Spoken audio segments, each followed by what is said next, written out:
You made it back. Welcome to Dark Tales, where the stories do not end when the screen goes black, they follow you into the hours after. Before I begin, tell me one thing in the comments. What city are you in tonight, and what time does the clock read where you are sitting? I keep a small map in my head of everyone who listens, and I want to know where you are. If this is your first visit, the subscribe button is right there, and the little bell beside it makes sure the next story finds you the moment it is ready. Stay with me, breathe slow, and let us step into it together. There is a photograph in a locked drawer in my house that I have shown to 3 people in my whole life, and 2 of them stopped speaking to me afterward. It is a trail camera picture, time-stamped at 2:47 in the morning, the 3rd week of November, in a stand of jack pine up in the northern part of this state. In it, a big 8-point buck I had been watching all season lies dead in the leaves, opened up in a way I'm not going to describe to you. And standing over that buck, caught flat and white in the camera's flash, with 2 coins of light where its eyes throw the infrared back, is a thing on 2 legs. It is not a man. The proportions are wrong, the arms too long, the legs bending the wrong way at the joint. And it is not a bear, because bears do not have that long, low, narrow head. The head of an enormous dog turned to look straight back into the lens, straight at me, as if it knew the camera was there, and did not care, and wanted me to see. I spent 22 years carrying a badge in the North Woods. I have necropsied more dead animals than I could count, and I know every track and kill sign in this state. And I am telling you, with all of that behind me, that I do not have a name for the thing in that photograph, that I am willing to say in a room with the lights off. Before we go up into those woods, give me 30 seconds of housekeeping, and then I will not interrupt the dread again. If this is the kind of account you came here for, then do me the small favor of subscribing and turning the bell on, so the next one finds you instead of slipping past in the dark. And the like button matters more than it has any right to. It is the quiet thing that decides whether a story like this reaches the next person sitting alone in a quiet house tonight, or never gets there at all. When you have a second, put a word in the comments too. Tell me where you are, the town and the country, and what your clock reads right now as you listen. I like to know how far one story carries on a single night, and how many of us are awake out here together. That is the whole of it. Now come north with me, to the autumn it started, and I will tell it the way it happened. The first one I worked was Kurt Lashley, and at the time I had no reason in the world to think it was anything but a bear. It was the 2nd week of November. Firearm season just opened, the woods full of orange and rifle fire from before first light. I had been a conservation officer for the state for 16 years by then, which is to say I was the badge they sent into the back 40 when something went wrong between a person and the wild. And on that particular morning, what had gone wrong was that Kurt Lashley had not come back from his deer blind. His wife called it in at dawn. He had gone out the evening before to sit an evening hunt on his own 40 acres of jack pine and oak, up against the national forest, and he had not come home, and his truck was still in the 2-track, and his phone went to voicemail. I knew Kurt a little, the way you know everyone in a county that empty. He was a careful man, a lifelong hunter, the last person to get turned around in his own woods. So when his truck turned up cold in the 2-track and his blind was empty, I did not think lost. I thought heart attack, or a fall, the things that take careful men in their 50s out in the cold. I started a track from his blind, and I followed his boot sign out across his back 40, toward the corner where his land met the federal ground, and that is where I found what was left of Kurt Lashley.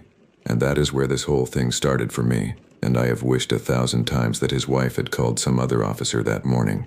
I am not going to lay the worst of it on you. Out of respect for a family that is still in that county, I will tell you what mattered, which is what my training would not let me unsee. A bear will kill a man, rarely, and a bear that has killed will feed. And a bear feeds in a way I have seen and documented and can recognize blindfolded. This was not that. Kurt Lashley had been killed by something with the strength to do things to a grown man that a bear does not do, and it had not fed the way a bear feeds, sloppy and tearing. It had opened him with a kind of precision, and it had taken specific things and left others, and the ground around him told a story and sign that I crouched over in the cold for a long time, because I could not make it fit anything in the catalog of every animal we have in this state. There were tracks. The ground was soft with the autumn rain, and it held them well. They came into Kurt Lashley on 4 feet, a canine gait, a track like a wolf's, but half again too large, larger than any wolf that has ever been recorded in this state, and we do not have many wolves that far south to begin with. And then, near the kill, the tracks did the thing that I have never been able to explain to anyone, the thing that is the reason that I am the way I am now. They rose up. In the space of 2 strides, the 4-footed gait became a 2-footed one, the hind prints driving deep, the stride opening long, and they walked away from the kill upright, on 2 legs, into the federal timber, and I followed them to the property line and a little beyond, where the ground went hard, and there they ended. And I stood there in the orange morning with rifle fire popping in the distance, and the bottom went out of 16 years of certainty about what lives in these woods. I did what the job required. I called it in, photographed everything, took casts of the tracks, and when the report had to be written, I wrote bear, because there is no box on the form for the thing the sign actually described, and because a wildlife officer who writes anything else on an official document is a wildlife officer who is quietly reassigned to a desk and a counseling referral. The county wrote it up as a fatal bear encounter, rare but not unheard of, tragic, closed. Kurt Lashley's family buried him believing a bear took him, and I let them, because the truth was not a thing I could prove, or that would have comforted anyone. That is the first lie I told in this. It was not the last. The reason I could not let it go, the reason it became the thing that has shaped the rest of my life, is the houndsman. His name was Verl Pelkey, and he ran the best pack of hounds in 3 counties. He was somewhere past 70, a lean, weathered Franco-Indian old North woodsman, with 1 glass eye from a hunting accident in his youth. And he had run dogs on bear and bobcat in that country his entire life, and there was not a track or a kill sign in the North Woods that Verl Pelkey could not read. He rolled his own cigarettes one-handed, and he talked to his hounds in a low, constant patter, and he did not have much use for the state or its officers, but he and I had come to a kind of respect over the years, the respect of 2 men who both spent more time in the timber than out of it. Verley came to find me a few days after the Lashley kill, which in itself told me something, because Verley Pelkey did not seek out a game warden for conversation. He found me at the gas station in town, and he stood there rolling a cigarette and not lighting it, and he said, without any preamble, "You worked the Lashley thing." I said I had. He lit the cigarette finally, and he looked at me with that one good eye, and he said, "I have lost 4 hounds this fall. Good dogs, off the chain, out of the box, one right out of the back of my truck while I was 20 feet away taking a leak. No sign, no blood to speak of. A dog does not vanish off a chain in the night, Warden. Something is taking them, and it is the same something that opened up Kurt Lashley, and you know it, because I can see on your face that you saw what I have been seeing in the sign out there for 2 months, and have not told a living soul because they would put you on a desk." And I stood there, and I did not deny it, and Verley Pelkey nodded slowly, the way the old ones in all these stories nod at the man who has finally seen the thing. And he said, "Then you and me need to talk, but not here." And that was how it started, and I want to be clear, because it matters to what comes later, that I went into it with my eyes open, a trained man chasing a thing he had already half admitted to himself was real. I went out to Verley Pelkey's place that evening, a ramshackle spread at the end of a sand road with hound boxes and skinning poles and 40 years of North Woods living piled around it, and we sat at his kitchen table under a bare bulb, and he laid it out for me, and the laying out of it is the second piece of how I came to know what I know. Verley did not have a tidy explanation, and I have come to trust that, because the men who have a tidy explanation are the men who have never actually seen one of these things. What Verley had was 40 years of pattern. He told me that every so often, going back as far as he could remember and as far as his father could remember before him, there came an autumn in that country when the dogs started disappearing and the deer kills started turning up wrong, and a hunter or 2 went missing from a blind, and the old hunters and houndsmen of the county all went quiet and stayed close to home and did not sit the evening woods alone, and then it would pass, and a few years would go by, and people would forget, and the young ones would laugh at the old ones, and then it would come again. He said his father had called it, in the old Franco-Indian way of that country, by a name that meant something like the Loup Garou, the wolf that walks like a man, and that his father had told him exactly one thing about it, which was that it was not a spirit and not a story but a real animal, the realest and worst animal in the North Woods. that came and went on its own seasons, and that the one rule was that you did not let it catch you alone in the timber after the light went, because in the daylight it kept its distance and in the night it grew bold. He told me it was hunting harder this autumn than he had ever seen it hunt, that the 4 dogs and Kurt Lashley in one season was more than the pattern usually took, and that he believed it had found rich ground and would not leave it until it was driven off or killed. And he told me he meant to kill it, because it had killed his dogs, and that he had come to me because a man my age with a badge and a rifle and a strong back was what he needed, and because I had seen the sign and would not be able to talk myself out of it the way a younger or a softer man would. He was right about that. I could not talk myself out of it. Kurt Lashley's kill site was burned into me, and the photograph which I had not yet taken but was coming, and the simple professional fact that there was a large, dangerous animal of some kind killing people in stock in my district, and that it was, by any reading of my oath, my job to deal with it. We spent 2 weeks building the case, Verla and I, the way 2 old woodsmen build a case, which is by walking the ground. We mapped the kills. We found more of them, deer mostly, opened the same precise wrong way, scattered through a few square miles of the national forest along the river, and from the spacing and the timing we worked out the rough territory of the thing, and the place at the heart of it, a low cedar tangle in a bend of the river where the deer sign all seemed to lead and the kills clustered, which Verle believed was where it laid up, and I set trail cameras. That is the modern part of the old story, and it is the part that gave me the photograph. I set a dozen cameras through the territory we had mapped, on the game trails and over the fresh kills, and I checked them every few days, and for a week and a half they gave me nothing but deer and 1 curious coyote and the ordinary night traffic of the woods.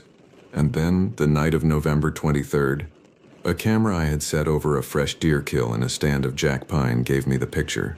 I pulled the card in my truck at the edge of the woods and scrolled through the night's images on the little screen. Deer, deer, a raccoon, and then the frame time-stamped 2:47, and I sat in my truck in the cold and I did not move for a long time, because there it was, the buck dead in the leaves, and the thing standing over it on 2 legs, the long, low canine head turned back to look into the lens, the eyes throwing the flash back as 2 coins of light, and even on that little screen, even in that flat infrared, the wrongness of it reached up out of the picture, and put its hand on something old and animal at the base of my spine.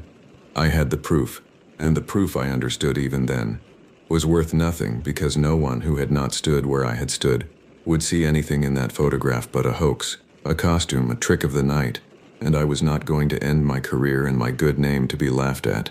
The photograph was for me. It was the thing that made it impossible to pretend, ever again, that I did not know. I took the photograph to Verley. He looked at it for a long while under his bare bulb, that one good eye steady, and he did not flinch, because he had seen the real thing in the flesh more than once across his long life, and a photograph held no surprise for him. He just nodded, and he said, "There it is. Now you have seen its face, and you cannot put it down, so we may as well finish it."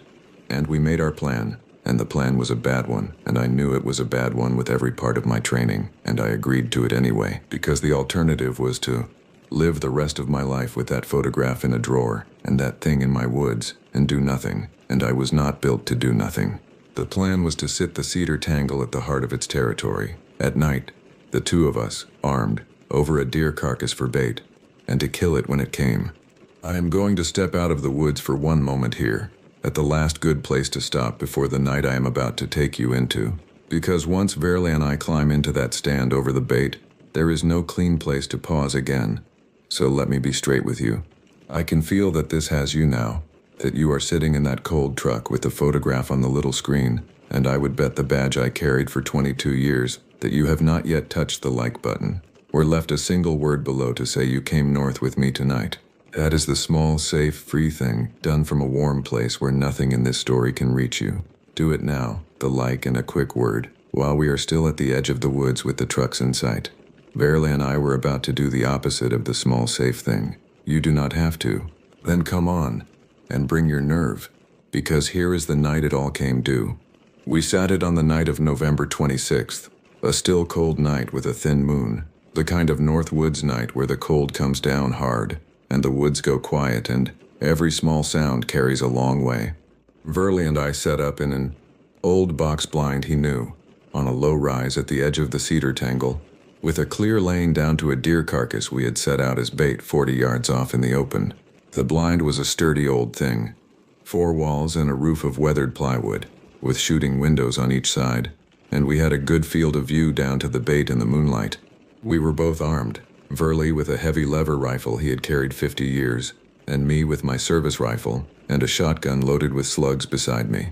We had a thermos and warm clothes and the patience of 2 men who have spent their lives waiting in the cold woods, and we settled in, and the woods went still around us, and we waited.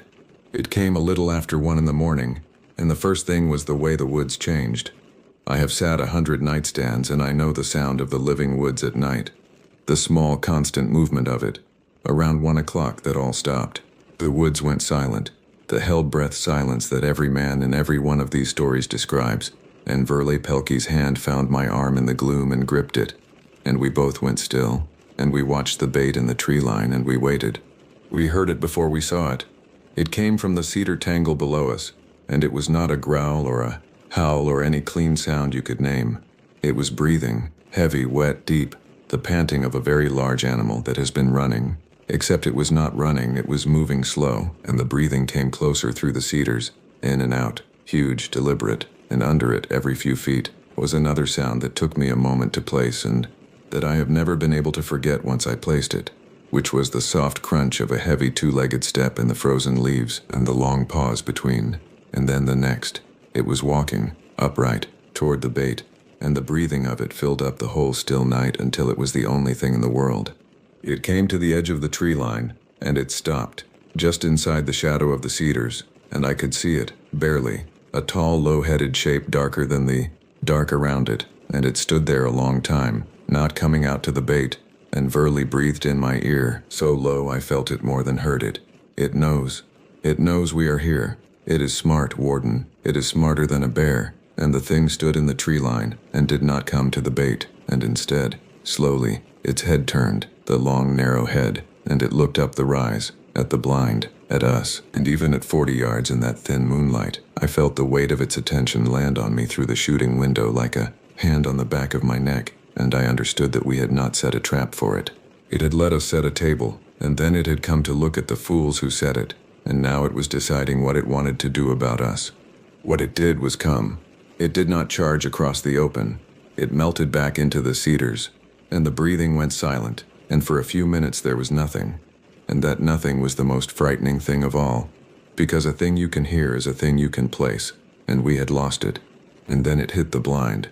It came from the side we were not watching, fast, faster than anything that size has a right to move, and it hit the plywood wall of that blind like a truck, and the whole structure jumped and cracked, and Verley and I were thrown, and the night came apart into noise and splintering wood. It tore at the blind. I cannot tell it to you in clean order because it did not happen in clean order. There was the wall caving, and a smell that filled my throat, rank and wet and animal, and a sound out of the thing now that was no longer breathing but a deep guttural snarling roar that I felt in my chest, and a long arm and a clawed hand came through the broken wall and caught me across the shoulder and arm and opened me up, and I have the scars yet, 4 lines from my shoulder to my elbow, that the surgeon sewed, and that ache before weather, and that I will carry to my grave. I do not fully remember firing. I know that I did. I know that Verley Pelkey, 70-odd years old, stood his ground in that collapsing blind with his old lever rifle, and put round after round into the thing at a range of feet, working that lever as fast as a young man, roaring back at it, and that I got my shotgun up with my one good arm, and fired into the mass of it through the broken wall, and that the thing screamed, a sound I will not try to make you hear, and that it bled. I saw it black in the moonlight. It was flesh and blood, and it could be hurt, and that is the one mercy in the whole of it, because a thing that bleeds is a thing that can be driven off, and we drove it off. It broke away from the ruined blind, and it went, fast, crashing back into the cedars, wounded, and the crashing faded, and then there was nothing but Verley and me in the wreck of that blind in the cold, me bleeding into the leaves and Verley with his rifle still up and smoking, both of us alive, which we had no right to be. Verley Pelkey got me out of those woods that night, and that is its own small story of an old man half carrying a younger one a mile through frozen timber to a truck, and I will not draw it out except to say that I owe him my life, and that I told him so, and that he waved it off the way that kind of man does. The arm took surgery and a long time to heal, And I told the people who needed telling that a bear had come into a blind I was sitting and mauled me, which was close enough to true to pass, and which is a thing the world believes, because we do have bears, and bears do, on the rarest of occasions, do exactly that. I have the scars to back the story, and no one ever questioned it, and that is the last lie in this, or close to it. There was no body to recover, because the thing went off into the federal forest on its own 4 feet, or 2, wounded, and we never found it, though Verley and I went back in when I had healed, in daylight, and tracked the old blood sign as far as it went, which was to the river, where it crossed, and was gone. The way all of these things are finally gone, into country that closes over them like water. We had hurt it badly. We were both sure of that, from the amount of blood, and in the weeks and then the months after. The kills stopped, the dogs stopped disappearing, the deer kills stopped turning up wrong. No more hunters went missing from their blinds. The autumn passed into a hard winter, and the winter into spring. And the pattern that Verl Pelkey had watched come and go his whole life simply stopped, and the county forgot, the way the county always forgets. And the young hunters laughed at the old ones, and the orange came back out the next November, and nothing came out of the cedars to meet it. Verley and I let ourselves believe, without ever quite saying it, that we had killed it, that it had crawled off to the river and died of its wounds, that we had been the ones in all the long history of that thing in that country who had finally finished it. I wanted to believe that more than I have ever wanted to believe anything. Verle Pelkey passed 3 years later, an old man in his bed, his hounds howling in the yard, and I was glad he went believing we had killed it, and I did not take that belief from him, because by then I was no longer sure it was true, and I saw no reason an old man should carry my doubt to his grave. Here is the part 1 have never put in any report, the part that is the reason I am telling you all of this tonight. And it is not the thing you are bracing for, because this is not a story about a thing that followed me home. It did not follow me home. It does not work that way. It belongs to that country, and it stays in that country, and it asks nothing of the world but to be left alone to its seasons. The reason I am telling you is that the kills came back. 11 years after the night in the blind, 11 quiet years in which I had let myself believe it was dead and the woods were clean, I got a call, near to retirement by then, from a younger officer who had taken over part of my old district, asking me, because the old-timers had told him to, whether I had ever worked anything strange up along the river, because he had a dead hunter at a blind that did not look like a bear, and 4-footed tracks that rose up and ran on 2, and dogs going missing off the chain, and he did not know what to write on the form. And I sat there with the phone in my hand and my old scars aching, and I understood, all at once, what I should have understood 11 years before, which is that we had not killed it. We had hurt it, badly enough that it went away to heal, and healing a wound like that takes a long time in a thing that lives by its own slow seasons, and 11 years is nothing to a thing that has been coming and going in that country since before Verle Pelkey's grandfather's grandfathers. It had only gone away to mend, and now it was mended, and it was back, in the same woods, doing the same things, and there would be another officer, and another houndsman, and another autumn of dogs off the chain, and hunters who do not come home, and the wheel that Verley showed me would turn again, the way it has always turned.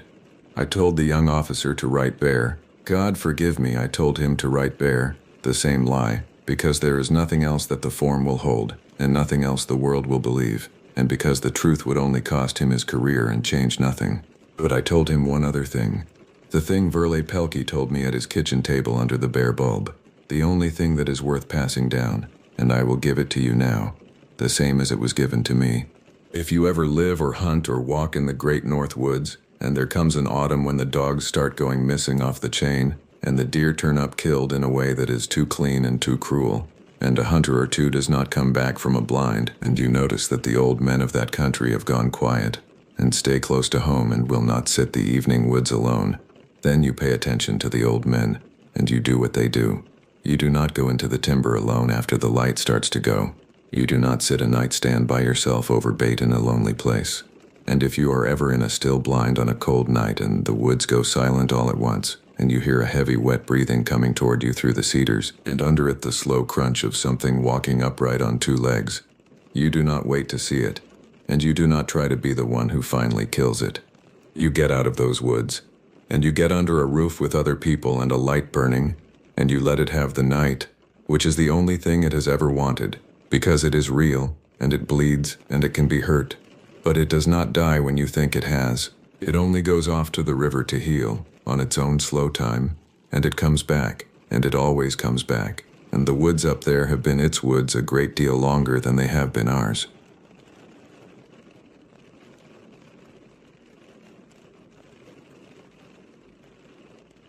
In the snow that January, there were tracks that walked up to the side of a barn, and then up the wall of it, and across the roof, and off the far edge into nothing. 2 toes, cloven, like a goat. If a goat stood taller than a man and weighed what a man weighs and could decide, halfway across a roof, to simply leave the ground. I have a photograph of those tracks. I took it myself, with the cold burning my hands, the morning after.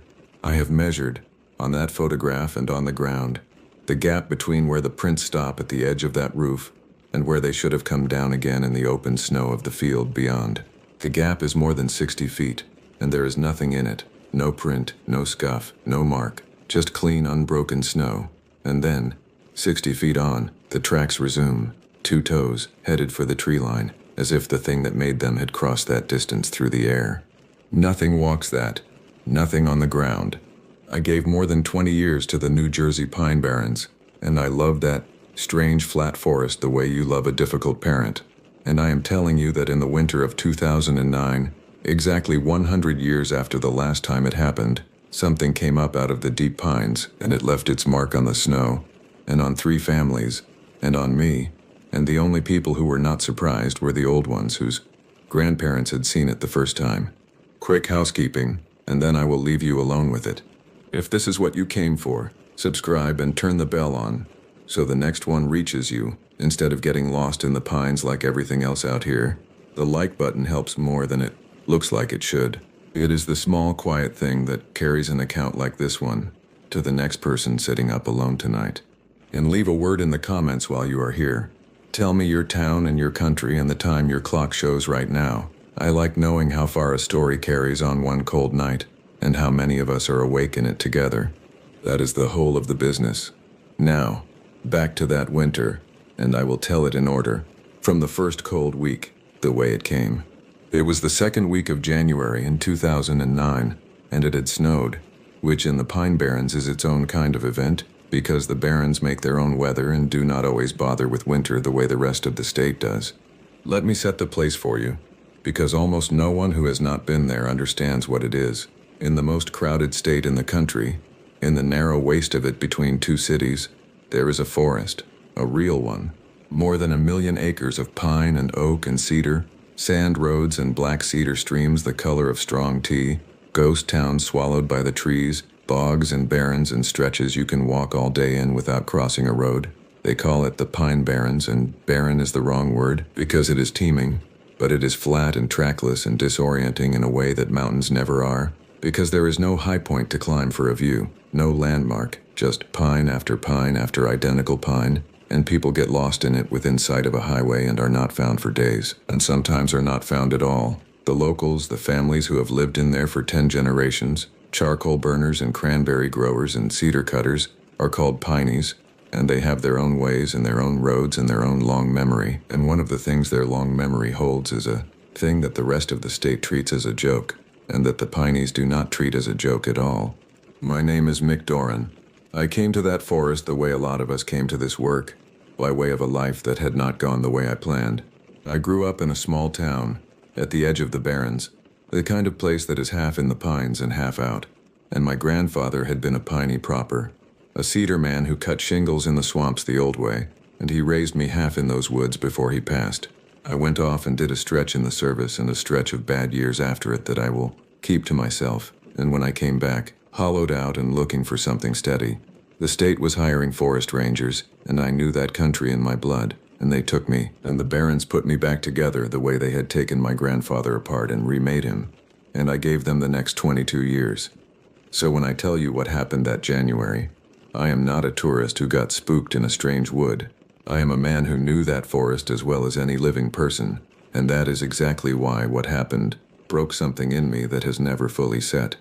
The work in a place like that is mostly about the lost and the few who live deep in. I patrolled the sand roads, kept the trailheads and the few campgrounds, watched for the people who dump and burn and steal out where they think no one is watching, and ran the searches when a hiker or a hunter or a berry picker did not come out, which in the Barrens is a regular and miserable business. And I kept a loose watch on the handful of people who still lived deep in the pines, the last of the old piney families, out at the ends of sand roads that did not have names, in cabins their great-grandparents had built. That January, the snow came, and 3 days after it came, the first call came with it.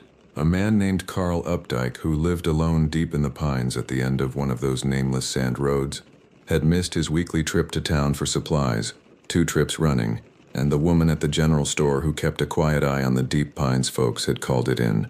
Carl Updike was 61, a lifelong piney, a deer hunter and a trapper who knew the Barrens the way I knew them or better, and a man like that missing 2 supply runs in deep winter was a man you went and checked on. So they sent me, because I knew those back roads, and I took a young seasonal with me, a kid named Eli Renner. Eli was 23 and brand new, a town kid, eager, a talker, the kind who fills a quiet truck cab with chatter because the quiet makes him nervous. He wanted to make the job permanent, wanted it badly, and he tried hard, and I had taken a liking to him the way you do to an eager pup. And Ely, it turned out, was a buff of exactly the wrong thing. As we drove the sand roads out toward Carl Updike's place that first morning, with the snow on the pines and the cold coming through the floorboards, Ely got to talking, the way he did, and what he got to talking about, with a grin as a fun, spooky thing to pass the drive, was the Jersey Devil. You know the broad strokes of the legend even if you do not know you do. The creature of the Pine Barrens, the Leeds Devil, born to a piney woman called Mother Leeds back in colonial days, the 13th child, cursed, born deformed, flown up the chimney and into the pines, where it has haunted that forest ever since. Wings, a horse's or a goat's head, a forked tail, cloven hooves, a cry like a woman screaming. Eli rattled it all off with a grin. The version you get on a cable show, and he laughed. And he said, wouldn't it be something if old Carl had gotten carried off by the Jersey Devil? And I told him to knock it off, more sharply than the joke deserved. And he looked at me surprised, and I did not fully understand my own reaction then. I do now. It was my grandfather in me, because the Pineys do not joke about it, and I had been raised by one, and some old caution in my blood had heard a young man laughing about a thing you do not laugh about, out loud, in the deep pines, in the snow, in a bad winter. We drove the rest of the way mostly quiet after that, and we came to the end of Carl Updike's road around midday, and we found his cabin, and we found the first of the tracks. Carl Updike's cabin sat in a small clearing at the end of the sand road, a tight, well-kept piney cabin with a shed and a smokehouse, and the snow around it lay 3 days old, and told its story plainly to anyone who could read snow, and I can read snow. There was no smoke from the chimney, and that was the first wrong thing, because a man wintering deep in the pines keeps his stove going, and the snow on Carl Updike's roof was unmelted, which meant the stove had been cold for days, and there was no recent human track, no path beaten between the cabin and the woodpile, and the shed the way a living man wears one in winter. The snow around that cabin was unbroken, except that it was not unbroken at all, and once I was standing in it, I saw the tracks, and I have not been able to put them out of my head in the years since. They were the 2-toed tracks, cloven like a deer or a goat, but far too large, larger than any deer or goat in that forest or any forest, sunk deep into the snow, as if whatever made them was heavy, very heavy, and they did the thing. I followed them across the clearing, and they walked up to the wall of Carl Updike's shed, and they went up it, up the vertical wall. The print somehow pressed into the snow that clung to the boards, and across the snowy roof of the shed, and off the far edge, and stopped. And 60 feet on, out in the clean snow of the clearing, they resumed, headed for the tree line, with nothing in between, no print, no disturbance. 60 feet of unbroken white, as if the thing had stepped off the roof and crossed that distance without touching the ground. I stood there and I felt the cold go all the way through me. And Eli Renner, behind me, had gone very quiet, the chatter finally and completely gone out of him, and he said, in a small voice, "Mick, where do they go in between?" And I did not have an answer, and I have never had an answer, except the one no report will hold. We went into the cabin. The door was shut. Inside it was cold as the snow. The stove long dead, and it was a Piney's tidy cabin, everything in its place, the bunk made, the rifle on its pegs, the winter stores stacked. Carl Updike's coat and boots were by the door. His coat and his boots. Which meant that wherever Carl Updike had gone, on a January night with snow on the ground, he had gone out without his coat and without his boots. And no man does that. No man in his right mind, and the tracks in the snow told me that the last living thing that had been in that clearing was not Carl Updike at all. I called it in. I started a search the right way, by the book, marked the scene, photographed the tracks, including the roof and the impossible gap, and I want to tell you that I have those photographs still, in a drawer, and that they show exactly what I have described, and prove exactly nothing, because a photograph of strange tracks in snow is a thing the world has learned to wave away, and I knew that even as I took them. We searched the clearing and the near pines that afternoon, Ely and I, and then a county team that came out the sand road. And we found no sign of Carl Updike, not his body, not his trail, only those two-toed tracks coming and going from that clearing in ways that walked up walls and crossed open ground through the air. And as the light got long, I made the call to pull the search for the night and resume at first light, because the barrens after dark are no place to search, and the cold was deepening hard. That evening, needing to know more than the snow could tell me, I went to see Hetty Leeds. Hetty was the oldest living member of one of the oldest piney families in that part of the Barrens, past 80, sharp as a tack, and her family name, Leeds, is the name at the very root of the whole legend, the family of Mother Leeds herself. 3 centuries back, she lived alone in a cabin her people had held for longer than the state had been a state, and she did not have much to do with the outside world, but she had known my grandfather, and she knew me through him. And I thought if anyone alive could tell me what walked up walls in the snow, it was Hetty Leeds. I told her a Deep Pines man was gone, Carl Updike, and I told her about the tracks, the 2 toes, the wall, the roof, the 60 feet of empty snow. And Hetty Leeds, who had been rocking by her stove, stopped rocking, and her old face changed, and she was quiet a long while. And then she said the thing that turned that whole winter for me. She said, "It is back then. It has not been back in my lifetime, not truly, not like this, but my mother saw it, in the winter of 1909, when she was a girl, and the whole of these pines saw it that week. The tracks over the rooftops, the towns shut up tight, the schools closed, men with guns on every road, and a thing in the sky over the cedar swamps. 100 years ago this very month, Mick Doran. It comes on its own time, and its time is long, and it has come back around to us. And that poor Updike man was out alone in the deep pines when it did. She did not tell it like a ghost story. She told it like weather, like history, like a hard fact of that country, and that was what made it land. And she gave me the one piece of counsel she had, the rule, the same shape of rule that runs through every one of these accounts. And she fixed me with her old eyes when she said it. She said, "It hunts from the air, child. That is the thing the stories get right and the cable shows get wrong. It is not on the ground with you. It is above you. So you keep a roof over your head after sundown this winter, and you keep your people under it.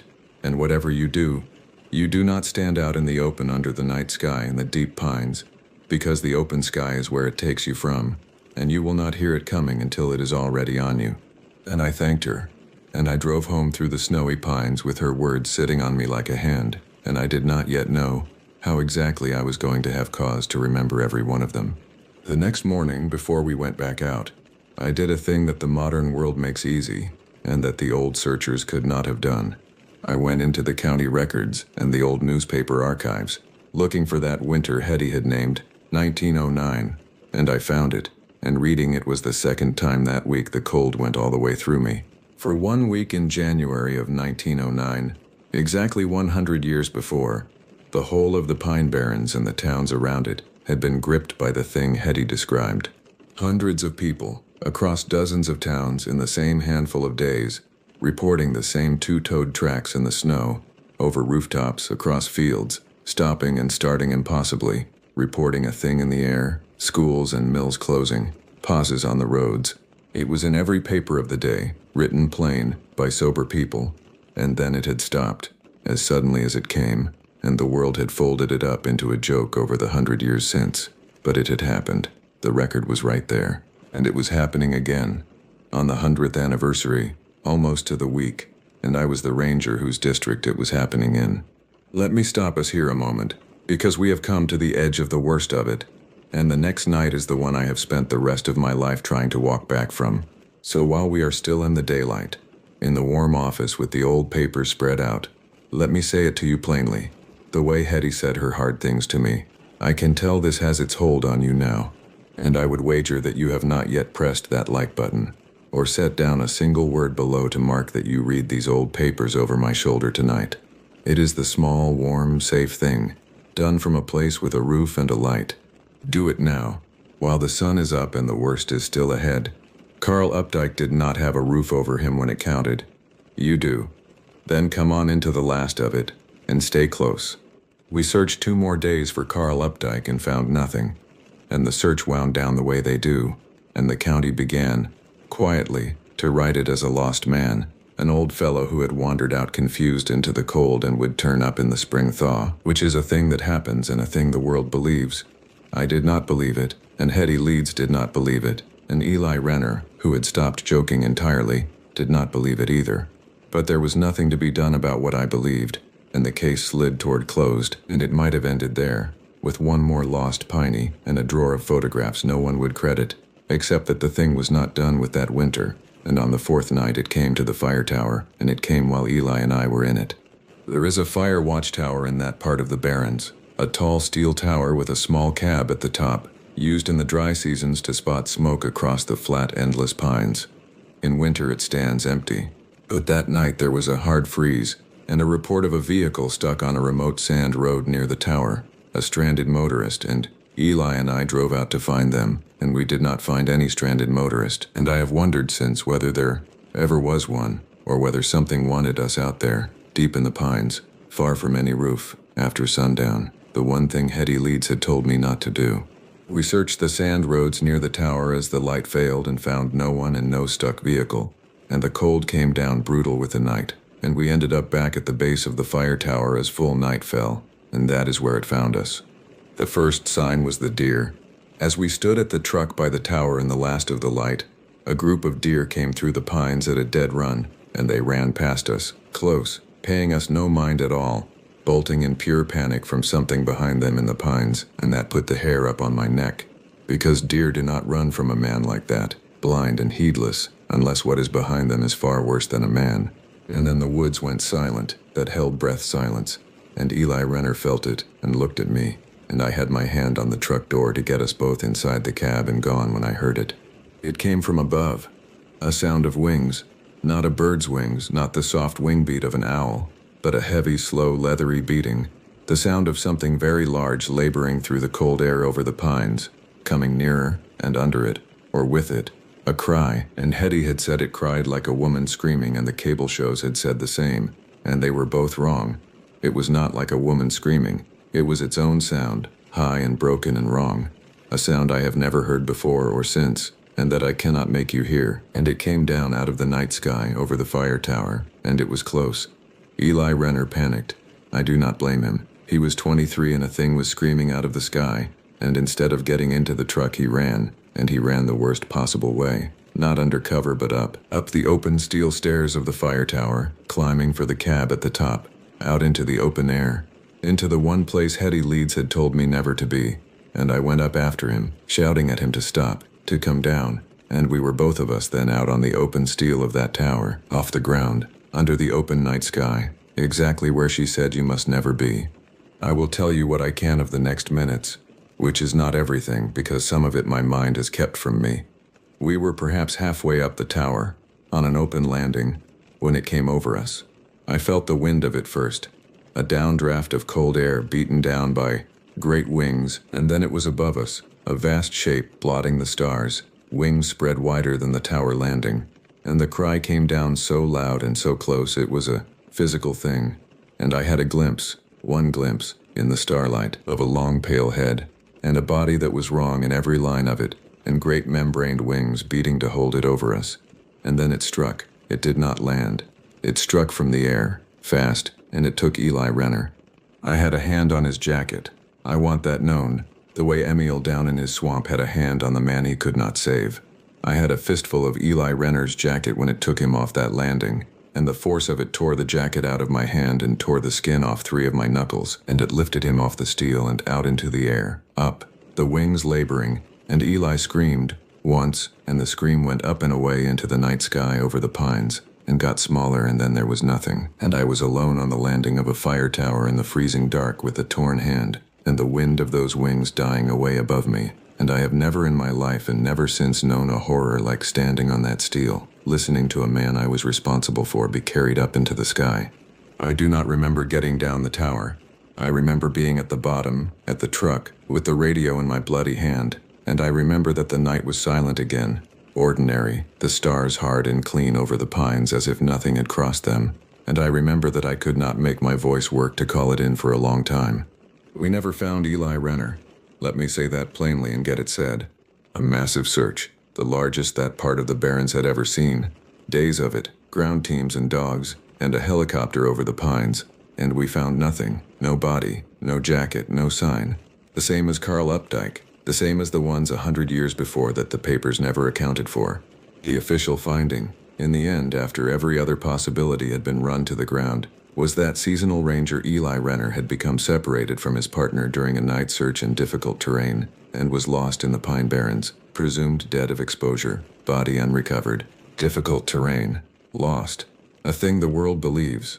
I gave a statement, and in my statement I said that we had become separated in the night, which is a sentence that is true, and that contains nothing of the truth, and I have carried the rest of it for all the years since, the way I have carried the scars on 3 knuckles where his jacket tore out of my hand. I told the truth to exactly one person, which was Hetty Leeds, because I owed it to her and because she was the only one who would not think I had lost my mind. I went to her cabin when the search was over, and I sat at her stove, and I told her all of it, the wings, the cry, the open landing of the tower, the hand I had on the boy when it took him, and Hetty Leeds listened to all of it without one change in her old face, and when I was done she reached over and put her dry old hand on my torn one, and she said, "You told that boy to come down. You went up after him into the worst place a man can be, to try to bring him out of it. That is more than most would have done, and it is not your fault that it had already chosen, and that it is faster than a man, and that it comes from where we cannot guard. You did everything a person can do against a thing like that, which is to say you did almost nothing, because there is almost nothing to be done, and that is the whole hard truth of it, child." And then she told me it would pass, that its week was nearly up, that it would go back to wherever it goes for its long sleep, and that I would likely live my whole life and never see it again. And she was right about that. It did pass. Within days the tracks stopped and the pines went quiet, and the bad winter of 2009 folded itself up and was over, and the world forgot, the way the world forgot 1909, and made it a joke again. Hetty Leeds passed 2 winters later, the last of the old Leeds line in those pines, and a great deal of the old true knowing went with her. Here is the part one have never put in any report, the part that is the reason I am telling you all of this tonight. It is not that the thing followed me, because it did not. It belongs to those pines, and it keeps to its own long seasons, and it asked nothing of me once that winter was done. What it left me with is smaller and quieter, and it has shaped every day of my life since. And it is this: I cannot stand under the open night sky anymore. I still worked those pines for years after, until I retired, and I love them still, the flat, strange, endless beauty of them. But I do not go out under the open sky after sundown. Not in the deep pines and not anywhere, not in a parking lot, not in my own yard. The moment I am outside at night with nothing over me, some old animal part of me starts listening upward, for the slow leathery beat of great wings laboring through the cold air, for the cry coming down out of the stars, and I cannot bear it. I have to get under a roof, under cover, under something.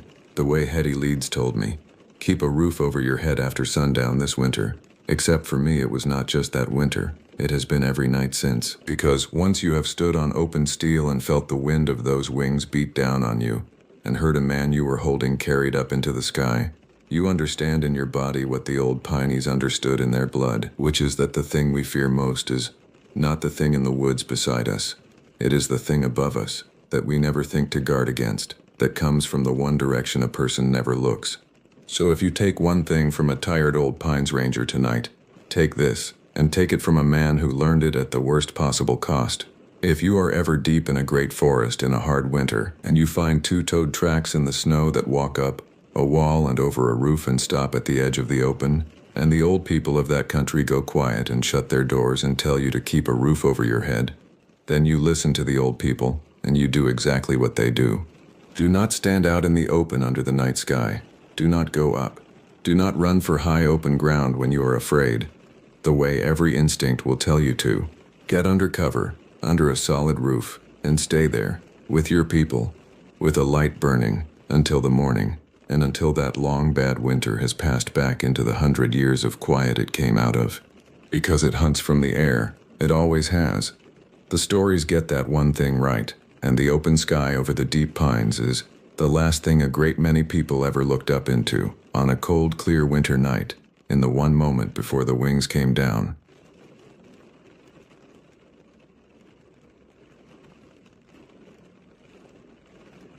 Somewhere in Australia right now, a phone is ringing inside a police station.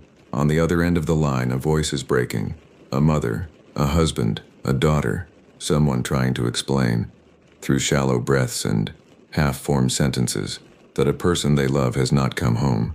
This happens 150 times a day across the country. 150 families thrown into the same spiraling panic, the same frantic mental arithmetic, the same desperate retracing of steps and scrolling through unanswered text messages.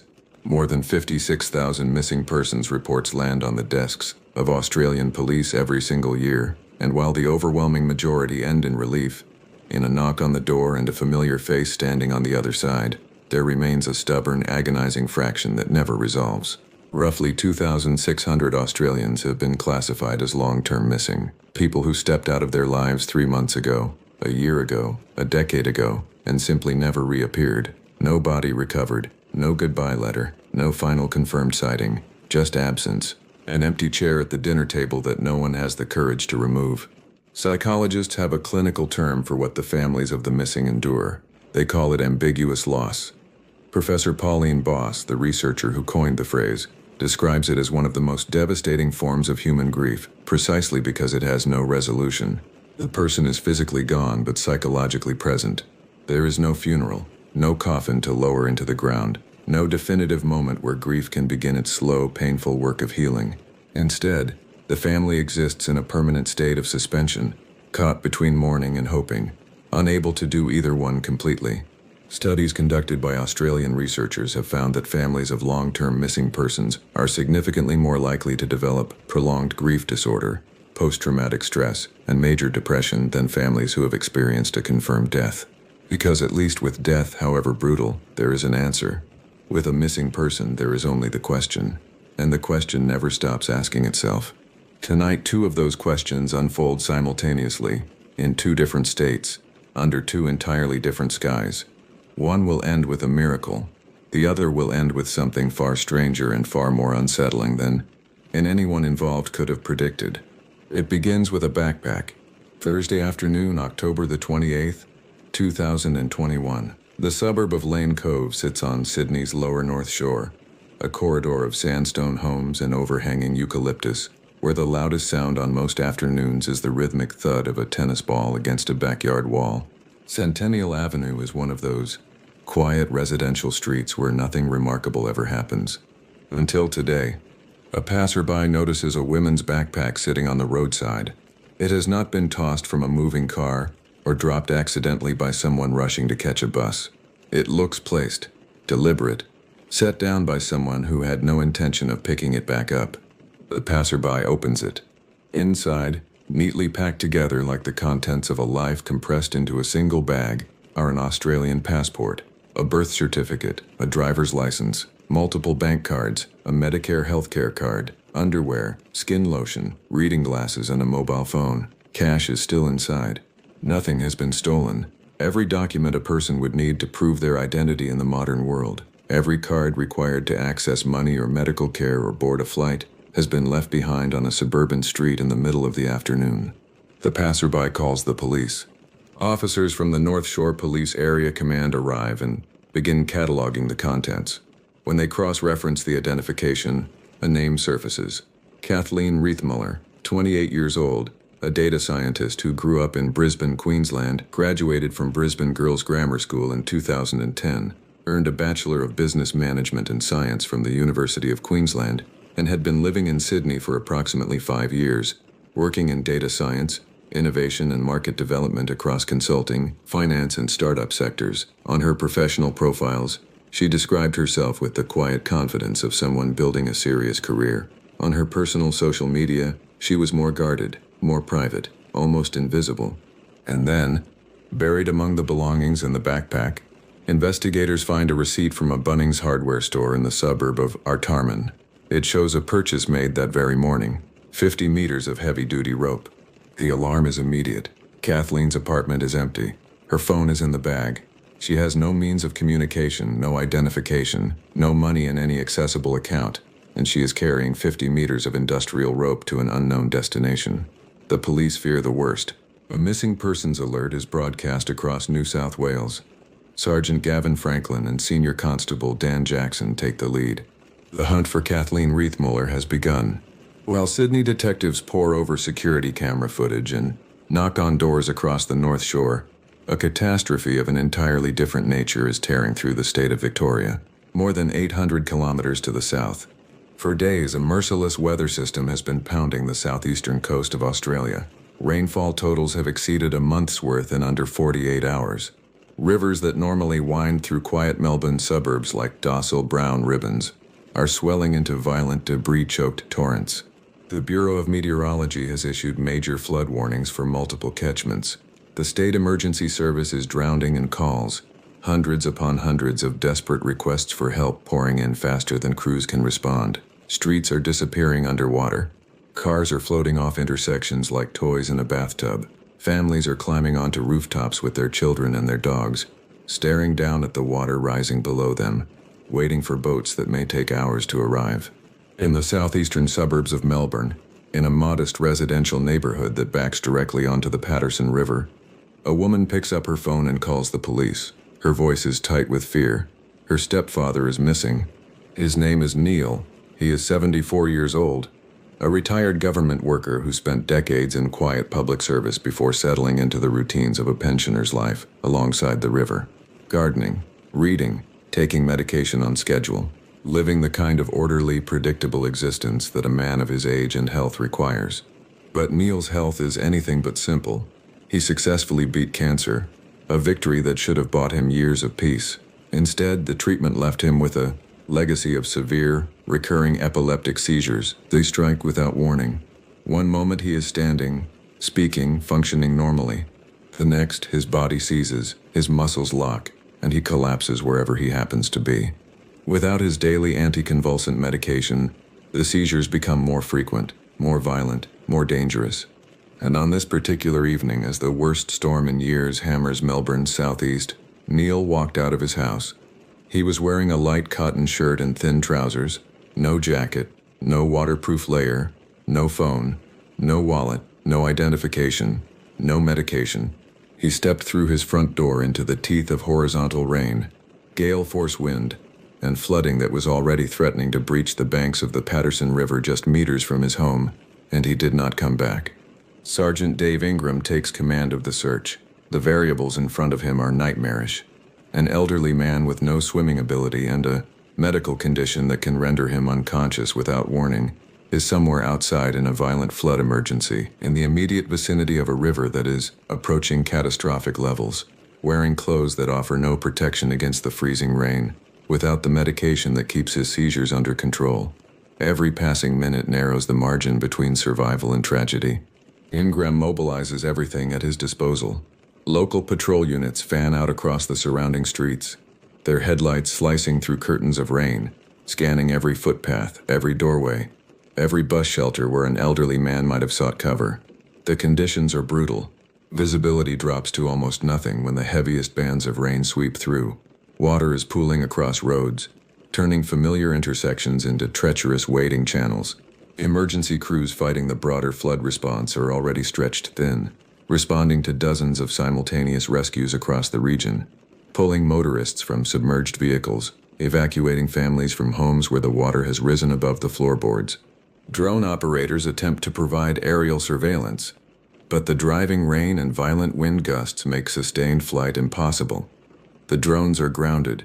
Coast Guard boats are dispatched to sweep the swollen banks of the Patterson River, their spotlights cutting across the churning brown surface, illuminating branches, garbage bins, sections of fencing, all the shattered debris of a suburb being slowly swallowed by water. But no sign of Neil, no figure on the bank, no body in the current, nothing. The river is the fear that no one on the radio is willing to speak aloud. If Neil, disoriented and medically vulnerable, wandered too close to the Patterson River's edge, if his foot slipped on the rain-soaked mud, if a seizure struck while he stood on the bank, the water would have taken him in seconds.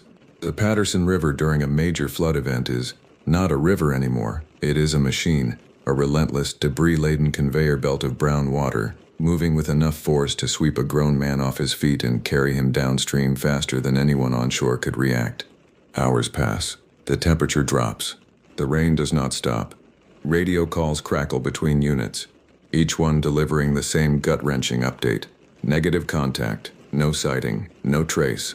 Neil's stepdaughter sits by the phone, waiting. Every ring could be the answer. Every ring could be the worst thing she has ever heard. This is what ambiguous loss feels like in real time.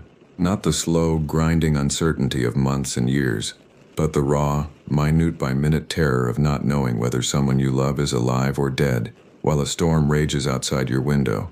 Midnight arrives. The search has been running for over 6 hours. 3 in the morning, 9 hours, the first gray suggestion of dawn, 12 hours, 14, 16. The search teams have not slept. They have not stopped. They are running on caffeine and adrenaline and the stubborn professional refusal to accept the worst until every last possibility has been exhausted. 17 hours. And still nothing. Back in Sydney, the investigation into Kathleen Rithmuller is deepening in ways that no one anticipated.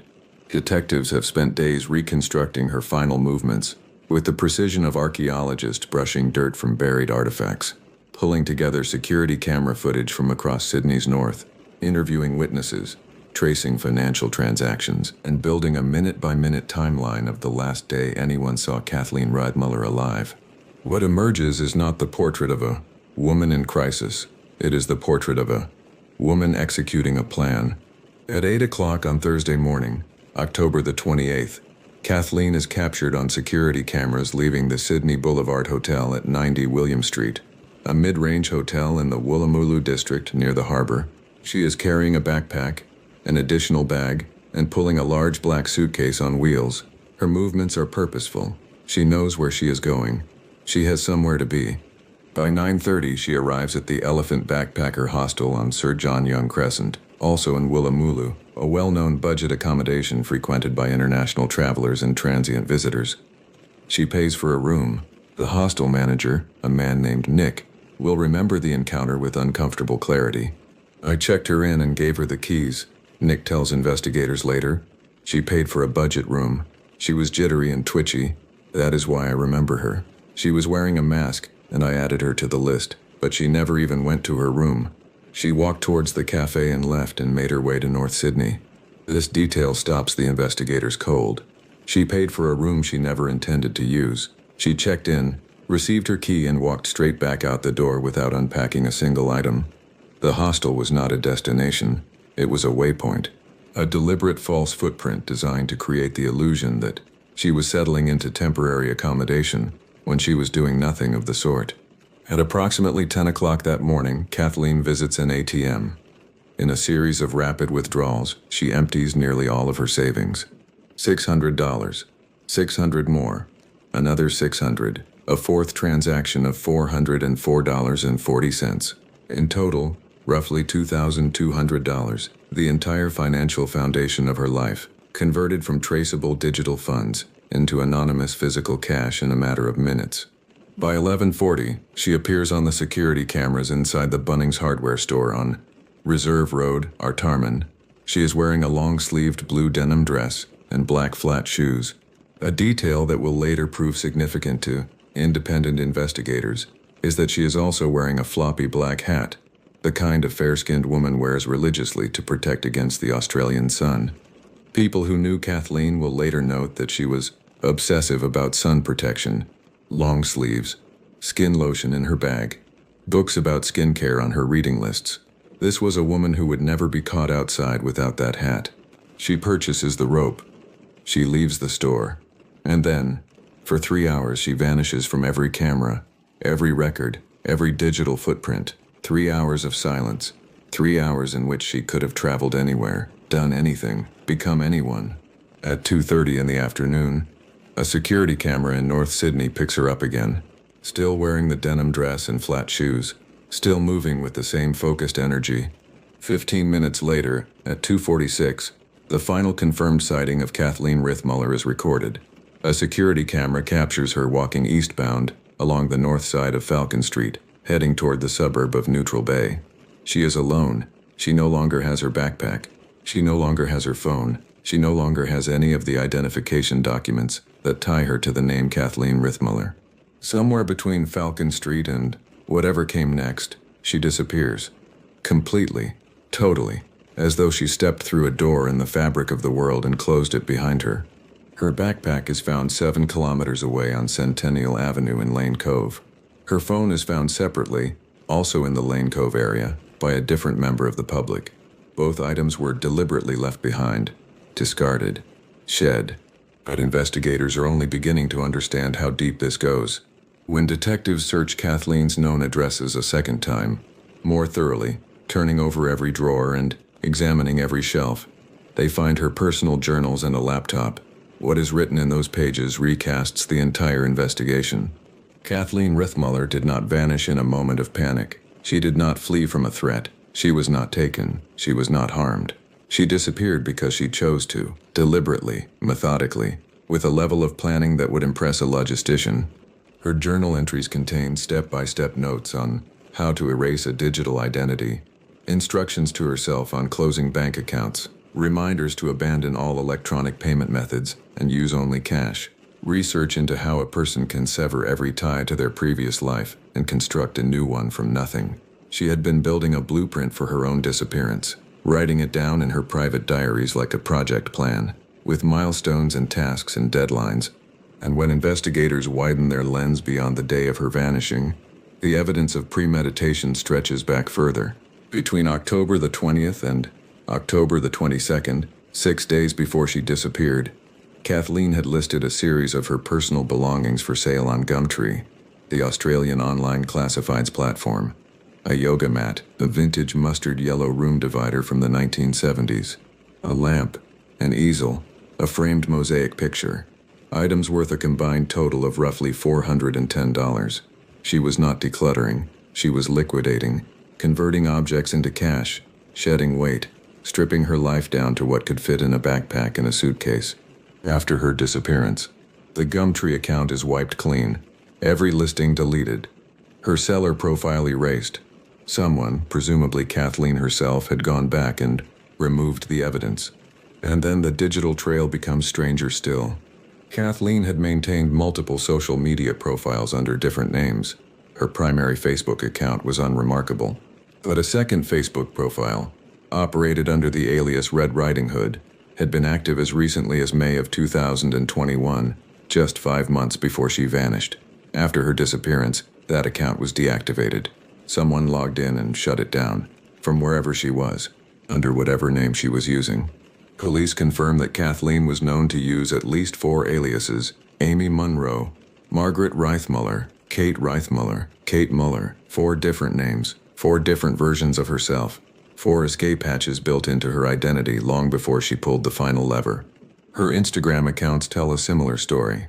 One, under the name Kate R., carried a bio that read like a tagline from a different life. Another had been inactive since 2019 but contained photos from work conferences and technology projects, a window into the professional, public-facing version of Kathleen that her colleagues would have recognized. The private version, the one writing in her journals about vanishing, was someone else entirely. Her Goodreads account, discovered by independent investigators combing the internet for any trace of her digital life, reveals 454 books on her shelves, reading lists organized into dozens of categories: entrepreneurship, finance, self-help, mental health, career strategy, fiction classics, In July of 2021, 3 months before her disappearance, she added titles that now read like a manifesto. Books about harnessing internal force to live the lifestyle you deserve. Books about becoming a successful artist. Books about breaking the habit of being yourself. She was reading her way toward transformation, consuming ideas about reinvention and personal liberation with the same methodical intensity she brought to her data science work. And then, months after she vanished, after the police appeals and the media coverage and the desperate Facebook page her loved ones created begging Sydney to help find her, there is activity on that Goodreads account. New books added. Reading progress updated. Pages turned. Someone, somewhere, is still reading. Detective Chief Inspector Glenn Brown stands before the media during the 2022 Missing Persons Week campaign, nearly a full year after Kathleen disappeared, and says what the evidence has been pointing toward all along. Investigators strongly suspect Kathleen may be alive and possibly living interstate. Any information to that effect would be very helpful to police. He pauses, then adds something that captures the peculiar frustration of this case. Her behavior was clearly out of character when she was last seen, and we have been unable to establish any logical reason for her movements that day and subsequent disappearance. Out of character. That phrase hangs in the air like an unanswered question, because everything about Kathleen's disappearance suggests that it was deeply, profoundly in character, just a character that no one around her had ever been allowed to see. The jittery woman checking into a hostel she would never sleep in, the meticulous planner emptying her bank account in 4 rapid transactions, the keeper of aliases and hidden profiles, the reader of books about becoming someone new. This was not a woman who snapped under pressure. This was a woman who had been quietly, patiently building the architecture of a second life inside the walls of her first one, and when the day came, she walked through the door she had built for herself and pulled it shut behind her. Her family waits in Brisbane. COVID travel restrictions at the time of her disappearance prevented them from flying to Sydney to join the search. A family friend speaking anonymously tells reporters that the Reith Mullers are devastated and bewildered. They were in regular contact with Kathleen. She called, she messaged. She maintained the outward rhythms of a close family relationship, but she told them almost nothing about her life in Sydney. No details about her friends, no names of colleagues, no descriptions of her social world. She kept her parents close enough to reassure them, but far enough to ensure they would never see the machinery she was building behind the curtain. Deputy Premier and Minister for Police Paul Toole addresses the public alongside the investigative team. The ripple effect that occurs when a person goes missing without reason or without a trace should not be underestimated, he says. He is talking about Kathleen, but he could be talking about any of the 2,600 long-term missing people in Australia. Every one of them leaves behind a ripple, a family frozen between 2 impossible states, unable to grieve because there is no proof of death, unable to hope because there is no proof of life. Just the ripple, spreading outward, touching every person who ever loved the one who vanished, distorting the surface of their lives for years, for decades, sometimes forever. In Victoria, the 18th hour of the search for Neil arrives with the first pale light of morning. The rain has finally eased. The sky, which spent the entire night pressing down on Melbourne like a gray concrete lid, is beginning to crack apart at the seams, letting thin shafts of daylight spill through. The rivers are still dangerously high. The damage to the southeastern suburbs is extensive, but the storm itself, the relentless hammering fury of it, has passed. Sergeant Ingram has not slept. Neither has anyone on his team. They have spent the night wading through flooded streets, scanning riverbanks with spotlights, coordinating with drone operators who could not fly, and Coast Guard crews who could barely see. 18 hours of searching in conditions that would challenge the most elite rescue teams in the country. 18 hours without a single confirmed sighting. 18 hours of radio calls that all end the same way. Negative, no contact, no trace. The logical part of every investigator's mind has already begun composing the worst-case scenario. An elderly man who cannot swim, who is vulnerable to seizures, who is wearing no protection against the cold, who has been exposed to a violent storm for an entire night, does not survive 18 hours outdoors in these conditions. The medical literature is unambiguous. Hypothermia sets in within hours at these temperatures, especially in wet clothing. Without shelter, without warmth, without medication, the body's core temperature drops, the heart rate slows, confusion deepens into unconsciousness, and unconsciousness deepens into something else entirely. But Ingram does not call off the search. He expands it. Fresh units are brought in. The search radius is widened beyond the immediate residential area surrounding Neil's home, pushing outward into the commercial district, the industrial zones, the side streets and parking lots, and abandoned properties where a disoriented elderly man might have stumbled while trying to find shelter from the rain. Drones finally take to the air, their cameras sweeping the landscape from above, scanning rooftops and alleyways and the overgrown lots behind warehouses. Coast Guard boats continue their methodical passes along the Patterson River, though every member of every crew knows that if Neil entered that water during the night, the chances of finding him alive are essentially zero. The minutes pass. The tension on the radio is almost physical, a held breath across every channel, every unit waiting for the call that will either justify every hour of exhaustion or confirm the fear that has been building since midnight. And then, from a highway patrol unit sweeping through the commercial district several kilometers from Neil's home, a transmission cuts through the static. They have spotted someone. A figure, sitting in the grass behind an abandoned building. An elderly man. Thin cotton shirt soaked through, trousers caked with mud, matching Neil's description. Sergeant Ingram's team converges on the location. The scene they find when they arrive will stay with every officer present for the rest of their careers. Neil is alive. He is sitting in the cold, wet grass behind the building, curled into himself, shivering so violently that his entire body is vibrating. His lips are blue. His skin is the color of ash. He is barely conscious, his eyes half open, his responses slow and confused. He has been sitting in that grass, in the rain, in the wind, in the freezing cold, for nearly 20 hours, without shelter, without warmth, without food or water, without the medication that keeps his seizures from seizing control of his body. By every reasonable medical calculation, he should not be alive. Paramedics descend on him immediately.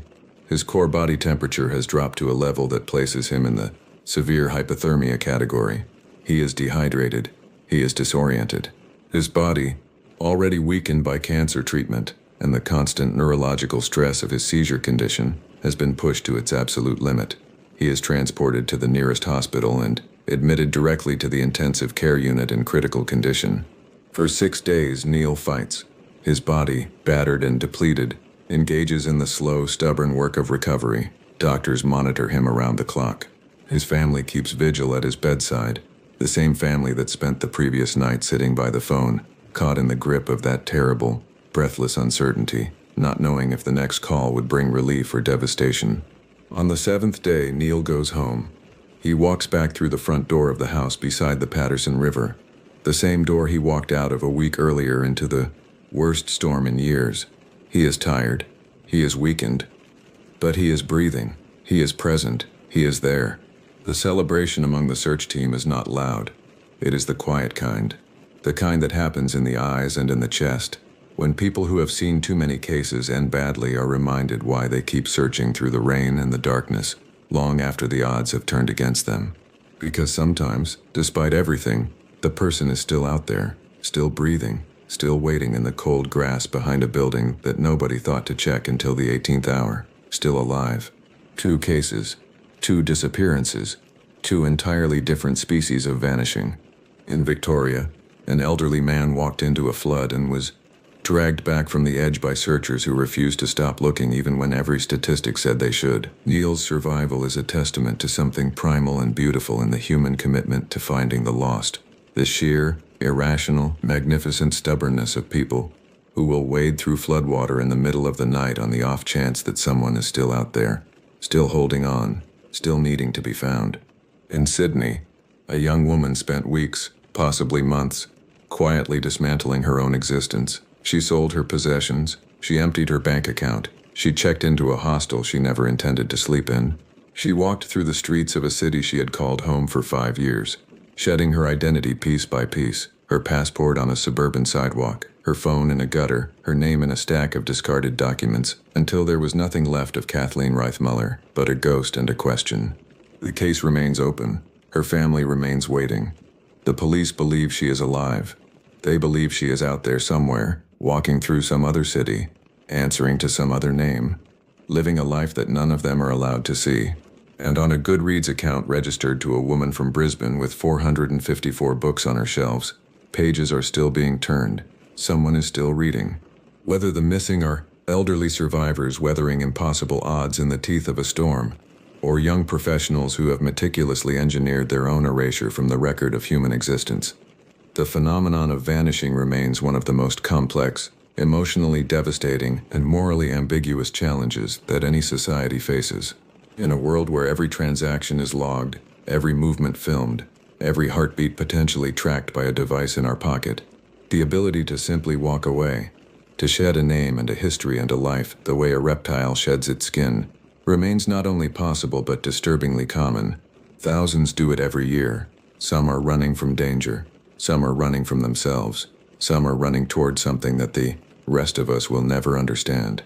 Every 18 minutes in Australia, a phone rings inside a police station, a voice speaks a name, and somewhere, in a flooded suburb or a quiet coastal town or a crowded city street, a person is missing. Some are found within hours, some within days. Some are found alive behind an abandoned building after spending an entire night in the rain, impossibly, miraculously, stubbornly alive. And some choose to remain unfound. For the families of the missing, there is no comfort in statistics. There is no solace in probability.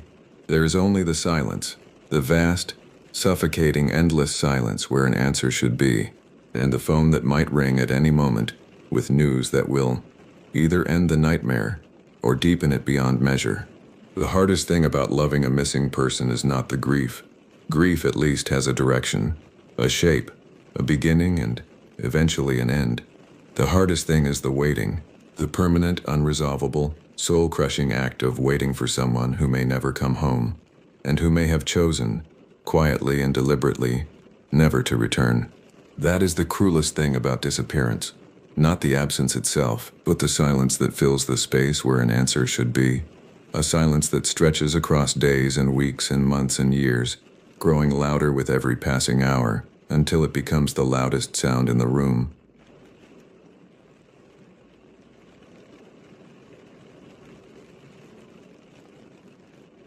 The year was 2009, and after years of dreaming about it, I was finally embarking on a solo, multi-week trek through the Pacific Northwest. Ever since I first read Cheryl Strayed's memoir, Wild, I had been longing to experience the rugged beauty of this region for myself. As an avid hiker, I felt well prepared for the journey ahead. My plan was to start in Oregon on the famed Pacific Crest Trail and make my way north. I had meticulously researched my route, gathered all the necessary gear, and mentally steeled myself for the challenges and solitude that awaited me. There was something almost spiritual about being alone in nature like this. With each step, I could feel the stress and noise of my everyday life fading further into the background. Out here, it was just me, the trail, and the vast wilderness stretching out in every direction. The first leg of my trek took me through the dense, old-growth forests of Oregon.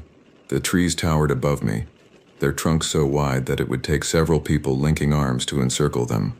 Lush ferns and colorful wildflowers dotted the forest floor.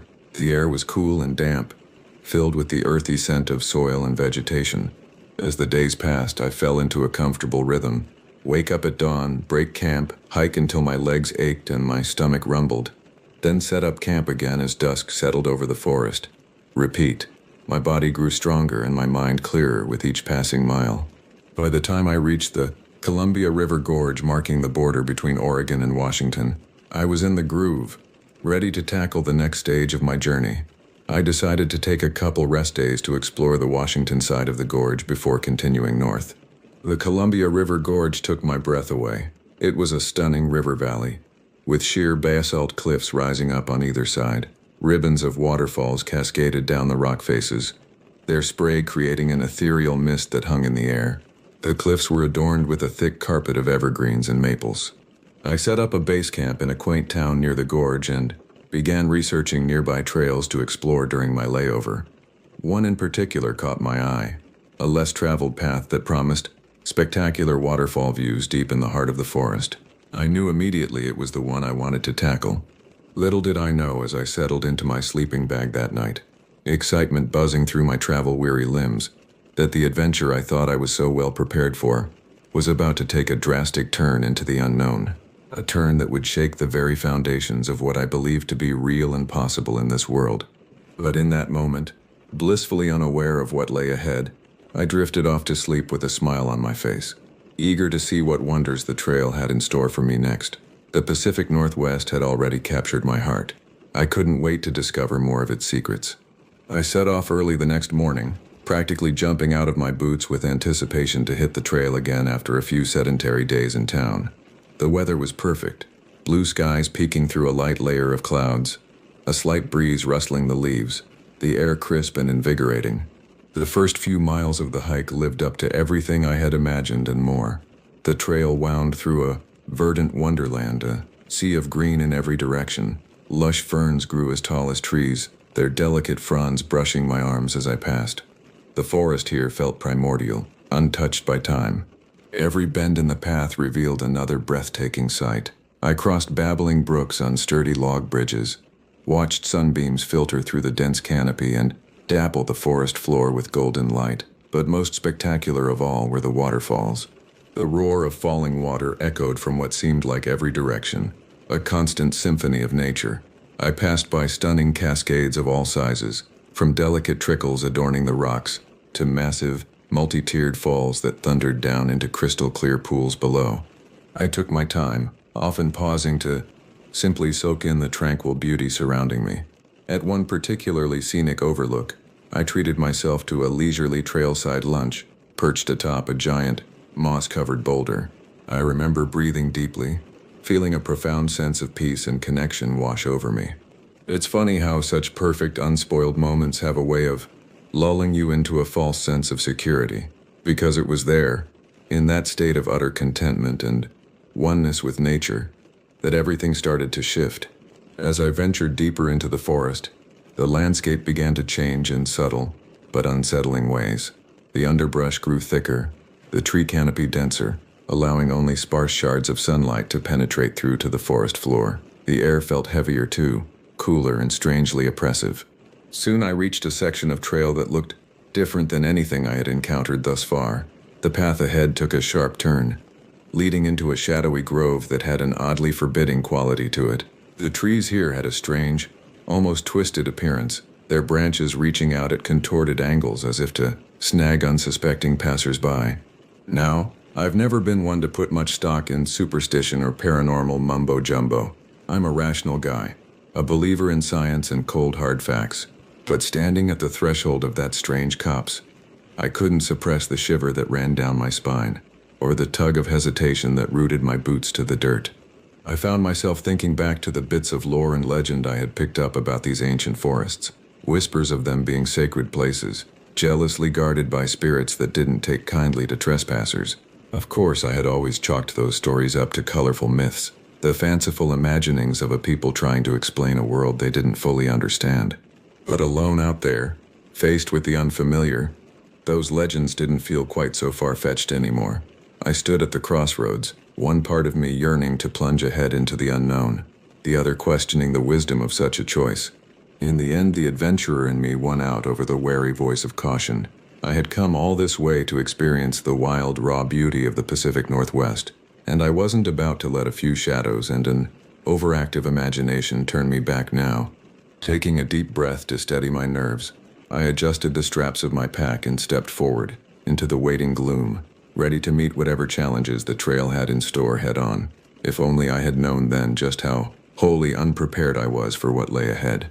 That single step was about to send me hurtling down a path stranger and more terrifying than anything I could have possibly imagined. But in that moment, heart drumming with anticipation, I forged onward, blissfully unaware that my perception of the world and my place in it was about to be irrevocably shattered. As I ventured deeper into the shadowy grove, an eerie silence enveloped me. The birdsong and insect chatter that had been my constant companions throughout the hike thus far suddenly ceased. Even the omnipresent roar of distant waterfalls seemed to be swallowed up by the oppressive hush. My footsteps echoing solemnly on the twisting trail, I couldn't shake the unnerving sensation of being watched. I found my gaze constantly flitting from side to side, scanning the dense foliage for anything out of the ordinary. A few times I thought I glimpsed subtle movement, a strange rustling in the undergrowth, but when I focused on the spot, it was always just the usual play of light and shadow. The further I trekked into the strange forest, the more my disquiet grew. It was as if the very air was weighted with a presence, heavy and watchful. I tried to dismiss it as a product of my imagination, an understandable case of nerves brought on by the unfamiliar surroundings and the old superstitions floating through my head. I was a man of science, after all, not some gullible believer in ghostly guardians and ancient curses. I pressed on, convincing myself that the unease was temporary, that like every other challenge I had faced on the trail thus far, it would pass. I had to prove to myself that I was tougher than a cluster of gloomy trees and some goosebump-inducing folklore. Boy, was I ever wrong. Nothing could have prepared me for what I was about to stumble onto in the depths of that forest.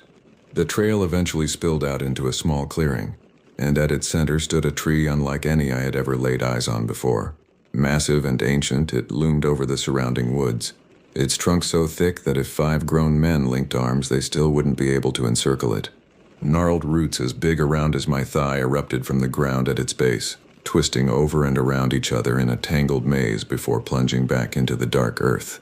The lowest branches were easily 30 feet overhead. It would have taken 3 of me standing on each other's shoulders to even come close to reaching them. But it wasn't just the size of the tree that struck me. There was something about its very presence, a weight to it that transcended the physical. Standing before it, I felt an almost electric hum vibrating in my bones, a sense of barely bridled power thrumming beneath its rough bark. I found myself drawn towards the behemoth, pulled by a curiosity I couldn't fully explain. As I drew closer, a flicker of white against the charcoal gray trunk caught my eye. There, etched deep into the bark about 5 feet up, was a strange symbol unlike any I had ever seen before. 3 short diagonal lines were marred across the middle by a perfect circle. It looked deliberate, almost branded into the wood. I reached out, fingers itching to trace the lines, to assure myself that they were real and not some trick of the light.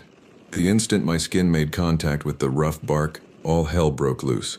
An earth-shattering shriek pierced the silence of the glade, seeming to erupt from the branches high above.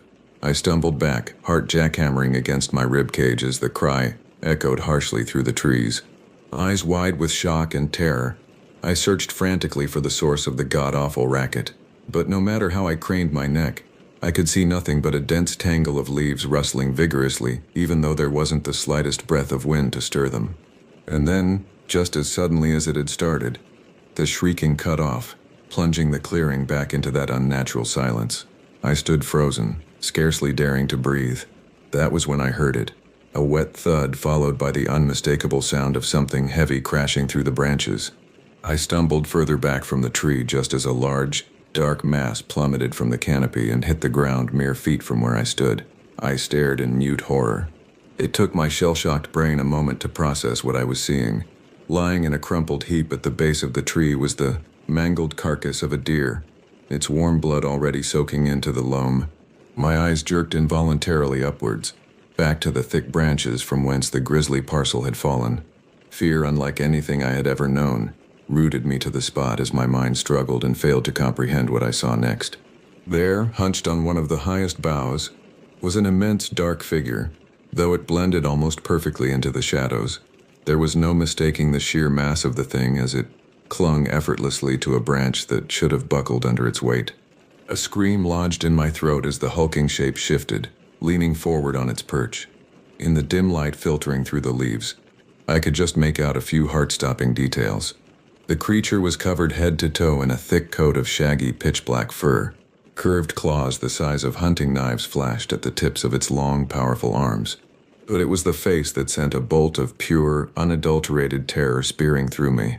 Yellow eyes like twin flames glowered down from beneath a heavy, sloping brow, seeming to bore right into my very soul. A mouth filled with jagged, razor-sharp teeth twisted in an expression I could only interpret as a snarl. And then it hit me, the realization crashing into me with the force of a freight train.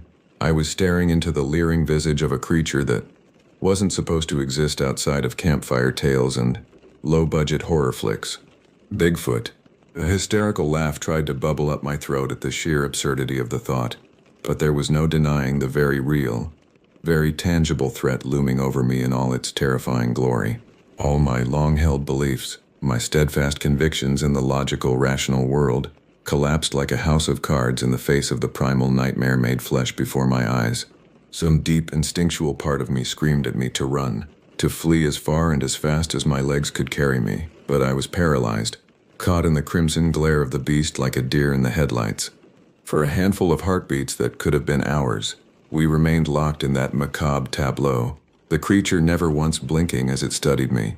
A low guttural growl rumbled from the depths of its throat, almost too low to be audible but impossible to ignore as it vibrated through the soles of my boots to shake me to my core. And then the stench hit my nose, a nauseating cocktail of bestial musk and rotting flesh so overpowering it brought tears to my eyes. That was the trigger that finally jolted me into action like a splash of cold water to the face. Blind panic overrode any remaining vestiges of logical thought as I spun on my heel and bolted back in the direction I had come, heedless of the treacherous terrain. I vaulted roots and shrubbery, tore through tangles of vines and underbrush, mindless of the branches that snatched at my hair and closed like skeletal fingers. Behind me, far too close for comfort, I could hear the sounds of pursuit, the boom of snapping wood, the rustle of crushed fern, the heavy thud of immense feet devouring the distance between us. I pelted down the trail, the ominous noises spurring me to heights of speed and endurance I would never have thought myself capable of. My lungs scorched, every gasping breath searing my throat like acid. The muscles in my legs screamed in protest as I pushed them past the point of exhaustion. But still I ran, propelled by the primal imperative to survive no matter the cost. Every sinew, every fiber of my being was focused on the singular goal of escaping the nightmare, with wickedly curved claws and hellfire eyes hunting me through the shadowed tangle of the forest. I didn't dare look back for fear of what horrors I might glimpse over my shoulder. The occasional snap of a broken branch, or the throaty chuff of labored breath nipping at my heels was reminder enough of how close my pursuer was. The trail blurred beneath my pounding feet, a never-ending gauntlet twisting through the trees. I had long since surrendered to instinct, my conscious mind unable to process more than a litany of desperate, half-formed prayers. Prayers for speed, for endurance, for the nightmare to end. Just as I was certain my body could take no more, the toe of my boot caught on a protruding root and sent me sprawling across the trail. I hit the dirt in an ungainly tangle of limbs, skidding to a halt in a patch of dry leaves and pine needles. All the wind rushed out of my lungs on impact, leaving me gasping like a fish out of water. The salty iron tang of blood filled my mouth where I had bitten my tongue. For a moment I could do no more than lie there, wheezing, fighting the blackness eating at the edges of my vision. But I hadn't even managed to draw a full breath before the hair on the back of my neck stood up, an electric crackle of dread slithering down my spine. The forest had gone quiet, too quiet, the kind of absolute, suffocating hush that presses in like water, drowning out everything but the thunder of your own heartbeat in your ears. I squeezed my eyes shut, not daring to move, because in that utter lack of sound, one thing was harrowingly, nauseatingly clear. Something was there, crouched beside my prone form, so close I could feel the heat radiating off its shaggy bulk, smell the choking stench of its fur, hear the soft whistle of air moving in and out of its lungs. A presence so large it seemed to eclipse the feeble light filtering down through the canopy. I lay paralyzed, certain that at any moment a crushing weight would descend on my back, that wicked claws would pierce my flesh to spill my lifeblood across the forest floor, that jagged teeth would close on my throat in a spray of crimson, and then nothing. But the blow never came. Instead, after a handful,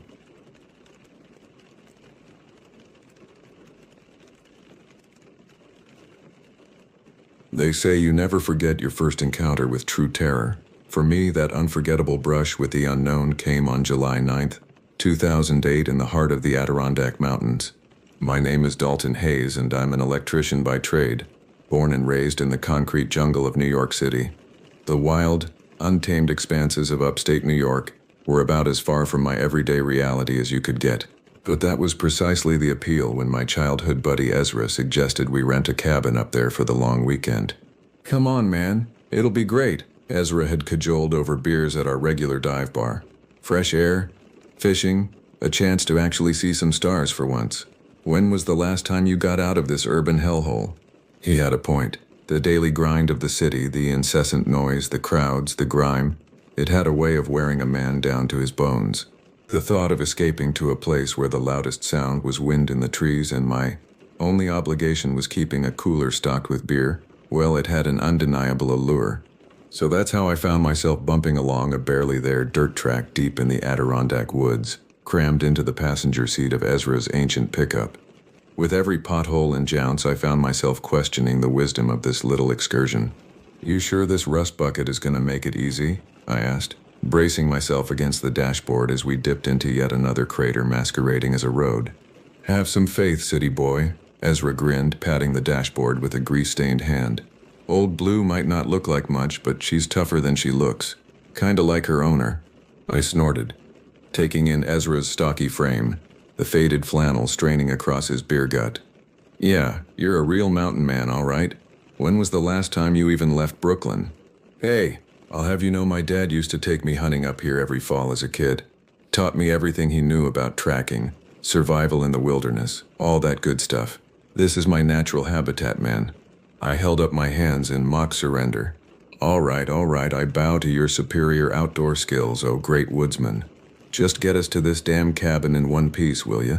Ezra just chuckled, cranking up the radio until the twangy strains of some country tune drowned out the truck's protesting engine.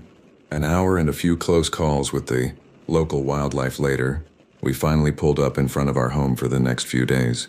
To call it rustic would have been an understatement. The rough-hewn log cabin looked like it had been plucked straight from the pages of a frontier novel. All weathered timbers and a slightly sagging porch. But any concerns about the accommodations flew out of my head as soon as I stepped out of the truck. The view was breathtaking, the cabin perched on the edge of a glassy lake, its surface reflecting the emerald pines and azure sky like a pristine mirror. The air smelled of earth and evergreen and a subtle, clean scent I couldn't quite place but I knew instinctively belonged to the unsullied wild. "Okay, I take it back," I said, breathing deep. "This is pretty damn spectacular. How'd you even find this place?" Ezra shrugged, already starting to unload our gear from the truck bed. "Friend of a friend knew a guy. You know how it goes. Apparently this place doesn't get much use, so we got it dirt cheap. Fine by me. More space between us and the nearest annoying tourist, right?" I couldn't argue with that. The isolation that had unsettled me on the drive-in now felt like a blessing, a cocoon against the stresses and demands of the outside world. Out here it was just me, my best friend, and the unspoiled beauty of the mountains. If only I had known then how fleeting that sense of peace would be. How the very isolation I craved would soon become a trap, turning the wilderness from a tranquil haven to a stalking ground for something I still can't fully explain or understand to this day. But in that moment, basking in the warm afternoon sunlight, cold beer in hand as Ezra got a campfire going, all felt right in the world. I was exactly where I needed to be, even if I didn't realize that where I needed to be was as far away from those woods as humanly possible. The first day passed in a pleasant blur of hiking, fishing, and just generally soaking up the peaceful atmosphere. As the sun began its lazy descent towards the tree line, painting the sky in vivid streaks of orange and pink, Ezra and I settled in by the fire, passing a bottle of whiskey back and forth. The warmth of the alcohol mingled pleasantly with the bone-deep relaxation from a day spent in nature's embrace. Ezra was in the middle of a long yarn about his last failed romantic entanglement when the first discordant note crept into the evening's tranquility. It started as a sound, a faint scratching noise from the direction of the cabin. At first I dismissed it, figuring it was just the wind rustling through the dried leaves clinging to the old logs. But it persisted, growing louder and more distinct until it was impossible to ignore. Ezra trailed off mid-sentence, his brow furrowing as he cocked his head towards the sound. "You hear that? Sounds like something's trying to get in." A prickle of unease crept up my spine as my mind conjured up images of hungry bears or ill-tempered raccoons. But I forced a laugh, trying to dispel the sudden tension. It's probably just some critter looking for an easy meal.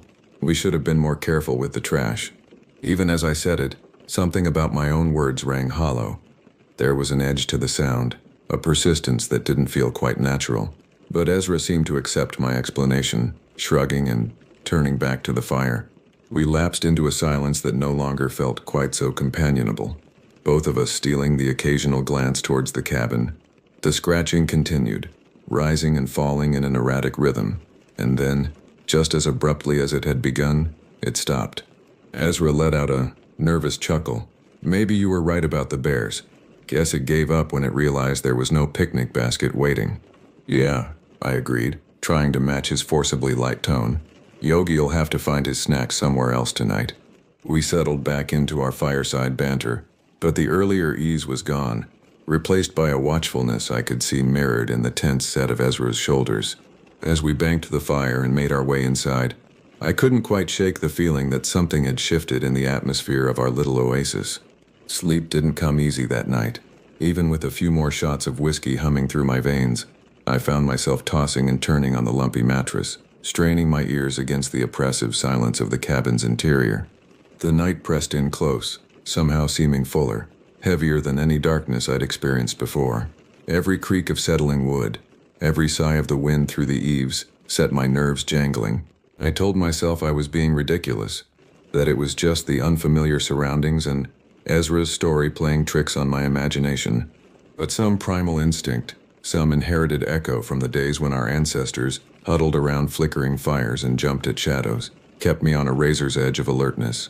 It was in that liminal space between waking and dreaming that I heard it, a heavy thump against the back door. My heart leapt into my throat as I bolted upright, the bed springs protesting loudly in the stillness. For a moment I sat frozen, every muscle taut as a bowstring as I strained to hear over the thunder of my own pulse. But there was only silence and the soft snores drifting from Ezra's room. I tried to convince myself it had just been the house settling, or maybe a branch falling against the door. Anything but the alternative my lizard brain kept throwing up, something large and powerful testing the cabin's defenses. I finally drifted into an uneasy doze just as the first pale fingers of dawn began to creep across the sky. My dreams were a confused jumble of dark shapes and yellowed fangs, the scratching at the window a constant, unsettling soundtrack. When I stumbled into the kitchen the next morning, gritty-eyed and cotton-mouthed, Ezra was already up, staring pensively into a mug of coffee. He glanced up as I entered, the bruised crescents under his eyes telling me I wasn't the only one who'd had a restless night. "Mornin'," he mumbled, nodding towards the coffee pot. "Hope you slept better than I did. Felt like every damn squirrel in the forest was tap dancing on the roof last night." I grunted non-committally, pouring myself a cup of the strong black brew. As the caffeine began to work its magic, I debated whether to bring up the scratching, the heavy thump in the night. But something held me back, an irrational fear that speaking the words aloud would give them weight, make them real in a way I wasn't quite ready to face. So instead I did what any city dweller worth his salt would do when confronted with the unsettling specter of the unknown. I buried it deep and focused on the concrete realities of bacon and eggs and the day's plans. But even as we set out for a day of swimming and hiking, Ezra determinedly chipper despite the strain around his eyes, I couldn't quite shake the uneasiness that had taken root in my gut. It followed me like a shadow, an uninvited guest on our little getaway that I couldn't seem to shake. As we tromped through the sun-dappled forest, the spicy scent of pine thick in our nostrils, I found myself jumping at every snapped twig, every rustle in the undergrowth. More than once I could have sworn I felt eyes on the back of my neck, a prickling certainty of being watched, that had me whipping around only to be confronted with the empty woods. Ezra seemed similarly on edge, his usual exuberant chatter replaced by a tense watchfulness.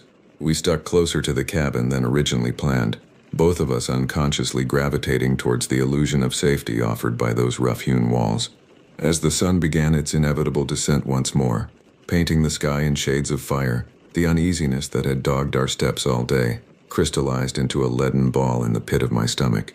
Something about the encroaching twilight felt different, heavier, like the very air was holding its breath in anticipation. We went through the motions of building a fire, cooking dinner over the flames. But there was no joy in it, no relaxation. The banter felt forced, brittle, each of us straining to hear past the crackle of the flames for any sign of the return of last night's visitor. It was fully dark by the time we gave up the pretense and retreated to the dubious sanctuary of the cabin. Ezra claimed first shower, leaving me to double and triple check the locks on the doors and windows, as if a thin veneer of brass and wood could stand against the growing certainty that something out there in the night had marked us, had decided we were fair game in a hunt we hadn't signed up for. I was just contemplating the merits of dragging the heavy oak dresser in front of the back door when the first guttural snarl sliced through the silence. The sound was like nothing I'd ever heard before, a cross between a wild dog's growl and the primal roar of some great cat, but threaded through it was an almost human quality, a dark intelligence that turned my blood to ice water in my veins. "Ezra?" I called out, ashamed at the tremor in my voice. "Please tell me that was you practicing your mating call and not what I think it was." There was a beat of silence. Then Ezra emerged from the bathroom, his face pale beneath his usual ruddy complexion. "Unless my mating call sounds like a pissed-off grizzly with a sore throat, I don't think so, brother." We stood there staring at each other, the unspoken question heavy in the air between us. What the hell was that, and what did it want with us? Before either of us could formulate a response, the thudding began. It was the sound from the night before, amplified 100-fold, a rhythmic pounding that shook the very foundation of the cabin. It was coming from all sides, the walls vibrating with each thunderous impact. Ezra's hand drifted unconsciously to the rifle hanging on the wall, a relic from the cabin's past owners. As if in response, a splintering crack rent the air, the sound of claws or talons or God knew what scrabbling against the back door.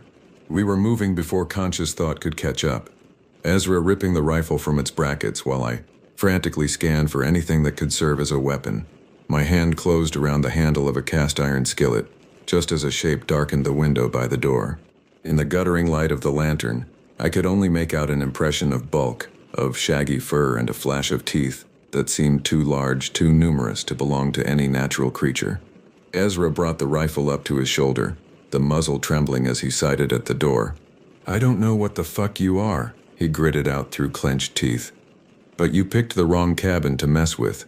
As if in answer, the thing outside let loose another bone-shaking roar, slamming against the door with enough force to splinter the thick oak. In the fractured moonlight spilling through the cracks, I caught a glimpse of a massive, taloned paw. The claws wickedly curved and stained a rusting brown that could only be old blood. Time seemed to slow to a crawl as Ezra's finger tightened on the trigger, the sharp report of the rifle like a thunderclap in the close confines of the cabin. The thing howled, an ear-splitting shriek of pain and fury, but the thudding didn't cease. If anything, it redoubled, the door frame starting to buckle under the onslaught. Ezra cursed, fumbling to reload as I brandished my makeshift weapon with shaking hands. It was becoming horribly clear that we were outmatched here, hopelessly out of our depth against a foe that defied the very laws of nature.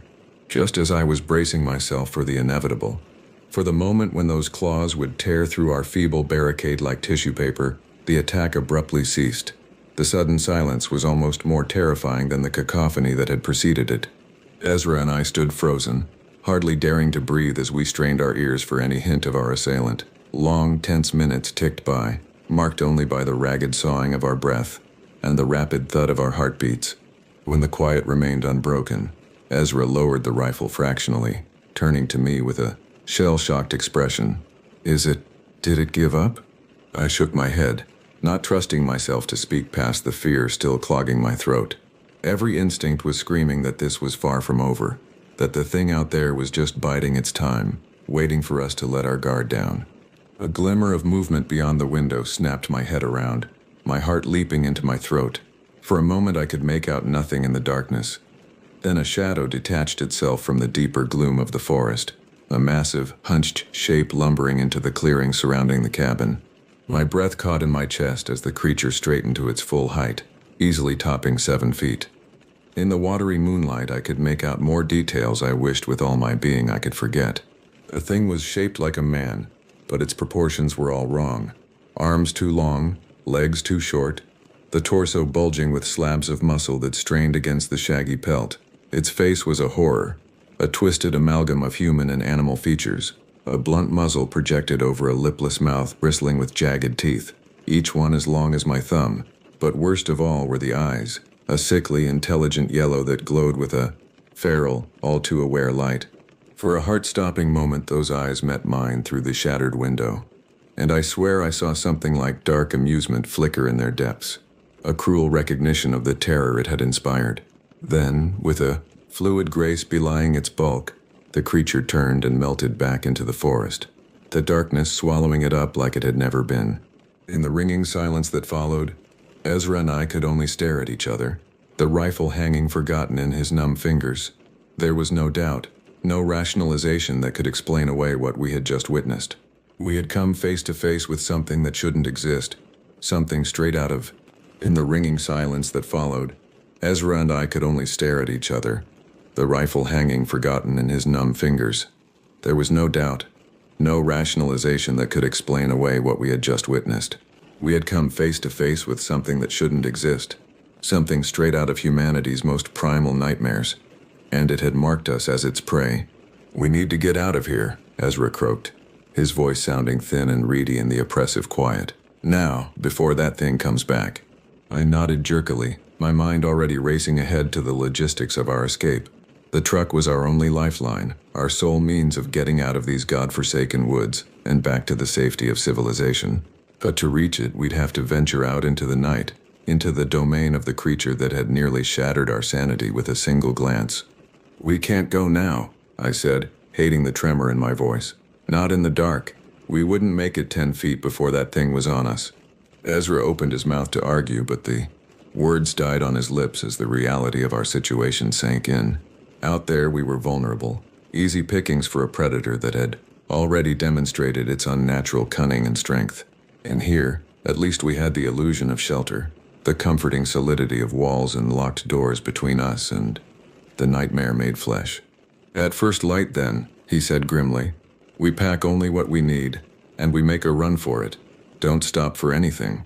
The hours until dawn were the longest of my life. Ezra and I took turns on watch, the rifle clutched white-knuckled in shaking hands as we peered into the void beyond the shattered window. The darkness pressed in like a living thing, every rustle of leaves, every sigh of the wind setting our nerves strumming like live wires. There was no sign of the creature, no hint of glowing eyes or shaggy bulk moving among the trees. But that almost made it worse. The thing was out there, biding its time, playing with us like a cat toying with cornered mice. For an insane moment, I almost wished it would attack again, anything to break the suffocating tension. When the first pale fingers of dawn began to creep across the sky, it felt like a benediction, a stay of execution. Hardly daring to breathe, Ezra and I gathered our meager supplies, every sense straining for the slightest hint of our tormentor's return. But the woods remained silent, still, mocking our terror with their placid serenity. It wasn't until we had the cabin door open, the truck keys clutched in Ezra's white-knuckled grip, that the facade shattered. A roar split the morning air, a sound of such fury and malevolence that it knocked the breath from my lungs. Ezra's head whipped towards the tree line, his eyes going wide with horror. I followed his gaze just in time to see the creature burst from the underbrush, its massive form hurtling towards us with terrifying speed. "Run!" Ezra screamed, his voice cracking with panic. "Run!" We sprinted for the truck, hurling ourselves into the cab just as the creature reached the edge of the clearing. I caught a glimpse of its face, twisted with a rage that was all too human, before Ezra slammed the truck into gear and we were off, wheels spinning in the loose dirt. In the rearview mirror, I watched as the creature gave chase, its powerful legs eating up the ground in great loping strides. For one heart-stopping moment, I was certain it would catch us, that those wicked claws would hook into the tailgate and drag us back into a nightmare from which there would be no waking. But then we hit the main road and Ezra floored it, the truck's engine roaring as we sped away from that place of horror. I risked one last glance back, just in time to see the creature skid to a halt at the tree line. It stood there for a long moment, its chest heaving, those hellish yellow eyes boring into mine with an intensity that promised this was far from over. Then, with a final, vengeful howl, it turned and vanished back into the forest depths that had spawned it. The drive back to civilization was a blur, a numb haze of adrenaline and disbelief. Ezra and I barely spoke, each lost in the impossible memories of what we had witnessed. It wasn't until we stumbled into the ranger station, babbling some half-coherent story about a bear attack, that the enormity of it all came crashing down. The rangers were dubious, their eyes flickering skeptically over our wild-eyed, haunted expressions. But they couldn't deny the claw marks gouged into the truck's bodywork, or the blood, not ours we knew, that stained the windows. In the end, they chalked it up to a close encounter with a rogue grizzly, a tragic but explainable event. If only it were that simple. If only we could file away the events of that night as just another campfire story, a cautionary tale for the inexperienced hiker. But Ezra and I knew better. We had seen the face of something ancient and malevolent, something that defied the neat little boxes of science and reason. In the weeks and months that followed, we tried to put it behind us, to lose ourselves in the comforting banality of work and city life. But the memory lingered, an insidious poison that colored our every waking moment and lurked in the shadows of our dreams. Ezra took to the bottle, seeking solace in the numbing embrace of cheap whiskey. I threw myself into my job, working double shifts until exhaustion granted me a few precious hours of dreamless sleep.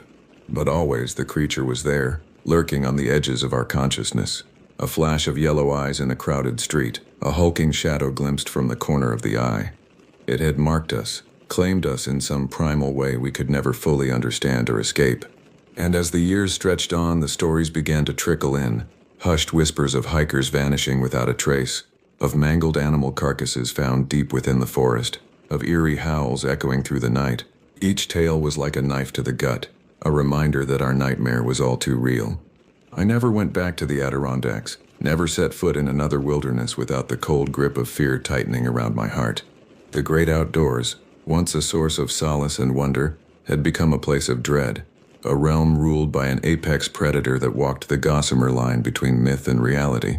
But even in the neon-soaked canyons of the city, I can't escape the feeling that it's out there, watching, waiting.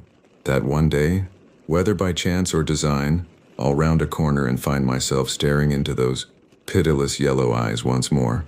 Because in the end, there are some horrors that can never be outrun, some scars that etch themselves onto the very soul. The wilderness may have taken everything else from me, my peace of mind, my sense of the world as a rational, orderly place. But it also gave me a terrible gift, a knowledge that can never be unlearned. Out there in the vast, untamed reaches of the world, monsters are real, and God help any man unfortunate enough to cross their path.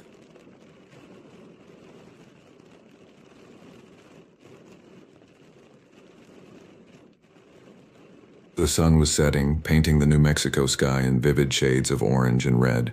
The desert stretched out before us, an endless sea of red dust and scrubby vegetation, broken only by the distant silhouettes of mountains that never seemed to get any closer no matter how long we drove. I was half asleep in the passenger seat of Caleb's beat-up old SUV, lulled by the monotonous rumble of the engine and the warmth of the fading sunlight on my face. We'd been on the road for hours, just like every other day of this aimless post-college road trip that had somehow stretched from a summer whim into a way of life. Not that there had been any college for either of us. Caleb had grown up on his family's farm in the middle of nowhere, Iowa, and had never seen much point in higher education when there was always work to be done on the land. As for me, well, that's a story for another time. Let's just say my roots are a tangled mess I try not to dwell on too much. We'd met a couple of years back, two drifters working odd jobs to keep gas in the tank and food in our bellies. Caleb was the kind of guy who could make friends with a rock, always ready with a grin and a helping hand, even for a scruffy, closed-off type like me. Somewhere along the line, we'd fallen into an easy companionship, the kind that doesn't ask too many questions. And so, when the leaves began to turn and the nights grew colder, it had seemed only natural to point the SUV south, chasing the promise of warmth and adventure.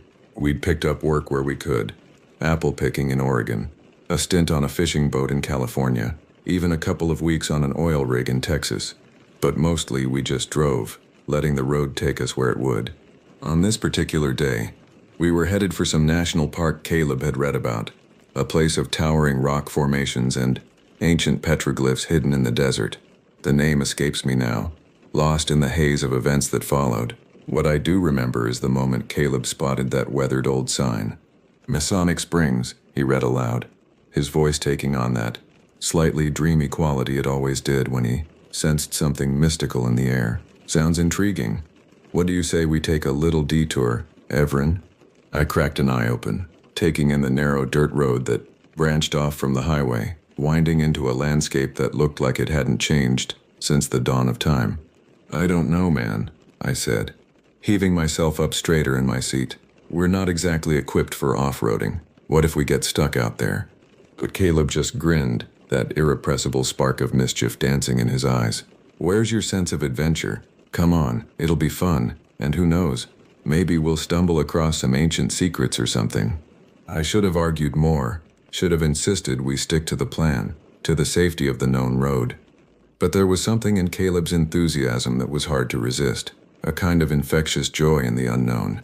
And if I'm being honest, there was a part of me that wanted to believe in his vision of the world, a place where every dirt track held the promise of magic and revelation. So, with a shrug and a half-hearted grumble, I settled back into my seat as Caleb turned the wheel, sending us bouncing and jostling down the narrow, winding path. Little did I know that in that moment, with that simple acquiescence, I had sealed our fates. That dirt road was leading us straight into the heart of a nightmare from which there would be no easy escape. But in the golden light of that fading New Mexico afternoon, with the wind whipping through the open windows and Caleb singing along to some half-forgotten country tune on the radio, it was easy to believe that the road would go on forever, that nothing truly bad could touch us out here in the vast expanse of the American West. Oh, how wrong I was. If only I had known then what horrors lay in wait, lurking in the lengthening shadows of the desert. If only I had heeded that tiny, nagging voice of caution that whispered at the back of my mind, as the highway receded in the rearview mirror and the untamed wilderness closed in around us. But I was young and foolish and drunk on the heady elixir of freedom, and so I let the road carry us forward, deeper and deeper into the uncharted territory of fate and circumstance, until it was far too late to turn back. The sun was just kissing the horizon, painting the desert in shades of fiery orange and deep purple when I first saw the buildings. At first I thought they were just another trick of the light, shimmering mirages conjured by the heat-addled air. But as we bumped and jolted along the dirt track, they solidified into squat, weathered structures, their adobe walls half sunken into the parched earth. Whoa, stop, I said, straightening up in my seat as I peered through the dust-caked windshield. Do you see that?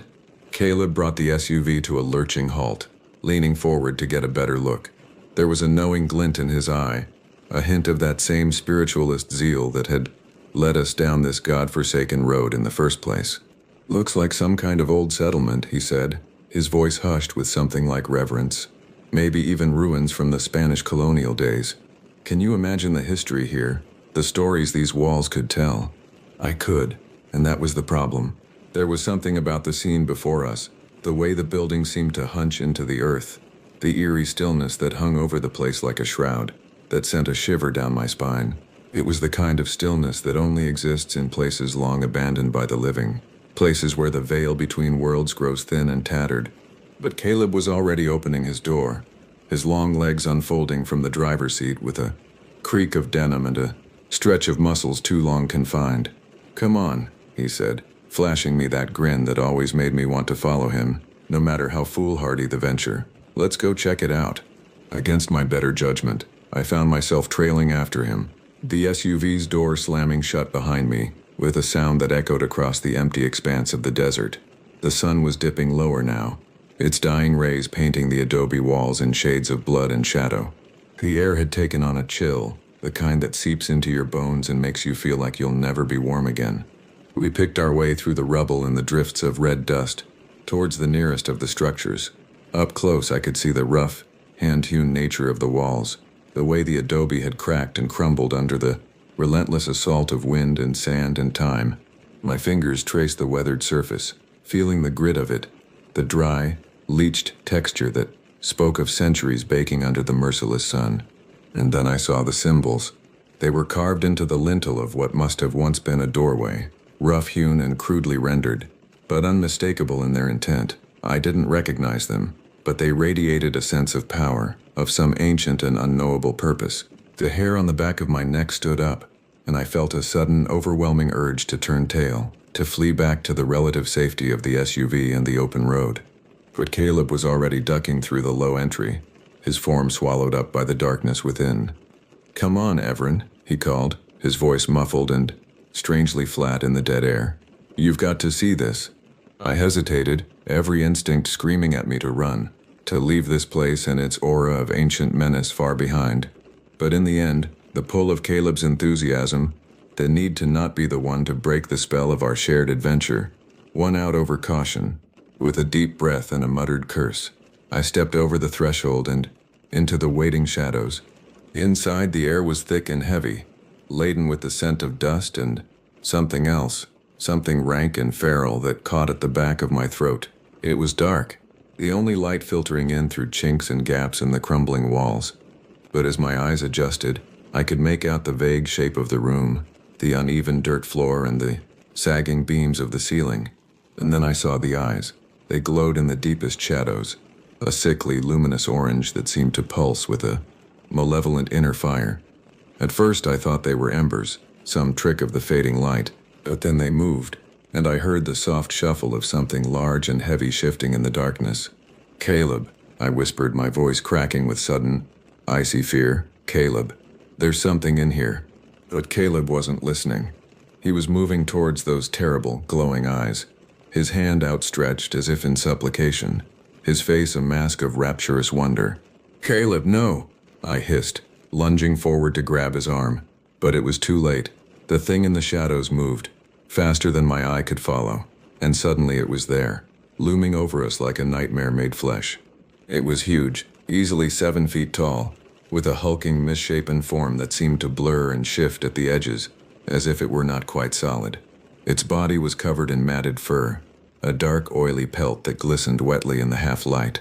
But it was the head that froze the blood in my veins, that sent a scream bubbling up in my throat. It was elongated, almost canine, but with a wrong, twisted aspect that spoke of something far more sinister than any wolf or coyote.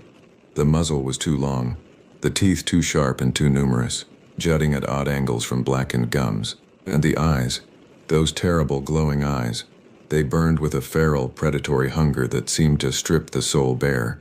I stood there, paralyzed with terror, as the thing took a step forward, its claws scraping against the packed earth of the floor. A low, guttural growl rumbled up from its chest, a sound that vibrated in my bones, that seemed to shake the very foundations of the earth. And then, as if a spell had been broken, Caleb screamed. It was a sound I will never forget, a high, piercing wail of pure, primal fear. The thing lunged, its jaws snapping shut with a sickening crunch, and suddenly the air was filled with the coppery scent of blood. I don't remember running. I don't remember clawing my way back through the doorway, out into the dying light of the desert evening. All I remember is the blind, animal panic, the need to get away, to put as much distance as possible between myself and that hulking, furred horror. I ran, stumbling and sliding in the loose sand, my lungs burning and my heart slamming against my ribs. Behind me I could hear the thing giving chase, its heavy tread shaking the earth, its ragged breathing hot on the back of my neck. I had a vague impression of Caleb shouting something, his voice high and thready with pain and fear, but I couldn't make out the words over the thundering of my own pulse in my ears. All I knew was that I had to keep running, had to find some way to escape the nightmare that had overtaken us. And then, by some miracle, I saw it. The mouth of a low cave, half hidden behind a tumble of boulders, a black gash in the red rock of the desert. I didn't hesitate, didn't stop to think. I just threw myself forward, scrabbling on hands and knees over the rough stone, plunging headlong into the cool, musty darkness. I heard Caleb cry out behind me, a sound that was abruptly cut off by a wet, meaty thud. I felt hot tears streaming down my face, blurring my vision, but I didn't dare stop. I just kept crawling, dragging myself deeper and deeper into the narrow, winding passage. And then, just as I felt the fetid breath of the thing on my heels, just as I braced myself for the searing pain of teeth and claws, my hand found empty air. I tumbled forward, falling through a narrow crevice and out into a tangle of thorny scrub and red dust on the other side. For a moment I just lay there, gasping and shaking, waiting for the end. But it didn't come. The thing, whatever it was, must have been too large to follow me through that final, narrow gap. I heard it snarling and scrabbling at the rock, its frustrated howls echoing off the canyon walls. But I was safe, at least for the moment. I don't know how long I lay there, my face pressed into the gritty earth, my body racked with silent sobs. It could have been minutes, or hours. Time seemed to have lost all meaning, swallowed up in the enormity of the horror I had just witnessed. But eventually, as the last of the light faded from the sky and the stars began to wheel overhead, I dragged myself to my feet. I was still shaking, my mind reeling as it tried to process the impossible events of the last few hours. But beneath the shock and the grief, a new emotion was rising up in me, cold and implacable as steel. Anger, rage at the thing that had taken Caleb, that had shattered the fragile peace of our aimless wanderings, and beneath that, a grim, stubborn determination. I would survive this. I would find a way to go on, to carry the memory of Caleb with me like a talisman against the darkness. I staggered through the night, following the faint gleam of starlight reflected off the SUV's windshield. It was a miracle I found it at all, a tiny island of normalcy in the vast, pitiless sea of the desert. But find it I did, and with trembling hands, I wrenched open the door and flung myself inside. The keys were still in the ignition, a small mercy. I turned them with numb fingers, feeling a wash of relief as the engine coughed to life. And then I was driving, the tires spraying gravel and sand as I pointed the nose of the SUV back towards the highway, back towards the thin veneer of civilization that suddenly seemed so fragile, so infinitely precious. I didn't know where I was going. I didn't have a plan or a destination. All I knew was that I had to keep moving, had to put as much distance as possible between myself and the nightmare I had left behind in the desert. And so I drove, through the night and into the pale, tentative dawn, the events of the past few hours playing over and over in my mind like a horror movie stuck on repeat. I couldn't shake the image of those glowing orange eyes, the rank, fetid stench of the thing's breath, the sound of Caleb's final, desperate scream. It was a wound that would never fully heal, a scar on my psyche that would throb and ache for the rest of my days. But as the miles fell away beneath my wheels and the desert gave way to the first hints of human habitation, I made a silent vow to myself. I would find a way to go on. I would carry Caleb's memory with me, a bright shining light to ward off the shadows that lurked at the edges of my consciousness. And someday, somehow, I would find a way to make sense of the horror that had overtaken us, to give meaning to the sacrifice my friend had made. Little did I know then just how long and twisted that path would be, or how deep into the darkness it would lead me. But in that moment, with the sun rising over the horizon and the open road stretching out before me, I felt the first stirrings of a grim, implacable purpose. I would survive, I would remember, and I would never ever stop searching for the truth behind the nightmare that had claimed Caleb's life.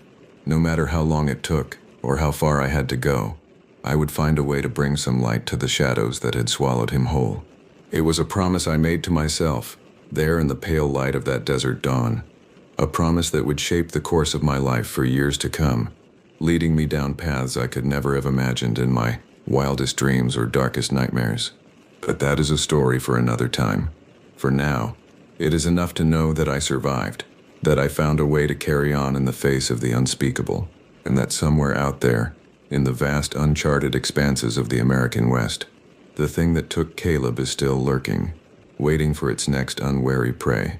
May God have mercy on anyone unlucky enough to cross its path, because I know, with a bone-deep certainty, that it will show none, and that knowledge, that grim acceptance of the darkness that walks among us, is the burden I will carry with me for the rest of my days. The days that followed my escape from that desert nightmare were a blur of pain and paranoia. I drove until the SUV ran out of gas, then hitched rides with truckers and drifters, always looking over my shoulder, always expecting to see those glowing orange eyes staring out at me from the darkness. I didn't have a destination in mind. I was running on pure instinct, a primal need to put as much distance as possible between myself and the horror I had left behind. But eventually, as the miles fell away and the adrenaline faded, I found myself drifting towards the small towns and truck stops that dot the highways of the American West. It was in one of these places, a little diner clinging to the edge of a dusty Nevada town, that I first met Elias. I had been there for a few weeks, working odd jobs in the kitchen and trying to lose myself in the monotony of the daily grind. But even there, in the harsh fluorescent light and the chatter of the regulars, I couldn't shake the feeling of being watched, of some dark presence lurking just beyond the edge of my vision. I was bussing tables one evening when he walked in, a tall, weather-beaten man with a quiet intensity about him. He had the look of someone who had seen things, who had stared into the abyss and come out the other side. He ordered a coffee, black, and settled into a booth in the corner, his eyes scanning the room with a practiced, wary gaze. I don't know what it was that drew me to him. Maybe it was the recognition of a kindred spirit, someone else who had brushed up against the unknown and been forever changed by it. Or maybe it was just desperation, a need to unburden myself of the weight of my experiences to someone, anyone who might understand. Whatever the reason, I found myself drifting over to his table, coffee pot in hand. "Refill?" I asked, my voice sounding thin and reedy to my own ears. He looked up at me, his eyes a piercing blue under the brim of his battered cowboy hat. For a long moment, he just studied me, as if he could see straight through to the haunted, broken places inside. Then he nodded, pushing his mug towards me. "Much obliged," he said, his voice a low, gravelly rumble. "You look like you've got a story to tell, kid." I don't know what made me trust him. Maybe it was the understanding in his eyes, the sense that he had walked the same dark paths that I had. Or maybe I was just so desperate for someone to believe me, to validate the horror of what I had experienced, that I would have poured my heart out to anyone who showed the slightest interest. Whatever the reason, I found myself sliding into the booth across from him, the words spilling out of me in a rush. I told him everything, from the aimless wanderings that had brought Caleb and me to that fateful crossroads, to the nightmare creature in the ruins and the desperate, terrifying flight that had followed. Through it all, he listened in silence, his eyes never leaving my face. When I finally ran out of words, he leaned back in his seat, his expression unreadable. "Skinwalker," he said at last, his voice barely above a whisper. "That's what you saw out there, kid. A creature of pure evil, born of ancient magic and dark rituals." I felt a chill run down my spine at the word. I had heard whispers of skinwalkers before, half-remembered stories from my childhood, tales of shape-shifting witches who could take on the form of animals. But I had always dismissed them as mere folklore, the superstitions of a primitive, pre-scientific age. Now, with the memory of those glowing orange eyes still seared into my mind, I wasn't so sure. "You've seen them before," I said, my voice shaking slightly. "Haven't you?" Elias nodded, his gaze distant. "More times than I care to remember," he said.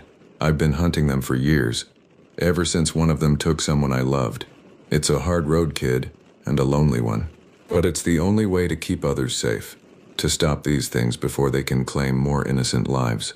He looked at me then, really looked at me, and I saw a flicker of something in his eyes, a kind of grim understanding. "I can see it in you," he said softly.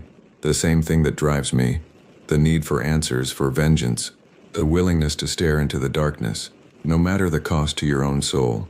I felt a lump rise in my throat, a sudden, overwhelming surge of emotion. Here, at last, was someone who understood, who had walked the same path of grief and obsession.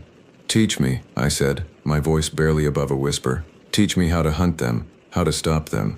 I can't let what happened to Caleb happen to anyone else." Elias studied me for a long moment, his expression unreadable. Then, slowly, he nodded. "It won't be easy," he warned. "This life, it takes a toll, on your mind, your body, your very soul. You'll see things that will haunt you, that will make you question everything you thought you knew about the world. But if you're sure, if you're willing to walk this path, I'll show you what I know." And so began my apprenticeship, my long, slow descent into the shadow world that exists just beyond the edges of our own. Elias taught me everything he knew, from the ancient lore of the skinwalkers to the practical skills of tracking and combat. We traveled the back roads and byways of the West, following the trail of strange sightings and unsolved disappearances, always searching for any sign of the creature that had taken Caleb. It was a hard life, a lonely life. We spent long weeks camping in the wilderness, subsisting on whatever we could hunt or scavenge. We faced danger at every turn, not just from the skinwalkers themselves, but from the harsh realities of life on the fringes of society. But through it all, I found a kind of grim purpose, a sense of meaning that had been missing from my life since that fateful night in the desert. I was a hunter now, a guardian of the innocent, a lone light shining in the darkness. And though the road was long and the shadows deep, I knew that I would never turn back, never rest until I had found a way to bring justice to the memory of my lost friend. Years passed, and the trail grew colder, but still we pressed on, driven by a stubborn, unyielding determination. And then, one night, as we camped under the stars in the high desert of New Mexico, we heard it, a howl, long and mournful, echoing off the canyon walls, a sound that I knew, with a bone-deep certainty, belonged to the creature that had haunted my dreams for so long. We tracked it for days, following the faint, elusive signs of its passage. And then, finally, we found it. It was holed up in a cave in the heart of the desert, a place of ancient, primal darkness. We approached with caution, our weapons at the ready, our hearts pounding in our chests. The battle that followed was fierce and desperate, a primal struggle for survival against a creature of pure, malevolent evil. In the end, we emerged victorious, the skinwalker's lifeless body lying at our feet, its orange eyes staring sightlessly at the desert sky. But the victory was hard won, and not without cost. Elias was badly wounded, his body broken by the creature's savage claws. As I knelt beside him, cradling his head in my lap, he looked up at me with a faint, pained smile. "You did good, kid," he whispered, his voice barely audible over the howl of the wind. "You did real good. But this fight, it's not over. There's always another one out there, always another shadow to chase. Promise me you'll keep going, keep fighting. For Caleb, for all the ones we couldn't save." I nodded, tears streaming down my face. "I promise," I said, my voice choked with emotion. "I won't stop, not until my last breath. I'll keep the light shining, no matter how dark the night gets." Elias smiled, a last, faint flicker of life in his fading eyes. And then he was gone, his body growing still and cold in my arms. I buried him there, in the heart of the desert he had loved so well. And then I set out alone, my heart heavy with grief but my resolve unshaken. I was a hunter now, a guardian of the innocent, a lone light shining in the darkness. And though the road ahead was long and the shadows deep, I knew that I would never turn back, never rest until I had fulfilled the promise I had made to my friend and mentor. And so I wander still, following the rumors and whispers, always searching for signs of the skinwalkers and their dark, twisted magic. It's a hard life, a lonely life, but it's the only one I know, the only one that gives meaning to the pain and loss I have endured. Sometimes, in the long, cold nights, I think of Caleb, of the laughter and the light that was snuffed out so cruelly in the desert all those years ago.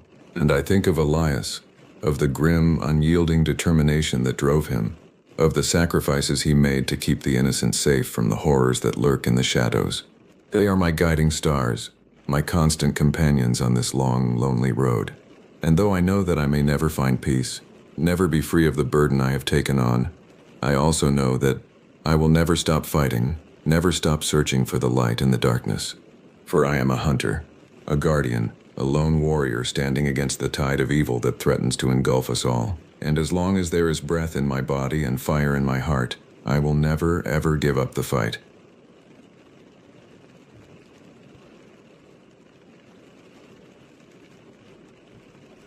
I signed the contract in a cramped apartment in Detroit, Michigan, where the heat barely worked and the rent was 3 months overdue.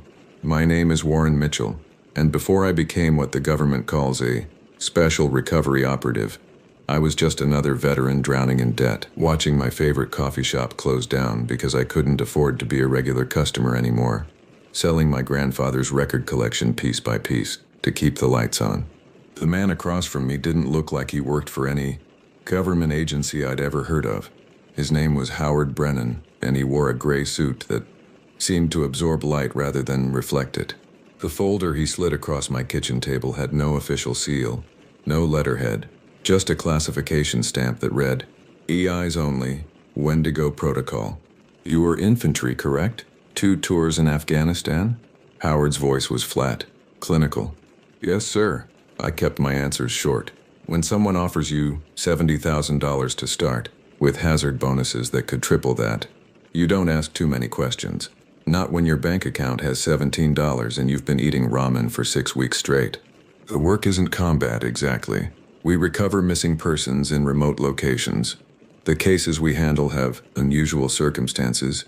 The disappearances follow patterns that conventional law enforcement doesn't recognize or won't acknowledge. He paused, studying my face. "Tell me, Warren, do you believe in things that can't be explained?" I thought about the things I'd seen in the Korengal Valley, the shadows that moved wrong, the stories the local villagers told us that we'd laughed off until we didn't. I believe in what I can see. Good enough. He pushed a plane ticket across the table. You leave for Oregon in 6 hours. There's been a series of disappearances in the Cascade Range. 7 people in 3 months. Search and rescue found nothing.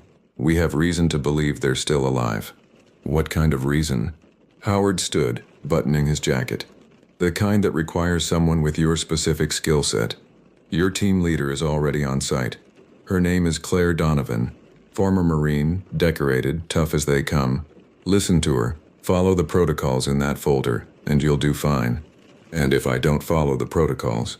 For the first time, something like emotion crossed his face. It might have been pity. Then you become one of the missing. After he left, I opened the folder. Inside were topographical maps, incident reports, and photographs. The photos showed camping sites, hiking trails, all seemingly ordinary. But someone had marked them with red circles and written notes in the margins. The notes didn't make sense. Feeding pattern, territorial marker, transformation site. At the back of the folder was a single page, a list of rules typed in courier font. Wendigo Protocol. Field Operations. 1. Never travel alone after dark. 2. Do not consume any meat found at investigation sites. 3. If you hear your name called from the forest, do not respond. 4. Maintain caloric intake above 2,500 per day. 5. Report all symptoms of persistent hunger immediately. 6. In case of encounter, do not run. I packed my bag with hands that only shook a little. I told myself it was just a job, just another deployment, just a way to climb out of the hole I'd been digging since I got back stateside. I told myself the stories about the Wendigo were just Native American folklore, cautionary tales about greed and consumption, nothing more. I told myself a lot of things that night. The flight to Portland was uneventful. A rental car waited for me at the airport, and a GPS unit pre-programmed with coordinates. The drive took 4 hours, winding deeper into the Cascade Wilderness, the road narrowing from highway to 2-lane to gravel to barely a path. Cell service died somewhere around mile marker 73. Base camp was a cluster of military-grade tents in a clearing, surrounded by Douglas firs that seemed to lean inward, blocking out the afternoon sun. A woman emerged from the largest tent as I pulled up. She was maybe 5'6", built like a wrestler, with dark hair pulled back in a tight bun, and eyes that evaluated me in 3 seconds flat. Warren Mitchell? Her voice carried the weight of command. Yes, ma'am. Claire Donovan. Drop the ma'am. We're not in the Corps anymore. She gestured toward the tent. Get your gear stowed. Briefing in 10. We've got another one. Another disappearance. 3 hours ago. Hiker, solo male, 34 years old. Experienced outdoorsman. Ranger station got an automated SOS from his emergency beacon. By the time they reached the coordinates, all they found was his beacon, his backpack, and his boots, still laced. I felt something cold settle in my stomach. Still laced? Still laced, she confirmed. Whatever took him, he didn't even have time to struggle. The briefing tent smelled like coffee and something else. Something medicinal and sharp. 2 other operatives sat at a folding table covered in maps and photographs. Claire introduced them. Eugene Park, former Army intelligence, lean and nervous with perpetual dark circles under his eyes, and Nora Reeves, ex-Air Force pararescue, blonde and solid, with a scar running from her ear to her collarbone. This is the 7th disappearance in 12 weeks, Claire began, pointing to red pins on a topographical map. All of them in a 20-square-mile area. All of them experienced outdoorsmen. No bodies recovered.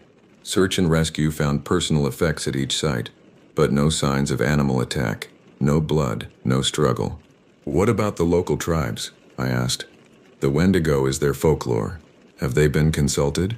Eugene laughed, a brittle sound. Oh, they've been consulted. 3 different tribal councils. They all said the same thing. Leave this place, burn it if you can, and never come back. One elder told us we were feeding it just by being here. Feeding what? Claire pulled out a photograph. Black and white, grainy. It showed something tall and emaciated standing between trees. The proportions were wrong, the limbs too long, the torso too narrow. The head was massive, crowned with what looked like antlers or branches. We don't know what it is, she said, but we know what it does. It hunts, it takes, and according to the folklore, it transforms its victims, makes them like itself. Hungry, always hungry, never satisfied. That's a myth, I said, but my voice lacked conviction. Maybe. Claire tapped the photograph. But 7 people are still missing, and their families deserve answers. We're not here to prove or disprove folklore. We're here to find those people and bring them home. And if we can't? Nora asked quietly.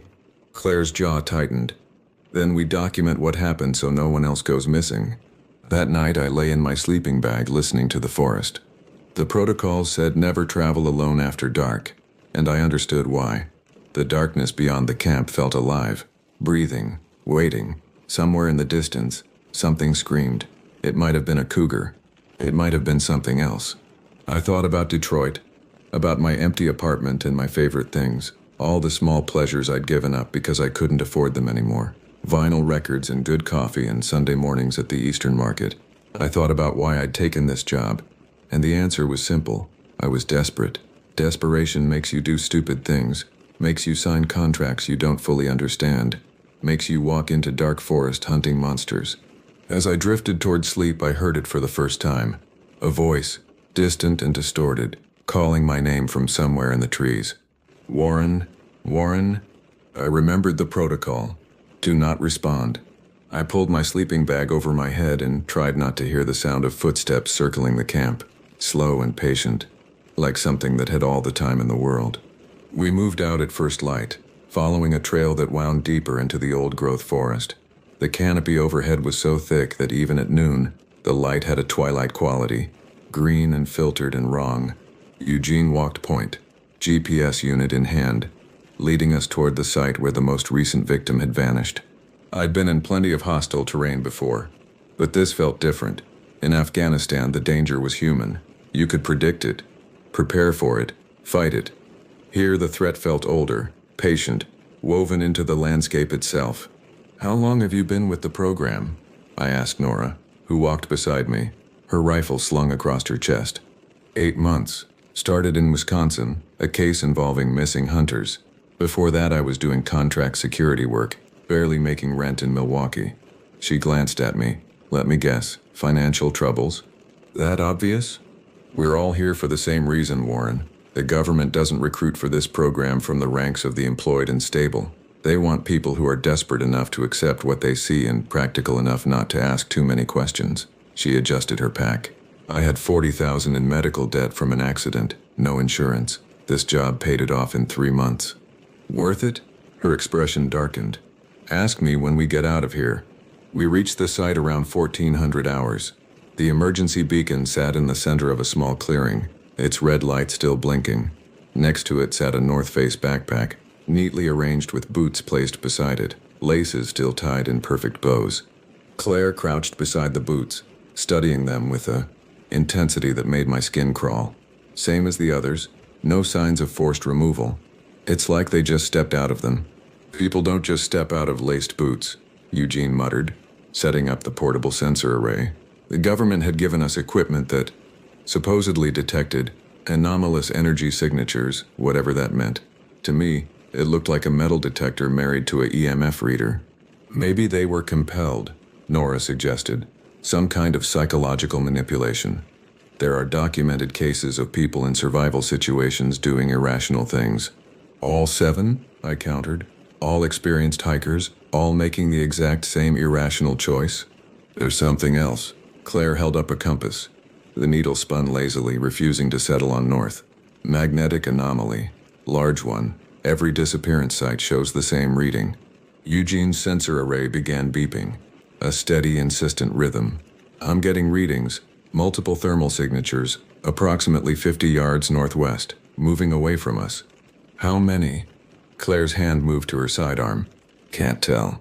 The readings are strange. They overlap, like multiple sources occupying the same space. We moved as a unit, years of training overriding the primal instinct to run the other direction. The forest grew denser, the trees pressing close, branches interlocking overhead like a cathedral ceiling. The temperature dropped 10 degrees in as many steps. Then we saw them. Hanging from the trees were dozens of boots, suspended by their laces, swaying gently despite the absence of wind. Hiking boots, work boots, sneakers, all of them arranged in rough circles around the trunks of massive old-growth firs. Some looked recent, the leather still supple. Others were rotted, decades old, falling apart. Jesus Christ, Eugene whispered. Don't touch anything, Claire ordered. Nora, start documenting. Warren, help me establish a perimeter. As Nora began photographing the scene, I walked the outer edge of the clearing, counting boots. 73 pairs, 73 people. The official report said 7 disappearances. Someone had been lying, or someone had been hiding the truth for a very long time. That's when I noticed the trees themselves. The bark was marked with scratches, deep gouges that formed patterns. At first I thought they were random, animal markings perhaps, but as I looked closer I realized they were symbols, repeated across multiple trees, crude pictographs showing stick figures with massive heads and antlers, mouths open in silent screams. Claire, you need to see this. She joined me, her face paling as she studied the markings. These are old. Some of them are grown over, healed. This has been happening for years, maybe decades. Why weren't we told? The anger in my voice surprised me. If this site has been active for that long, why send us in blind? Because if they told us the truth, no one would take the job. She turned, scanning the forest. We need to set up camp. Here, in this clearing. Are you insane? Eugene's voice cracked. This is obviously the hunting ground of whatever's doing this. Exactly, which means this is where we'll find answers. Claire's expression hardened. We're not running. We're here to do a job. The protocols exist for a reason. We follow them, we stay safe. We established camp in what I privately called the boot garden, a term that made Eugene laugh hysterically until Claire told him to shut up and focus. The tents went up quickly, arranged in a defensive circle with the sensor array at the center. As the sun began its descent, the forest underwent a transformation. The sounds changed first. The normal bird calls and insect drones faded, replaced by silence so complete it felt physical, pressing against my eardrums. Then came the cold, dropping so rapidly that our breath misted despite it being August. The trees themselves seemed to shift, leaning closer, their shadows growing longer and darker than the failing light warranted. Check your caloric intake, Claire reminded us as we ate MREs around a carefully controlled fire. Protocol 4. Maintain above 2,500 per day. Why does that matter? I asked. Eugene answered, his voice barely above a whisper. The Wendigo mythology centers on starvation and cannibalism. The creature is driven by insatiable hunger. The theory is that prolonged hunger makes you more susceptible to whatever's out here, changes your psychology, makes you vulnerable. That's why the victims were all solo hikers, Nora realized.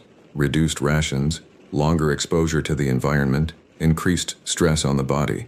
And why it takes their boots, I added, the pieces falling into place. Prevents flight, makes them vulnerable, like a predator hamstringing prey. Claire nodded grimly. Now you're thinking like the program trains you to think.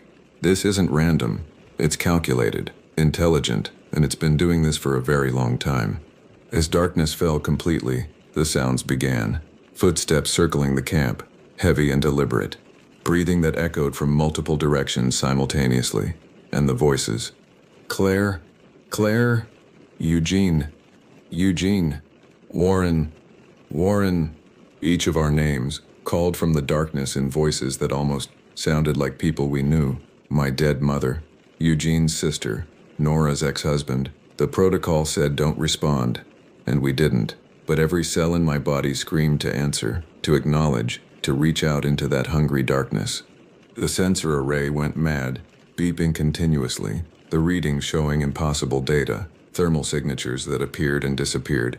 Moved too fast to track, occupied multiple spaces simultaneously. Claire monitored the equipment with shaking hands, her professional composure finally cracking. It knows we're here, she said. It's testing us. A face appeared at the edge of the firelight. Pale, emaciated, with eyes too large and a mouth stretched too wide. It wore the tattered remains of a hiking jacket, and its feet were bare, the skin blackened and frostbitten. When it smiled, I saw that its teeth had been filed to points. So hungry, it whispered. So hungry. Won't you share?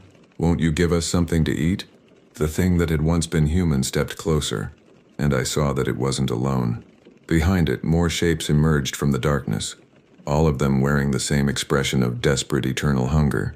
Nobody move, Claire ordered, her voice steady despite the terror in her eyes. Nobody runs. Remember the protocol. The creatures circled us, never quite entering the firelight, whispering among themselves in a language that predated human speech. They touched the boots hanging from the trees with something like reverence, caressing the leather, pressing them to their faces. "These are the missing," Nora breathed. "All of them. Transformed." The largest of the creatures, the one at the front, tilted its head at an unnatural angle. When it spoke, I recognized the voice from the news reports, the desperate father who'd been pleading for information about his missing son. "Join us," it said. "The hunger never stops, but the hunt is glorious. Freedom in the trees, power in the taking. We are more than human now. We are eternal." "Mr. Patterson?" Claire addressed it directly. "James Patterson? We're here to help you, to bring you home." The thing that had been...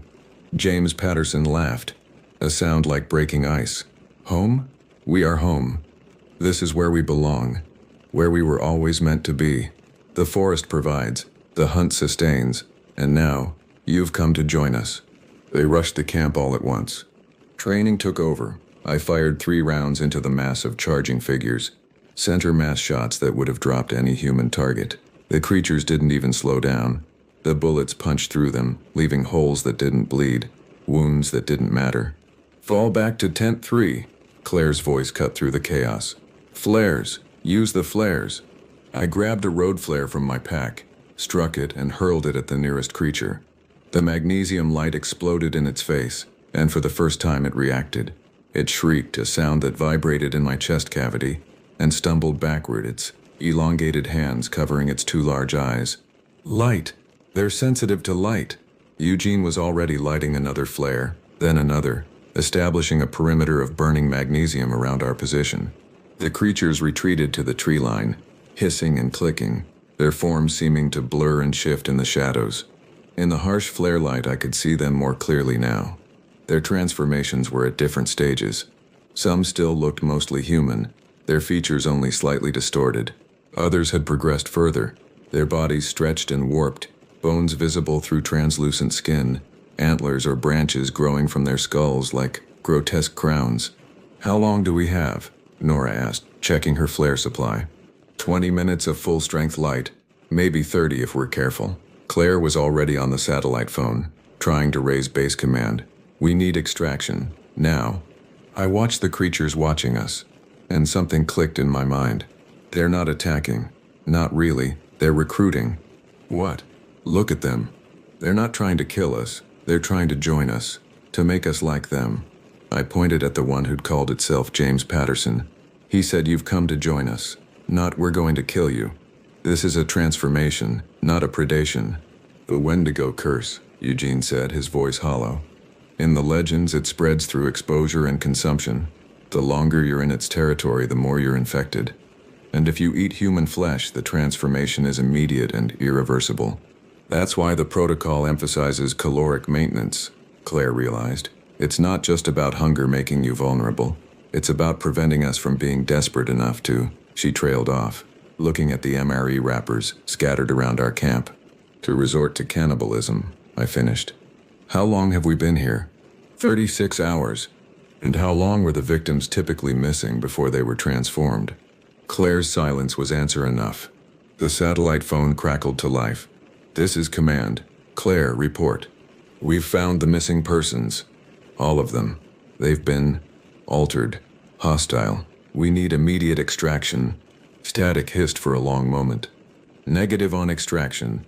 Weather front moving in. LZ is compromised. Earliest possible pickup is 72 hours.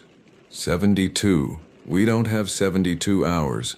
You have your protocols, Operative Donovan. Follow them. Survive. Command out." The connection died. In the silence that followed, we could hear the creatures in the darkness, laughing. "We need shelter," Nora said, her practical mind cutting through the fear. "A defensible position with natural light sources. These things avoid direct light." "There's a ranger station," Eugene said, scrolling through the GPS unit. 3 miles northwest. Old fire lookout tower, probably abandoned. But it's elevated, built of stone, and has large windows on all sides. 3 miles through their hunting ground in the dark," I said. "We'd never make it." "We will if we move as a unit and maintain light discipline." Claire began repacking gear. "We travel heavy, we travel armed, and we travel now. The flares won't last until dawn, and I'm not waiting here to find out what happens when they run out." We moved through the forest like soldiers in enemy territory, which I suppose we were. Claire took point. Eugene worked the GPS. Nora covered our six and I handled light security. A road flare in each hand, ready to ignite at the first sign of movement. The creatures followed us. I could hear them in the trees, moving through the branches overhead, pacing us. Occasionally I caught glimpses of them in the flare light. Pale forms disappearing behind trunks. Elongated shadows that moved wrong, eyes reflecting red in the darkness. They were hurting us. The realization came too late. We emerged into a clearing, and the GPS unit sparked, died, its screen flickering with corrupted data. The magnetic anomaly Claire had detected earlier was centered here, strong enough to kill electronics. "This is wrong," Eugene said. "The coordinates are off. This isn't the ranger station." "It's the nest," Nora whispered. The clearing was massive, easily 100 yards across, and every tree was decorated with boots. Hundreds of them, thousands maybe, going back decades or longer. And at the center stood a structure built from bone and branch, a twisted cathedral that hurt to look at, its geometry impossible, its proportions defying rational understanding. "We need to leave, now." Claire's voice was tight with barely controlled panic. But we couldn't. The creatures emerged from every direction, forming a complete circle around us. There were dozens of them, all in various stages of transformation. At the front stood the most fully changed, the ones who were barely human anymore, their bodies more antler and shadow than flesh. The largest stepped forward. I recognized it from the grainy photograph in my briefing folder, the shape that had been captured on a trail camera. Up close it was massive, easily 8 feet tall, its emaciated frame wrapped in what might have been skin or might have been bark. Antlers sprouted from its skull, genuine bone, branching and rebranching. Its eyes were white, sightless, but I had the distinct impression it could see me perfectly. When it spoke, the voice came from everywhere and nowhere, vibrating through the ground beneath my feet. "You came to find the missing. You found them. Now you understand. There is no rescue. There is only transformation, only hunger, only the eternal hunt." "We're not joining you," Claire said, raising her rifle. "You already have. Do you not feel it? The cold, the hunger? You've been in our territory for days. You've breathed our air, drunk from our streams, walked our paths. The change has already begun. Fight it, and the transformation will be agony. Accept it, and you will know freedom like you've never imagined." I felt it then, what it was talking about. A coldness in my chest that had nothing to do with temperature. A hunger that wasn't satisfied by the MREs I'd consumed. A wild urge to run, to hunt, to chase prey through the endless forest. Eugene laughed, a broken sound. "It's right. I can feel it. God, I can feel it." He looked at his hands, and I saw that his fingernails had grown longer, darkened. "I'm so hungry." "Eugene, look at me." Claire grabbed his face. "Fight it. You're stronger than this. We're all stronger than this." "Are we?" He pulled away from her. "We came here because we had nothing left. No money, no prospects, no future. What's waiting for us back there? Debt and dead-end jobs and slow starvation? Here, we could be something more, something powerful. Something monstrous," Nora countered. "Eugene, please, think about your sister. Think about the people who love you." "My sister stopped answering my calls 6 months ago." His voice was hollow. "No one's waiting for me. No one cares if I come back." He walked toward the creatures, toward the impossible structure at the center of the clearing. They welcomed him with open arms, their 2 wide mouths spreading in triumph. "Eugene," I started after him, but Claire grabbed my arm. "Don't. You can't save him now. We focus on survival, on getting out of here." "How?" "We're surrounded, it's dark, and according to that thing, we're already infected." "The protocols," she said fiercely. "There are protocols for this. There have to be." She pulled out the briefing folder, now crumpled and stained, and flipped through it with shaking hands. On the last page, beneath the basic rules, was a section she'd never shown us. It was labeled, "Point of no return, emergency measures. If exposure exceeds 48 hours, transformation becomes probable. If team members show symptoms, extraction may not be advisable. In such cases, Operation Cleansing Fire is authorized." "What's Operation Cleansing Fire?" I asked. Claire's expression told me everything before she spoke. "We burn it, all of it, the nest, the hunting ground and everything in it, including us if necessary. Nora went through her pack with methodical precision, laying out everything we'd need for Operation Cleansing Fire: thermite grenades, white phosphorus charges, magnesium flares, enough incendiary material to turn this entire section of forest into an inferno. This wasn't a rescue mission, I said, watching her work. It was never a rescue mission. Of course it wasn't. Claire checked her rifle. Though we both knew bullets were useless here, the gesture was comforting, a return to familiar patterns in a situation that defied all logic. The government knows what happens in these places. They've known for decades. We're not here to save people. We're here to contain the spread. Then why send people at all? Why not just bomb it from the air? Because they need confirmation, ground truth, someone to verify that the threat is real and growing before they authorize a response that will draw public attention. She looked toward the Bone Cathedral, where Eugene was being welcomed into the fold, surrounded by creatures that had once been human. We're not soldiers anymore, Warren. We're witnesses, sacrificial witnesses. I didn't sign up for that. None of us did. But here we are. The largest creature, I'd started thinking of it as the Alpha, approached our position. In the flare light, its form seemed to shift and blur, as if it existed partially in some other dimension. When it spoke, I felt the words in my teeth. You plan to burn our home. This will not stop us.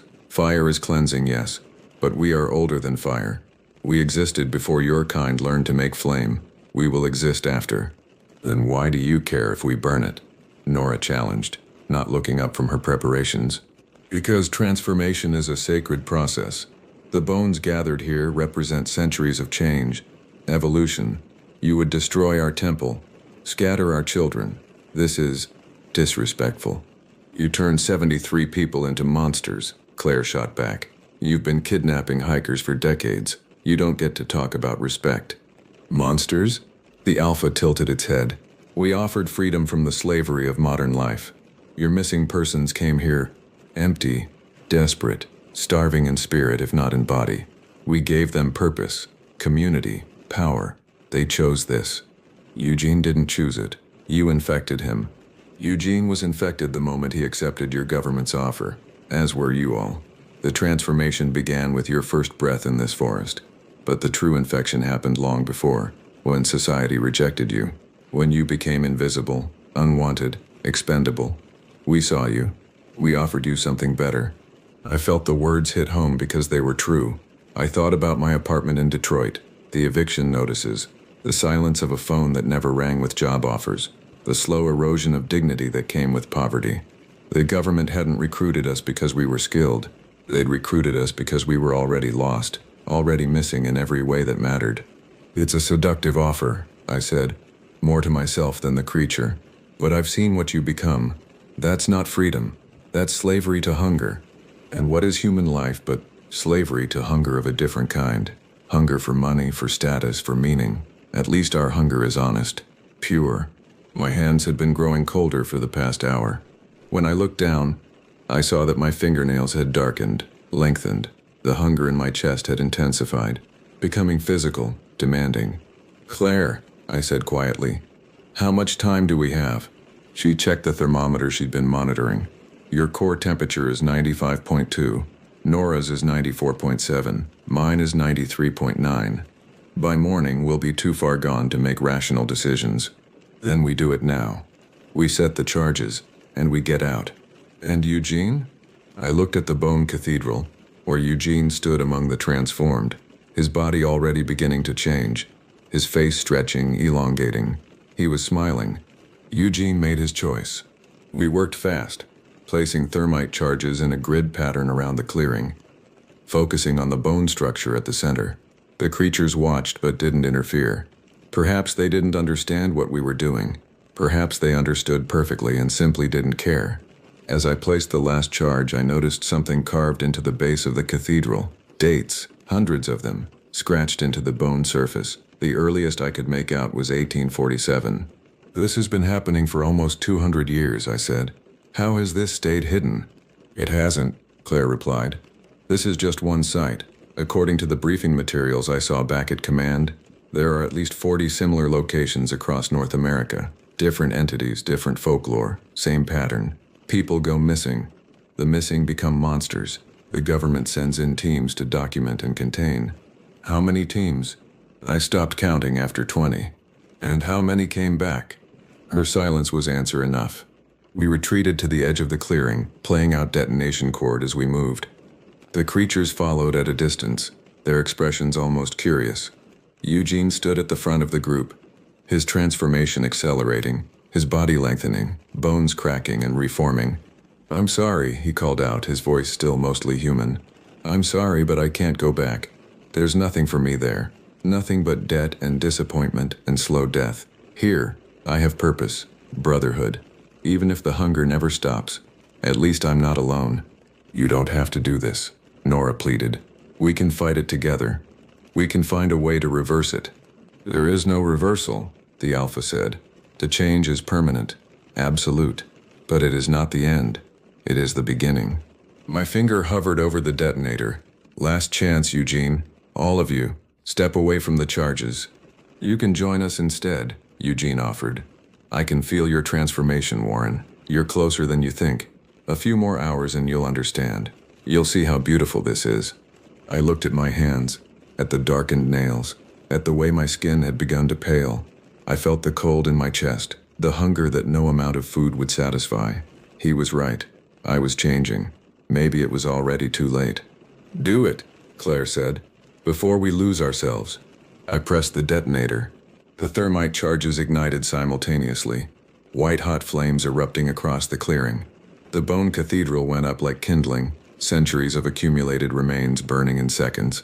The creatures screamed, a sound that shattered the windows of our souls, and scrambled to escape the inferno. But thermite burns at 4,000 degrees. There is no escape.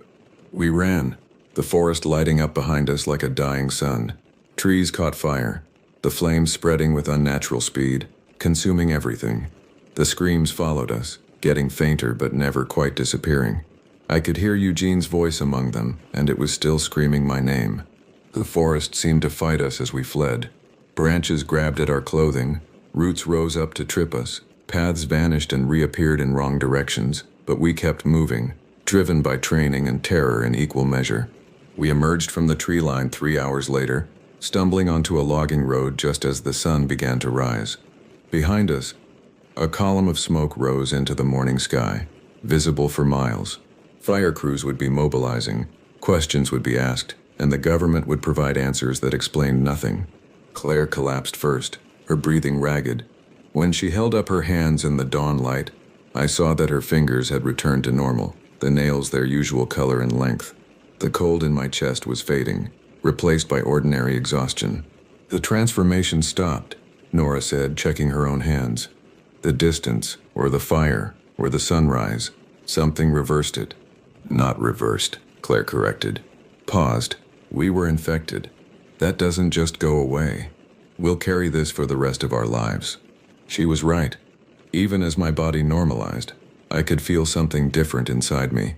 A shadow of hunger that would never fully disappear. A coldness that would return on winter nights. A faint call from deep forests that I would have to resist forever. The extraction helicopter found us 6 hours later, huddled by the logging road, watching the forest burn. The pilot didn't ask questions. He'd done this before. They took us to a facility that officially didn't exist, somewhere in Pennsylvania. Medical wing, psychological evaluation, debriefing. I spent 3 days answering questions from people in suits who already knew the answers. They were just checking if our stories matched the expected outcomes. Howard Brennan visited on the 4th day. He looked exactly the same as he had in my Detroit apartment, which felt like it had been years ago instead of less than a week. "You did well," he said, sitting across from me in the sterile interview room. "The fire contained the immediate threat. We've established a perimeter, declared it a wildfire zone. The site will be monitored for the next decade." "What about the other sites? You said there were 40. 37 now, actually. 3 were successfully neutralized last year. 2 in North Carolina, 1 in Wisconsin. The one you handled makes 4. And the ones we couldn't save? Eugene and the others?" Howard's expression didn't change. "Neutralized. There were no survivors at the site." "You're lying. Some of them got away." I saw them scatter when the fire started. The official report will say otherwise. He pushed a folder across the table. Inside was a check for $70,000 and a new contract. We're offering you a permanent position. The pay is excellent, the work is important, and frankly, you don't have many other options. You're infected now. You'll need monitoring, medication, regular psychological evaluations. We can provide all of that. And if I refuse, then you return to Detroit and try to live a normal life while carrying something inside you that will respond to every missing persons case you hear about, every deep forest you pass, every hungry winter night. How long do you think you'll last before you start walking into the woods and don't come back? I thought about it, really thought about it, about my apartment with its peeling wallpaper and broken heat, about the job market that had no place for veterans with PTSD and gaps in their employment history, about the slow grinding poverty that had pushed me to sign that first contract. What are my assignments? Similar to Oregon, investigation, documentation, containment. You'll have a new team. Claire is being promoted to command. Nora is being transferred to our Wisconsin operations. You'll be based here in Pennsylvania, but you'll travel. There's a case in Michigan we need you to look at. Disappearances near Lake Superior. The locals are talking about something they call the Dogman. More folklore. Always folklore. It's the oldest way we have of remembering what shouldn't be forgotten. He stood, straightening his suit. Take 24 hours. Decide if you can live with this. But Warren, we both know you don't have anywhere else to go. He was right, of course. That was the worst part. I spent my 24 hours in the facility's common area, watching news reports about the Oregon wildfire. 7,000 acres burned, dozens of homes evacuated, Forest Service talking about climate change and drought conditions, no mention of missing persons, no mention of what had really happened in those woods. Nora found me there on the evening of my decision deadline. She looked better than she had, color back in her face, though I could see the same haunted expression I saw in the mirror. You staying? She asked. Looks like it. You? Wisconsin assignment starts next week. Apparently there's a whole network of these things. Different manifestations, different folklore, but the same basic pattern. People go missing, people transform, people hunt. We're never going to stop it, are we? We can burn one site, but there are dozens more. Maybe that's not the point. Maybe the point is just to keep containing it, keep the knowledge alive. Make sure each generation remembers that there are things in the deep places that are older and hungrier than we are. She sat beside me. Eugene made his choice. So did the others. We can't save people who don't want to be saved. But we can stop them from spreading. That's what we tell ourselves. I signed the contract the next morning. They set me up in a small apartment in Pittsburgh. Nothing fancy, but better than what I'd left behind in Detroit. The pay was deposited directly into my account. More money than I'd seen in years. They gave me new equipment, new protocols, and a new team to train. My first assignment came 2 weeks later. Michigan, as Howard had promised. A series of disappearances near the Hiawatha National Forest. Witnesses reporting a creature that walked on 2 legs but moved like a wolf. Tracks found at the sites that were almost human but not quite. I drove north with a team I barely knew, following another set of coordinates into another dark forest. As we approached the tree line, I felt that familiar cold begin to stir in my chest. The hunger waking up, the call of the deep woods. This would be my life now. Chasing monsters that might have been human once. Burning sites that would just regenerate somewhere else. Carrying an infection that would never fully heal. Always wondering if the next assignment would be the one where I couldn't come back. But at least I had a purpose. At least I wasn't invisible anymore. At least someone was paying attention to the missing. Even if the answers we provided were lies designed to hide uncomfortable truths. I thought about Eugene sometimes, about his transformation, about his smile as he accepted what he was becoming. He'd said there was nothing for him back in the regular world, and maybe he was right. Maybe for some people, becoming a monster was preferable to the slow death of poverty and obscurity. But I wasn't ready for that transformation. Not yet. Not while there was still work to do, sites to burn, missing persons to document, and protocols to follow. The forest waited ahead, dark and deep and patient. Somewhere in those trees, something was watching, something hungry, something that had been there long before humans arrived and would be there long after we were gone. I checked my gear one last time. Flares, thermite, the protocols printed on waterproof paper. and walked into the darkness. Behind me, civilization faded away. Ahead, the forest breathed. My name is Warren Mitchell. I used to live in Detroit. I used to have favorite things before I sold them to survive. I took this job because I was desperate, because I had nothing left to lose, because the government knows exactly who to recruit for missions that most people won't survive. And now I hunt monsters in the deep places, knowing that someday, inevitably, I might become the thing I'm hunting. But not today. Today, I had protocols to follow. Today, I had a job to do. Today, I was still human. Mostly.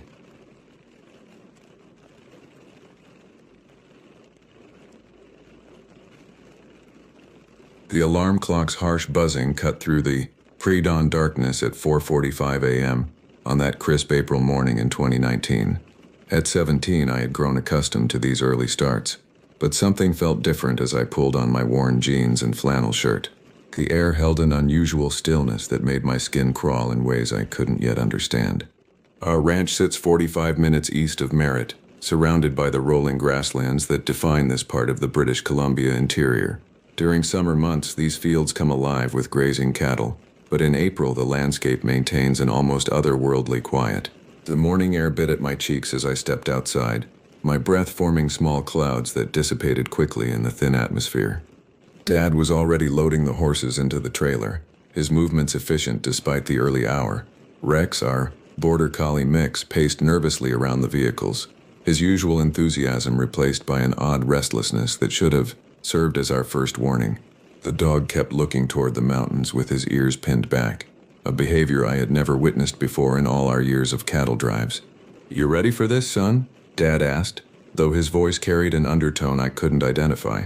He had been moving cattle through these mountains for over 20 years, and his experience showed in every deliberate action, yet something in his demeanor suggested an unease that matched my own growing apprehension. The drive to our starting point took us along Highway 5, past familiar landmarks that looked somehow foreign in the gray pre-dawn light. The mountains loomed ahead of us, their peaks obscured by low-hanging clouds that seemed to press down with an almost physical weight. As we turned off the highway onto the access road, the pavement gave way to gravel, and then to the rough dirt track that would take us up into the higher elevations where the cattle would spend their summer months. I have always found something magical about these early morning hours. The way the first light creeps across the landscape, painting everything in soft pastels before the harsh reality of full daylight takes over. But that morning, the approaching dawn felt ominous rather than beautiful. The shadows seemed darker, more substantial, as if they were hiding secrets that daylight couldn't fully reveal. We reached the cattle gathering point just as the sky began to lighten from black to deep purple. The animals were already restless, their usual docile nature replaced by a skittishness that made them difficult to manage. Several times the entire herd would suddenly shift direction for no apparent reason, as if responding to some signal that Dad and I couldn't perceive. "They're acting strange today," I commented, watching as a dozen heads suddenly bolted toward the fence line before stopping just as abruptly. Dad nodded grimly. "Animals know things we don't," he replied, his eyes scanning the tree line with an intensity that made my stomach tighten. "They can sense danger long before we even realize it's there." The words hung in the air like a physical presence as we began the slow process of moving the herd up the mountain. Rex continued his nervous pacing, occasionally letting out small whimpers that seemed to echo strangely in the thin air. Every few minutes he would stop completely and stare into the forest with such focus that I found myself following his gaze, searching for whatever had captured his attention. As we climbed higher, the paved road deteriorated into the rough mountain track I knew so well. But even this familiar route felt alien that morning. The usual sounds of the forest, bird calls, rustling leaves, the distant sound of water flowing over rocks were conspicuously absent. Instead, there was only the steady rhythm of hooves on packed earth, and the occasional creak of leather as Dad shifted in his saddle. The silence pressed against us like a living thing, making every small sound seem amplified and threatening. When a pine cone fell from a tree and hit the ground nearby, both Dad and I jumped as if we had heard gunfire. Rex's ears would perk up at random intervals, responding to sounds that remained beyond our human perception. "How much further to the gate?" I asked, though I knew the answer. The question came from a need to break the oppressive quiet rather than any real uncertainty about our destination. "Another mile, maybe 2, Dad replied, but his voice was tight with a tension that hadn't been there an hour earlier. "We'll push them through to the grazing area and then head back. Should be an easy day." As the words left his mouth, a sound drifted through the trees that made my blood freeze in my veins. It was distant and indistinct, but unmistakably unnatural. Not quite animal, not quite human, but something that fell uncomfortably between the two. Rex immediately began growling, his hackles raised as he turned toward the source of the sound. The cattle responded instantly, clustering together in a tight group with their heads raised and nostrils flaring. Several of the older cows began making low, distressed sounds that I had never heard before. The horses grew increasingly difficult to control, fighting the reins and trying to turn back down the mountain. "Did you hear that?" I whispered, though the words seemed to carry farther than they should have in the still air. Dad's face had gone pale beneath his weathered tan. "Keep the cattle moving," he said quietly. "Don't look back, don't stop. Just keep them moving forward." But as we continued up the mountain track, I couldn't shake the feeling that something was following us, not watching from a distance, but actively tracking our progress through the forest. The sensation of being observed grew stronger with each step, until it became almost unbearable. The forest closed around us like a living trap as we pushed deeper into the mountain wilderness. What had started as a routine cattle drive was transforming into something far more sinister with each passing minute. The trees seemed to lean inward, creating a tunnel of shadows that swallowed the weak morning light and left us moving through a perpetual twilight. Rex's behavior had become increasingly erratic. The dog that usually ran alongside the cattle with boundless energy now stayed close to the horses, his body pressed low to the ground in a submissive posture I had never seen him adopt. Every few yards he would stop completely and stare into the dense undergrowth to our left, away from the highway. His growls had become more frequent and more urgent, building to a crescendo before suddenly cutting off as if someone had thrown a switch.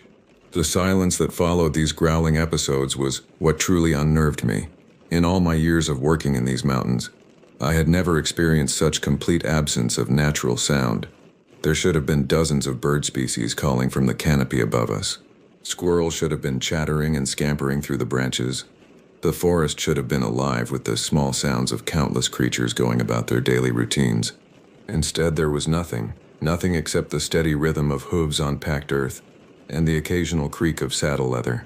Even our breathing seemed unnaturally loud in the oppressive stillness, as if the forest itself was holding its breath in anticipation of some terrible event. "Dad," I said, my voice barely above a whisper, "what's wrong with the forest?" He didn't answer immediately, but I saw his hand move unconsciously to the rifle secured to his saddle. The gesture was subtle, but it sent a fresh wave of fear coursing through my system. In all our years of working together, I had never seen him display such obvious concern about our safety in these familiar woods. The cattle were becoming increasingly difficult to manage. Animals that normally moved docilely up the mountain were now constantly trying to turn back toward the highway. Several times the entire herd attempted to bolt as a unit, requiring Rex and both horses to work frantically to keep them moving in the right direction. Their eyes showed white around the edges, and many of them were producing the stressed vocalizations that cattle make when they sense immediate danger. As we climbed higher, the vegetation began to change. The mixed forest of pine and aspen gave way to denser stands of spruce and fir, their branches interlocking overhead to create an almost impenetrable canopy. The path narrowed considerably, forcing the cattle into a single file line that stretched out behind us like a living chain. This formation made them even more vulnerable and increased their obvious anxiety. "There's the gate," Dad said, pointing ahead to where a wooden structure was barely visible through the trees. But his voice carried no relief, only a grim determination to complete the task at hand. The gate marked the boundary between the lower mountain slopes where we maintained some level of control and the vast wilderness area where the cattle would spend their summer months. Beyond this point, the animals would be largely on their own, free to roam across thousands of acres of mountain meadows and alpine forest. Under normal circumstances, this transition represented the successful completion of our work. But nothing about this morning qualified as normal circumstances. As we approached the gate, Rex suddenly began barking with an intensity that made my heart race. Not the playful bark he used during routine cattle work, but a series of sharp, urgent sounds that spoke of genuine alarm. He was staring fixedly at a point approximately 50 yards to our left, where the forest grew particularly dense. The cattle reacted immediately to the dog's distress. The entire herd bunched together in a tight cluster, facing outward like a defensive formation. Several of the bulls began pawing the ground and snorting, their massive heads swinging back and forth as they searched for the source of danger. The horses began prancing nervously, fighting against our attempts to keep them calm. "Easy, Rex," Dad commanded, but there was uncertainty in his voice. "What is it, boy?" The dog continued his frantic barking for another 30 seconds before suddenly falling silent. The abrupt cessation of sound was more frightening than the barking had been. Rex remained in his alert position, muscles tensed and ready to flee, but his vocalization stopped as if someone had given him a command we couldn't hear. In the silence that followed, I became aware of a new sound. It was subtle at first, almost indistinguishable from the natural settling sounds of the forest.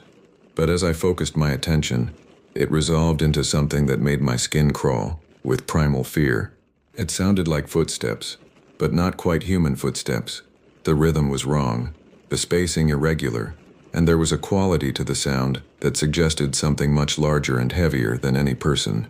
The footsteps seemed to be moving parallel to our route, staying hidden in the dense forest but matching our pace exactly. Sometimes they would fall behind, forcing us to wonder if we had imagined them entirely.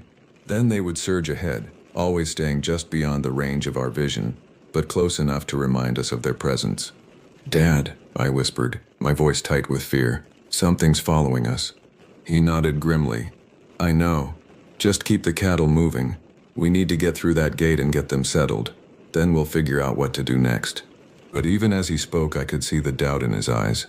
This was his mountain, his territory, and he had never encountered anything like what we were experiencing. The confidence that came from decades of experience was being replaced by the kind of fear that comes from confronting the unknown. As we reached the gate, I dismounted to open it, my hands shaking as I worked the latch mechanism. The metal was cold against my palms, and I noticed that my fingers left visible moisture marks on the steel surface. My body was producing adrenaline at a rate that left me feeling simultaneously hyper-alert and nauseated. The cattle moved through the gate with obvious reluctance, constantly looking back over their shoulders, as if expecting pursuit. Even after we had driven them a considerable distance beyond the boundary, they remained clustered together, rather than spreading out to graze as they normally would. "There's the pond," Dad said, pointing to a small body of water that served as a natural resting point during the cattle drive. "We'll let them drink and catch our breath."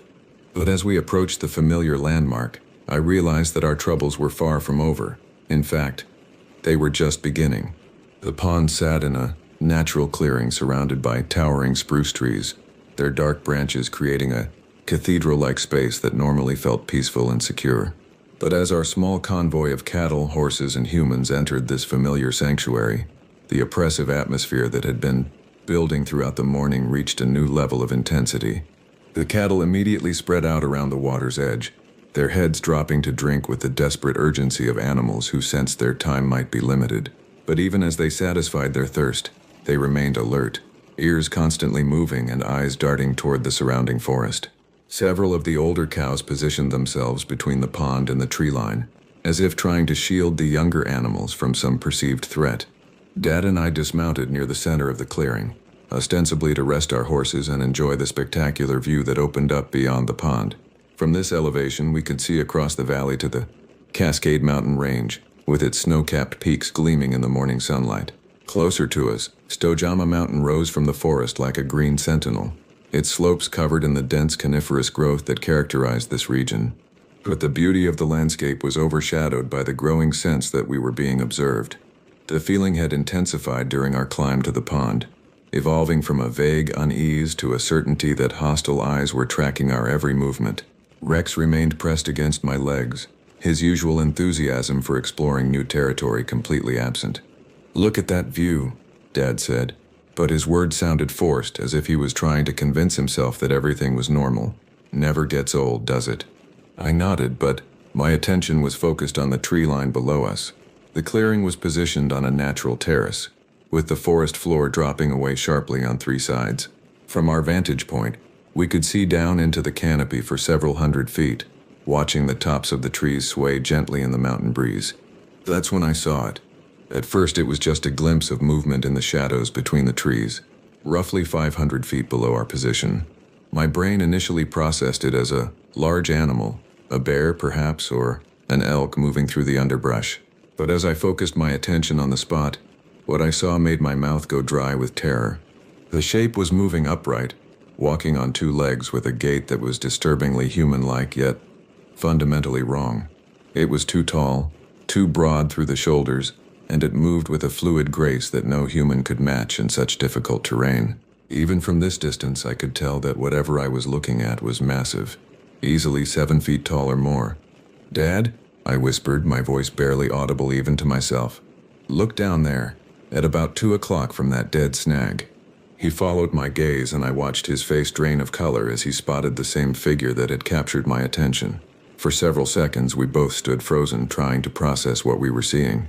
The creature, for lack of a better word, continued its methodical progress through the forest, apparently unaware that it was being observed. "Is that a person?" I asked, though my brain was already rejecting that possibility. Dad shook his head slowly. "No person I've ever seen," he replied, his voice tight with concern. "And no person should be in this area anyway. This is private land, posted against trespass." The implications of that statement hit me immediately. Just the week before, Dad and his crew had discovered evidence of illegal activity on the ranch, tire tracks and equipment that suggested people were accessing the land without permission to engage in activities that could damage the grazing areas. The presence of an unauthorized individual in such a remote location raised the possibility that we were dealing with something much more dangerous than wildlife. "I'm going down there to check it out," Dad said, swinging back into his saddle. "You stay here with the cattle and make sure they don't scatter." "Dad, wait!" I started to protest, but he was already spurring his horse toward the trail that led down into the forest.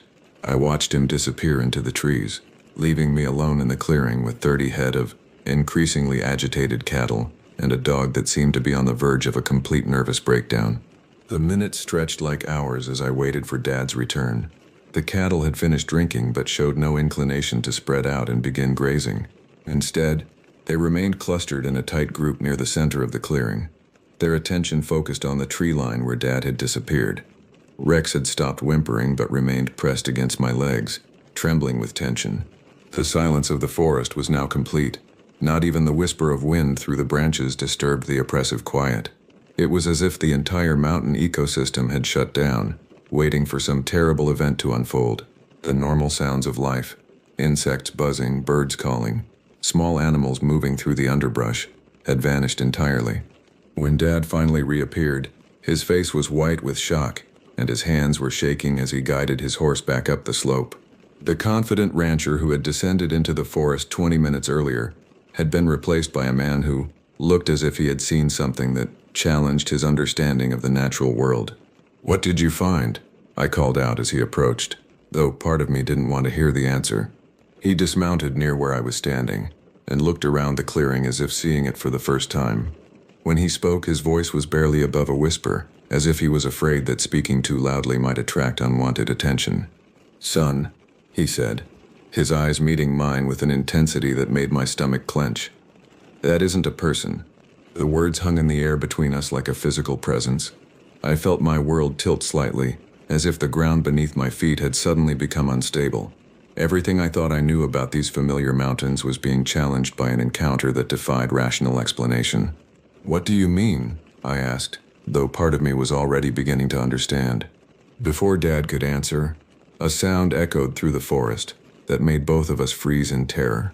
It started as a low rumble, almost like distant thunder, but quickly escalated into something that sounded like a massive tree falling. The crash seemed to go on forever, accompanied by the sound of breaking branches and disturbed wildlife. But what followed the crash was even more disturbing. In the sudden silence that followed, we could hear something moving through the forest with deliberate purpose. Not the random movements of a falling tree settling into place, but the organized sounds of something large and powerful making its way through the dense underbrush. Rex began whimpering again, a sound that cut through me like a knife.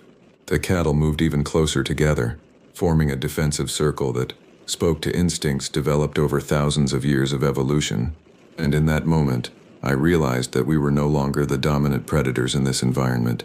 We had become prey. The crash that echoed through the forest marked a turning point in our mountain ordeal. What had been an unsettling morning of strange sounds and eerie sensations suddenly transformed into something far more immediate and threatening. The deliberate sounds of movement that followed the crash left no doubt that whatever we were dealing with was actively aware of our presence and was taking steps to respond to it. "We need to leave," Dad said, his voice carrying the authority of someone who had made a command decision. "Right now. Get mounted and let's get these cattle moving." I swung back into my saddle with movements that felt clumsy and uncertain.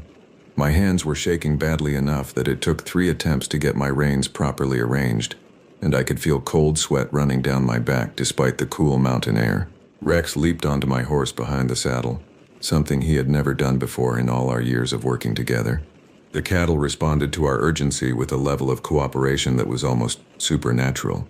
Animals that had been skittish and difficult to manage throughout the morning suddenly fell into formation as if they understood that their survival depended on following our lead. The entire herd moved as a single organism, flowing across the clearing toward the trail that would take us back toward civilization. But as we reached the edge of the clearing, I made the mistake of looking back toward the forest where Dad had made his disturbing discovery. What I saw made me question my own sanity and left me with images that would haunt my dreams for months to come. A massive pine tree, easily 4 feet in diameter and over 100 feet tall, lay stretched across the forest floor where it had been standing upright just minutes before. The tree appeared to have been pushed over rather than falling naturally, as evidenced by the way its root system had been torn from the earth in a pattern that defied explanation. Fresh earth still clung to the exposed roots, and several smaller trees had been crushed beneath its massive trunk. But what truly terrified me was the movement I could see in the shadows beyond the fallen giant.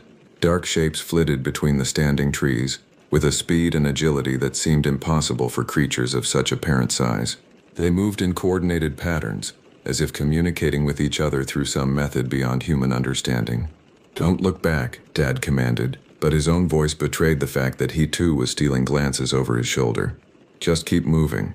We need to get to familiar ground." The trail leading away from the pond was narrow and winding, forcing us to move in single file with the cattle strung out in a long line behind us. This formation made us vulnerable and increased the animals' obvious anxiety. Several times the entire herd tried to break into a run, requiring both horses and Rex to work frantically to maintain control.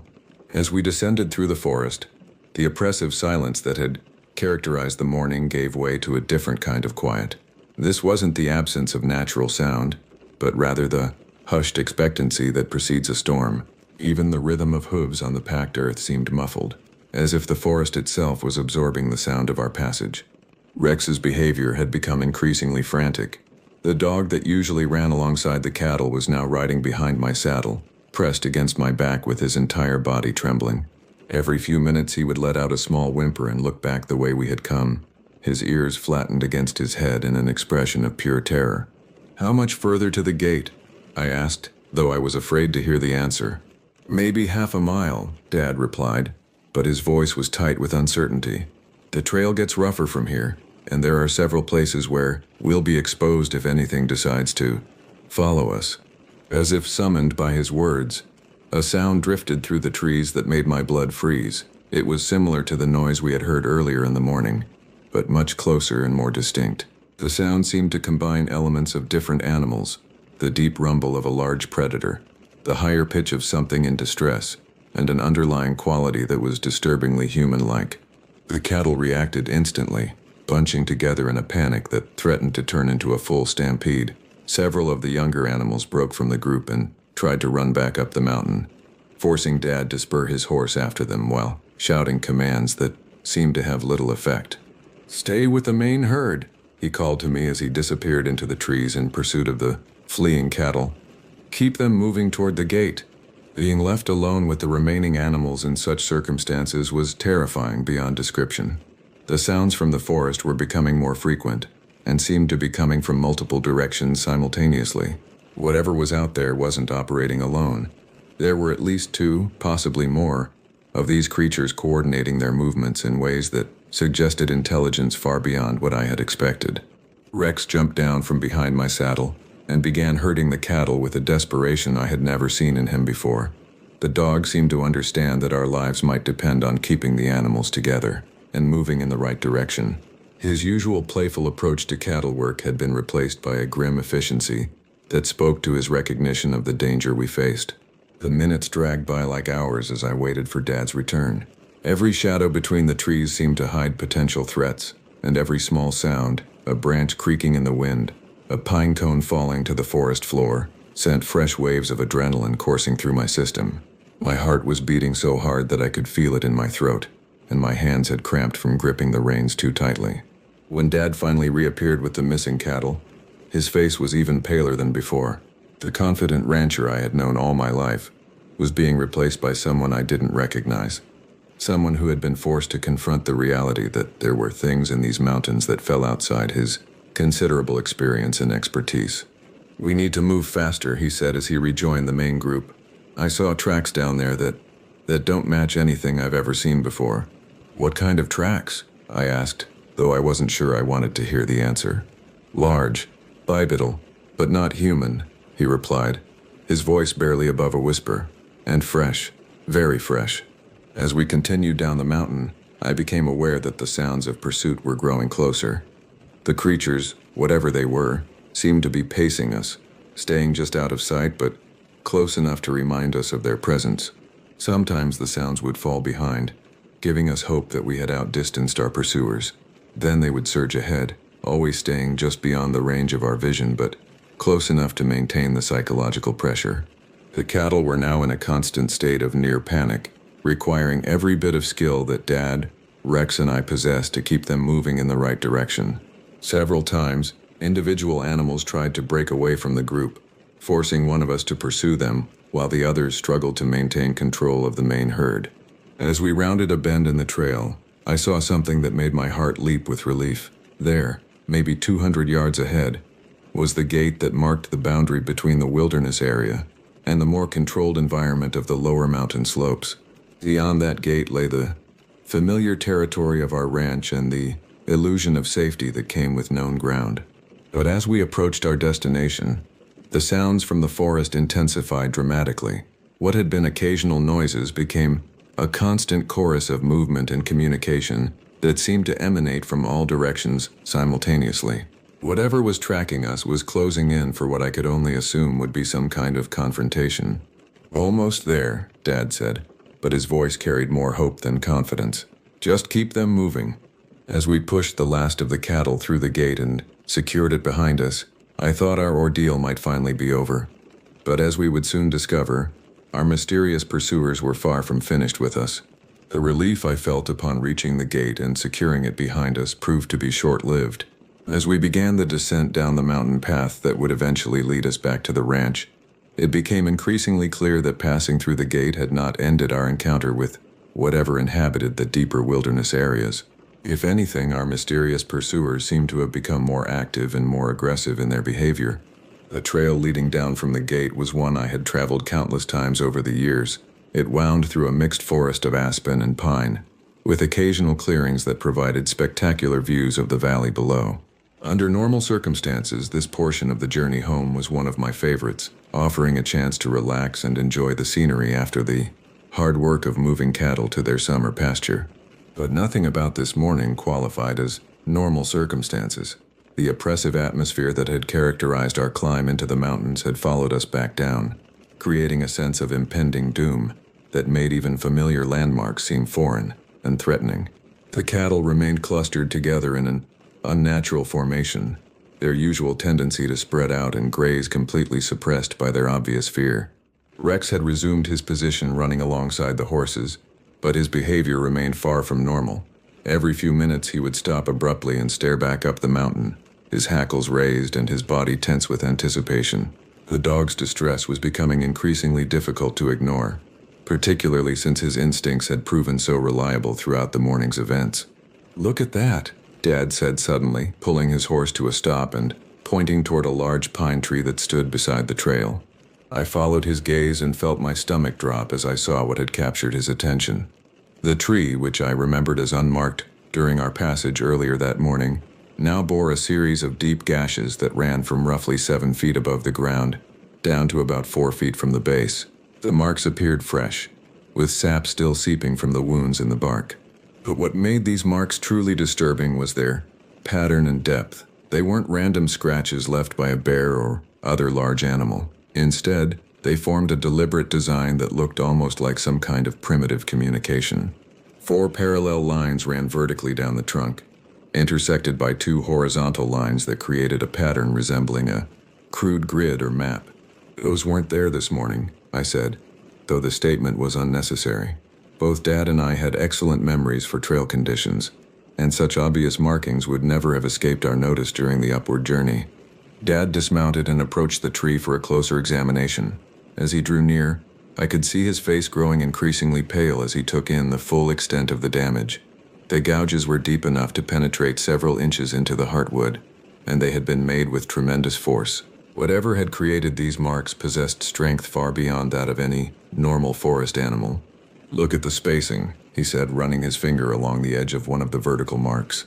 "These lines are about 6 inches apart, which would suggest fingers or claws of considerable size. But the depth and precision suggest tool use rather than natural weapons." The implications of his observation sent a fresh wave of fear coursing through my system. We were dealing with something that possessed not only size and strength, but also intelligence and the ability to manipulate its environment in deliberate ways. The marks on the tree weren't random damage. They were a message. As we remounted and continued down the trail, I found myself scanning every tree we passed for similar markings. The forest that had seemed so familiar just hours earlier now felt like enemy territory, full of potential threats and hidden dangers. Every shadow between the trees could conceal watching eyes, and every sound, no matter how innocent, seemed to carry sinister implications. The cattle sensed our growing anxiety and responded by becoming even more difficult to manage. Several times, the entire herd tried to break into a run, forcing Rex to work frantically to keep them together. The animals' eyes showed white around the edges, and many of them were producing stress vocalizations that I had never heard before in all my years of ranch work. "There's another one," I called out, pointing to a second marked tree roughly 50 yards further down the trail. This tree bore a different pattern of marks, 3 vertical lines crossed by a single horizontal slash, all carved with the same precision and depth as the first set. The message, whatever it was intended to convey, was being reinforced through repetition and variation. As we continued our descent, we discovered that virtually every large tree along our route had been marked in some way. Some bore the simple grid pattern we had first observed. Others showed more complex designs that seemed to incorporate elements of primitive pictographs. All of the marks appeared fresh, created within the past few hours while we had been moving cattle in the higher elevations. "They're marking territory," Dad said grimly, letting us know that this area is under their control. The realization that we were traveling through territory that had been claimed by unknown creatures was deeply unsettling. These mountains had been in our family for 3 generations, and Dad had been working cattle through these trails for over 2 decades. The idea that something else considered this area to be their domain challenged our most basic assumptions about the natural order. As we approached a familiar fork in the trail, where one path led back toward the ranch while the other continued up toward the higher peaks, Rex suddenly began barking with an intensity that made my heart race. His attention was focused on the path that led upward, and his body language suggested the presence of immediate danger. Following the dog's gaze, I saw movement in the shadows between the trees roughly 100 yards up the alternate trail. The shapes were indistinct but clearly large, and they were moving with the same coordinated precision we had observed earlier in the morning. Whatever these creatures were, they had positioned themselves to observe our passage, and were making no effort to conceal their presence. "They're watching us," I whispered, my voice barely audible even to myself. Dad nodded grimly. "They've been watching us all morning. The question is what they plan to do about it." As if in response to his words, a sound echoed through the forest that made both of us freeze in terror. It was similar to the vocalizations we had heard earlier, but much closer and more intense. The sound seemed to combine the hunting call of a large predator with something that was disturbingly human-like in its intonation and phrasing. The cattle reacted immediately, clustering together in a defensive formation that spoke to instincts developed over millions of years of evolution. Several of the bulls began pawing the ground and snorting, their massive heads swinging back and forth as they searched for the source of the threat. But what happened next was even more disturbing than the sound itself. From somewhere up the mountain came an answering call, different in tone but clearly part of the same communication system. Then another, from a different direction entirely. Within seconds, the forest was filled with a chorus of these unnatural vocalizations, creating a symphony of sound that seemed to surround us completely. "There's more than one," Dad said, his voice tight with fear. "There's a whole group of them." The realization that we were outnumbered by creatures of unknown capabilities and intentions was terrifying beyond description. These mountains that I had considered my home territory were now revealed to be the domain of something far more dangerous than I had ever imagined. As the vocalizations faded into silence, we heard a new sound that made my blood run cold. Footsteps, heavy, deliberate, and definitely not human, were approaching through the forest from multiple directions. Whatever these creatures were, they were closing in on our position. "We need to get out of here," Dad said, spurring his horse toward the trail that led back to the ranch. "Right now." But as we began our desperate retreat, I couldn't shake the feeling that running away would only delay the inevitable. Whatever lived in these mountains had marked their territory, and we had trespassed in ways that demanded a response. The chase that followed would test our survival skills to their absolute limits. The decision to flee down the mountain trail seemed like our only option, but as we spurred our horses into a faster pace, it became clear that we were being herded rather than simply pursued. Every time we tried to take a direct route back toward the ranch, sounds would emerge from the forest ahead of us, forcing us to alter our course and take increasingly circuitous paths through terrain that was becoming less and less familiar. The cattle, responding to our obvious panic, had broken into the kind of desperate run that could injure animals and riders alike on such rough terrain. Rex was working frantically to keep the herd together, but even his exceptional skills were being tested by the chaos of our retreat. Several times, individual animals broke away from the group and had to be pursued through dense underbrush that tore at our clothes and scratched our faces. "They're driving us toward the upper trail," Dad shouted over the sound of hooves and heavy breathing. "We can't go back the way we came." The upper trail was a rough path that followed the ridgeline for several miles, before descending toward the ranch through a series of switchbacks that were difficult to navigate under the best of circumstances. Taking that route would add hours to our journey and force us to travel through some of the most remote and exposed terrain in the entire area. But as sounds continued to emerge from the forest on both sides of our intended route, it became clear that we had no choice. Whatever was pursuing us had effectively cut off our escape routes and was forcing us to take the path that led deeper into their territory, rather than toward the safety of civilization. The upper trail began with a steep climb that left our horses blowing hard within the first few hundred yards. The cattle were struggling even more, their sides heaving as they fought to maintain the pace we were demanding. Several of the older animals were beginning to show signs of exhaustion that could lead to collapse if we didn't slow down soon. "We have to rest them," I called to Dad, though the words felt like an admission of defeat. He nodded grimly and signaled for a halt near a small clearing that offered some visibility in all directions. The cattle immediately spread out and began the heavy breathing that indicated severe stress, while our horses stood with their heads hanging and their flanks covered in sweat. But our rest was interrupted by a sound that made every animal in our group tense with fear. From somewhere behind us came what sounded like a human scream, but distorted in ways that suggested it was being produced by vocal cords that were fundamentally different from our own. The sound rose and fell in patterns that seemed almost musical, but with an underlying quality that spoke to predatory intelligence.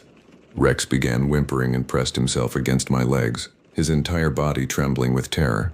The cattle moved closer together, forming the kind of defensive circle that wild animals create when facing pack predators. Even our horses were showing signs of panic, fighting against the reins and trying to bolt in any direction that might lead away from the source of the sound. "What in God's name is that?"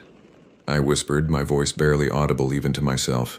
Dad's face had gone white beneath his weathered tan. "I don't know," he replied, "but we can't stay here. We need to keep moving." As we resumed our desperate flight along the ridgeline, the sounds from behind us became more frequent and more varied. What had started as isolated vocalizations was evolving into a complex pattern of communication, that seemed to involve multiple participants spread across a wide area.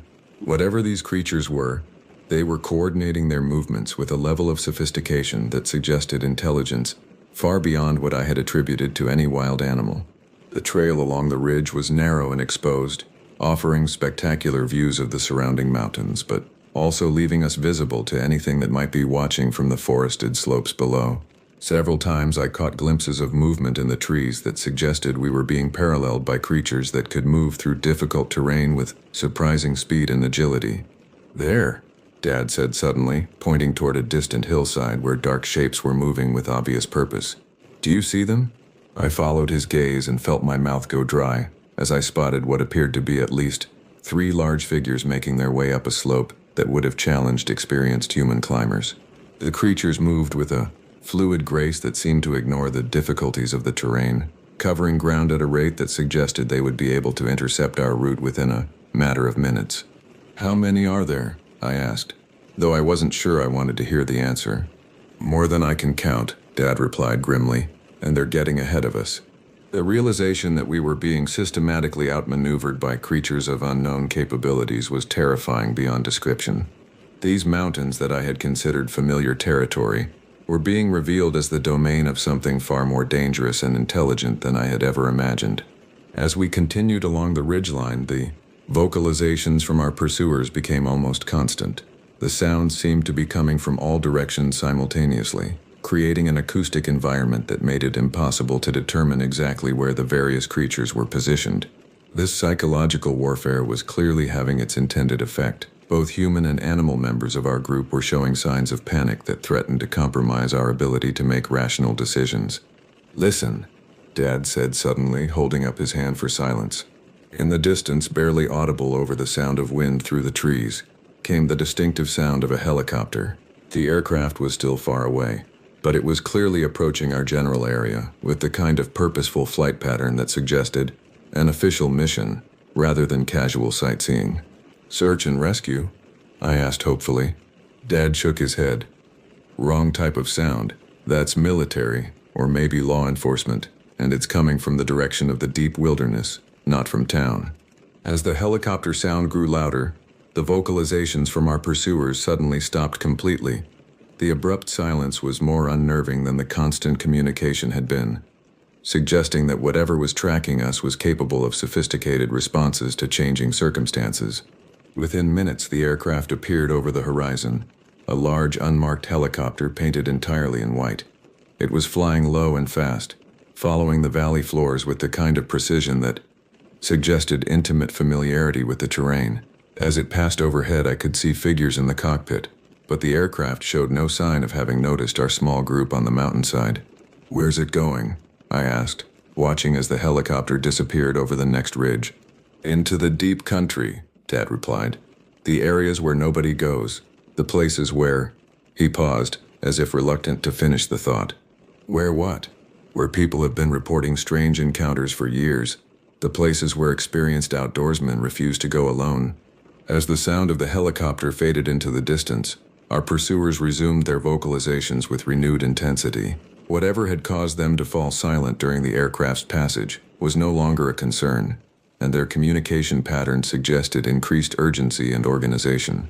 "We need to get off this ridge," Dad said, spurring his horse toward a trail that led down into a wooded valley. "We're too exposed up here." But as we began our descent into the trees, I couldn't shake the feeling that we were walking into a trap. The creatures that had been pursuing us all morning had demonstrated intelligence and coordination that suggested they were capable of complex planning. Leading us away from open ground and into dense forest where visibility was limited seemed like exactly the kind of tactical decision they might make. As we entered the forest canopy, the oppressive silence returned with renewed intensity. But this time, it felt different, not like the absence of sound, but like the calm before a storm. Whatever was going to happen next, I could sense that it was approaching rapidly, and I was terrified to find out what it would be. The autumn of 2019 arrived with an unseasonable warmth that extended well into October, giving me and my friend Garrett extra weeks to enjoy the outdoor activities that would soon be curtailed by winter weather. The events of that terrifying April morning had faded somewhat in my memory, reduced to the kind of half-remembered nightmare that seems less credible in daylight than it had in the moment of experience. Dad and I had never discussed in detail what we had encountered on the mountain that day. The official story was that we had seen evidence of trespassers and had taken the longer route home as a precautionary measure. But I could tell from the way his eyes would sometimes drift toward the mountain peaks during our daily work that the experience had left permanent marks on his psyche that no amount of time would completely erase. Garrett lived at our ranch with his family, occupying one of the smaller houses that accommodated seasonal workers and their dependents. At 15, he was 2 years younger than me, but possessed the kind of fearless enthusiasm for outdoor adventure that made him an ideal companion for exploring the vast wilderness that surrounded our property. The lake that bordered our ranch was a natural wonder that had provided entertainment and recreation for 3 generations of my family.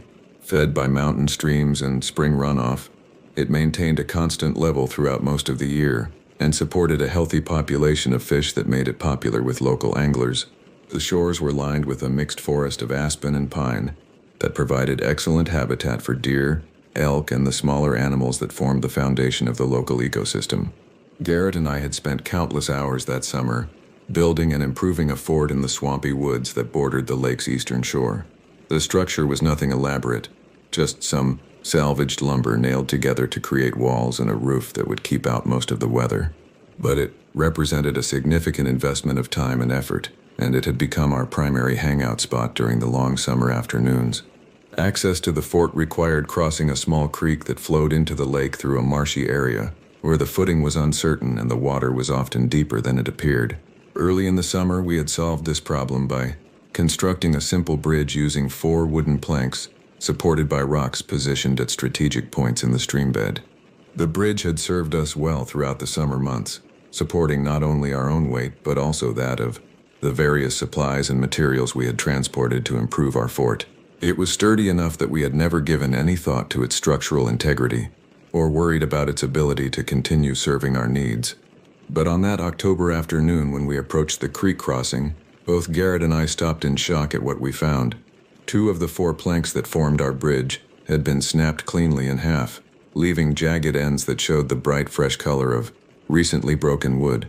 The breaks were not the result of gradual deterioration or normal wear. They showed the characteristics of sudden, violent failure under extreme stress. "What happened to our bridge?" Garrett asked, his voice reflecting the confusion I was feeling. I knelt beside the broken planks and examined them more closely. The wood was dry pine lumber that would normally require considerable force to break, especially given the dimensions of the planks we had used. But these breaks showed none of the splintering and tearing that would result from normal structural failure. Instead, they appeared to have been snapped with a single, powerful application of force applied in exactly the right location to cause maximum damage. "Maybe a big animal stepped on it," I suggested, though my own words sounded unconvincing even to me. "What kind of animal would be heavy enough to break these boards?" Garrett replied. "And why would it step on the bridge instead of just wading through the creek?" The questions were valid, and they highlighted problems with the innocent explanation I was trying to convince myself to believe. The creek was shallow enough that any large animal could easily ford it without using our bridge, and the placement of the breaks suggested that whatever had caused the damage had deliberately targeted the bridge rather than accidentally encountering it. But I wasn't ready to confront the alternative explanations that were beginning to form in the back of my mind. The events of the previous spring felt like ancient history, and I had successfully convinced myself that they had been the result of overactive imagination combined with the kind of ordinary wildlife encounters that were common in such remote areas. "Probably just got overused," I said, forcing confidence into my voice that I didn't really feel. "We'll fix it later. Let's just jump across for now." We made our way across the creek using the remaining planks and a series of carefully placed hops that left us both slightly wet but safely on the other side. The fort was exactly as we had left it the previous week. 4 walls of mismatched lumber surrounding a small interior space that contained a few pieces of salvaged furniture and some supplies we kept stored there for our various projects. We settled into our usual spots and began the kind of aimless conversation that filled our afternoons. Discussions of school, plans for upcoming hunting season, speculation about which girls might be interested in dating, and other topics that seemed incredibly important to teenagers but would seem trivial to adults. The fort provided a sense of privacy and independence that was hard to find elsewhere on the ranch. But our conversation was interrupted by a sound that made both of us freeze in sudden terror. It started as a rhythmic tapping, like someone knocking on wood with measured, deliberate strokes. The sound was coming from somewhere very close to our fort, possibly from one of the trees that formed the canopy overhead. "What's that?" Garrett whispered, his eyes wide with concern. I held up my hand for silence and focused my attention on the source of the sound. The tapping continued for perhaps 30 seconds, following a pattern that seemed almost like Morse code. 3 short taps, followed by 2 longer ones. Then 3 short taps again. The rhythm was too regular to be natural, and the sound was too deliberate to be caused by any kind of random environmental factor. As the tapping continued, I felt the same sense of creeping dread that had characterized the morning encounter with Dad several months earlier. This wasn't the kind of innocent mystery that could be explained away with rational thought. This was something that demanded immediate action, preferably involving rapid movement away from our current location. "We need to leave," I said quietly, though I couldn't have explained the source of my certainty. "Right now." Garrett looked confused by my sudden change in mood, but something in my voice must have conveyed the seriousness of the situation. Without asking for further explanation, he began gathering up the personal items we had brought to the fort while I moved toward the opening that served as our door. The machinery yard that bordered the swampy woods was perhaps 100 yards from our fort, across an area of mixed forest and marshy ground that offered limited visibility but multiple routes of approach. The main shop building provided a clear view of the tree line, but reaching it would require crossing an open area where we would be exposed to observation from anyone or anything that might be watching from the woods. There was a gap in the barbed wire fence that surrounded the machinery yard, a small opening we had created earlier in the summer to provide easy access between our fort and the more civilized areas of the ranch. Reaching that gap had always been a simple matter of following a well-worn path through the forest, but suddenly the familiar route seemed fraught with danger. I whispered my plan to Garrett as quickly as possible, emphasizing the need for speed and stealth. We would leave the fort simultaneously, move through the forest in a crouched position to minimize our visibility, and make for the fence gap as quickly as possible, without creating so much noise that we would attract attention. As we prepared to leave our sanctuary, the tapping sound stopped abruptly. The sudden silence was more frightening than the rhythmic noise had been, suggesting that whatever was making the sound had become aware of our presence and was changing its behavior accordingly. "Go," I whispered, and both of us burst from the fort at a dead run. But as I lifted my head to check our route toward the fence, I saw something that would haunt my nightmares for years to come. Standing in a small clearing perhaps 25 feet directly ahead of us was a creature that defied every assumption I had made about the natural world. The creature that stood before us in that small clearing was unlike anything I had ever seen or imagined. At first glance it appeared almost human, but every detail of its appearance reinforced the terrible reality that this was something fundamentally alien to our world. The face that stared back at us with obvious intelligence was a grotesque parody of human features, as if someone had attempted to create a person from memory, but had gotten all the proportions wrong. Its eyes were the most disturbing feature, too large for the skull that contained them, positioned too high on the forehead, and spaced too far apart to create the symmetrical arrangement that characterizes human faces. But what made them truly terrifying was their color, a sickly green that seemed to glow with its own internal light, creating the impression that we were being observed by something that belonged more to the realm of nightmares than to the natural world. The nose was pointed and oversized, projecting from the face like the beak of some enormous bird of prey. Below it, the mouth was a slash of darkness from which protruded a single yellowed tooth that curved downward like a fang. The entire facial structure was covered with patches of coarse, dark hair that failed to conceal the gray-green skin beneath. But it was the smell that nearly overwhelmed me, a combination of copper and stale cigarettes that seemed to coat the inside of my nostrils and throat with every breath. The odor was so intense and so unnatural that it triggered an immediate gag reflex, making it difficult to focus on the need to escape from our predicament. The creature's body was massive, easily 7 feet tall, and built with the kind of muscular development that suggested enormous physical strength. Its limbs were covered with the same patchy dark fur that marked its face, but in the exposed areas, I could see skin that was scarred and wounded in ways that spoke to a life of violence and hardship. For several seconds, we stood frozen in a tableau of mutual observation, two terrified teenagers facing something that challenged their understanding of reality, while the creature studied us with an intelligence that was clearly evaluating our potential as threats or prey. Time seemed suspended as both sides processed the implications of this unexpected encounter.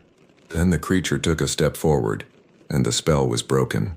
I turned and ran with a desperation that I had never experienced before, crashing through underbrush and leaping over obstacles with a recklessness that could easily have resulted in serious injury.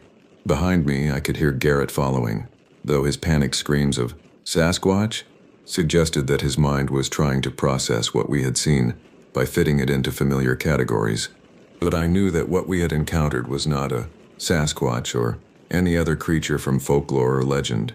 This was something far more disturbing, something that belonged in the space between known and unknown, challenging our most basic assumptions about what was possible in the natural world. The run back to the house seemed to take forever, though it probably covered less than half a mile of familiar ground. Every shadow between the trees seemed to hide potential threats, and every sound, no matter how innocent, triggered fresh waves of adrenaline that left me feeling nauseated and shaky.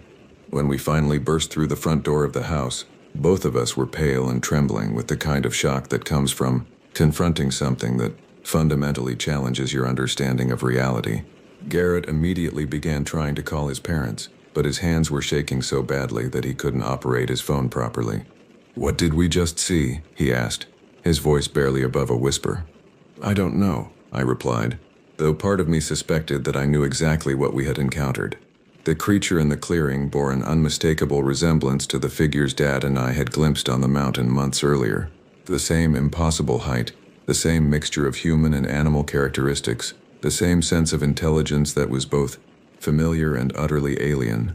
As we sat in the living room trying to process what had happened, I became aware of movement outside the house. Through the front windows, I could see across the yard to the grassy hills that rose beyond our property line. As I watched, a massive figure appeared on the skyline, moving with the kind of fluid speed that seemed to defy the laws of physics. "There," I said, pointing toward the distant hillside. "Do you see it?" Garrett followed my gaze, and his face went white as he spotted the same figure that had captured my attention. Even at a distance of perhaps half a mile, the creature's size was apparent. It moved across the landscape with enormous strides, covering ground at a rate that would have been impossible for any human being. "How can something that big move so fast?" Garrett whispered. I had no answer for his question. Everything about what we were witnessing defied rational explanation and challenged our understanding of what was physically possible. The creature disappeared over the hill within seconds, leaving us with nothing but the memory of its impossible speed and size. That night, both Garrett and I stayed awake in the living room, too frightened to risk sleeping in separate rooms. We played video games and watched television, desperately trying to maintain some sense of normalcy in the face of experiences that had shattered our assumptions about the world we lived in. When my parents and brother returned from their evening activities around 9:30, they immediately sensed that something was wrong, but neither Garrett nor I felt capable of explaining what we had encountered. How do you tell responsible adults that you've seen something that shouldn't exist? How do you describe an experience that sounds like the product of overactive imagination or adolescent hysteria? We retreated to my bedroom, where the familiar surroundings provided some illusion of safety and security. But even there, surrounded by the possessions and memories of a normal teenage life, I couldn't shake the feeling that we were being watched by something that existed outside the boundaries of normal experience. At approximately 2 a.m., Garrett shook me awake from the light doze I had finally managed to achieve. His face was white with terror, and his finger was pressed to his lips in a gesture demanding absolute silence. As I became fully alert, I heard what had woken him, a soft rhythmic tapping on my bedroom window. The sound was identical to what we had heard at the fort earlier that day. Measured, deliberate taps that followed a pattern suggesting intelligence and purpose, but hearing it here, at my bedroom window in the middle of the night, transformed it from mysterious to absolutely terrifying. We sat frozen on my bed, afraid to move or speak or even breathe too loudly. The tapping continued for perhaps 2 minutes. Following the same pattern we had heard earlier, 3 short taps, 2 long ones, then 3 short taps again. It was like some kind of code, a form of communication that we couldn't understand, but that clearly carried meaning for whatever was producing it. Then the tapping stopped, and we heard the sound of my fence creaking under some tremendous weight. The metal posts and wire that formed our property boundary were designed to contain livestock, not to support the weight of something that could make them groan and complain, as if they were being tested to their breaking point. A loud snap echoed through the night air, followed by the sound of something heavy hitting the ground. Whatever had been putting pressure on our fence had finally exceeded its structural limits and had caused some component of the system to fail catastrophically. We remained frozen on the bed for another hour, listening for any additional sounds that might indicate continued presence of whatever had visited us. But gradually, the normal sounds of night returned: the distant hoot of an owl, the rustle of wind through leaves, the small movements of nocturnal animals going about their business. When morning finally arrived, I crept outside to assess the damage to our property. The fence showed clear evidence of having been subjected to enormous pressure. Several posts were bent out of alignment, and one section of wire had been snapped completely. My hockey stick, which had been leaning against the fence, was broken in half and lay scattered across the yard. The road hockey ball that had been nearby was completely flattened, as if it had been stepped on by something weighing hundreds of pounds. Across the road, I could see our neighbors loading their daughters into their car with the kind of urgency that suggested they too had experienced something disturbing during the night. The girls appeared to be in a state of hysteria, crying and clinging to their parents in ways that spoke to genuine terror rather than ordinary childhood upset. I wanted to approach them and ask what they had seen, but some instinct warned me that drawing attention to the previous night's events might not be wise. Whatever had visited our property had demonstrated intelligence and purpose that suggested it was capable of much more than simple vandalism or mischief. That incident marked the end of our encounters with the creatures that inhabited the deeper wilderness areas surrounding our ranch. In the weeks and months that followed, life returned to something approaching normal routine, but I never again felt completely secure when working or playing in the forested areas of our property. The events of that spring and autumn had revealed the existence of something that challenged every assumption I had made about the natural world. Somewhere in the vast wilderness that surrounded our ranch, creatures existed that combined human intelligence with physical capabilities that defied explanation. They had demonstrated awareness of our presence, the ability to communicate with each other across considerable distances, and the capacity for behavior that suggested complex planning and coordination. Most disturbing of all, they had shown that they were capable of venturing beyond their wilderness territory to investigate and interact with human settlements. The visit to our house in the middle of the night had been a deliberate act of reconnaissance, a gathering of information about our capabilities and vulnerabilities. I have never spoken publicly about these experiences until now, partly because I knew that few people would believe such an account, and partly because I wasn't sure I wanted to attract the attention of whatever agencies might be interested in such reports. The unmarked helicopter we had seen on the mountain suggested that someone in authority was already aware of the situation and was taking steps to monitor or control it. But as I have grown older and gained perspective on these events, I have come to believe that there are things in our world that exist beyond the boundaries of conventional knowledge. The creatures we encountered were not supernatural or mythological. They were flesh and blood entities that had found ways to survive and thrive in environments that most humans never penetrate. They may still be out there, in the deep wilderness areas where few people venture and fewer still return to tell their stories. And sometimes, late at night when the wind is blowing through the trees and the shadows are deep and dark, I wonder if they remember us as clearly as we remember them. The thought that we might one day meet again fills me with a terror that time has done nothing to diminish.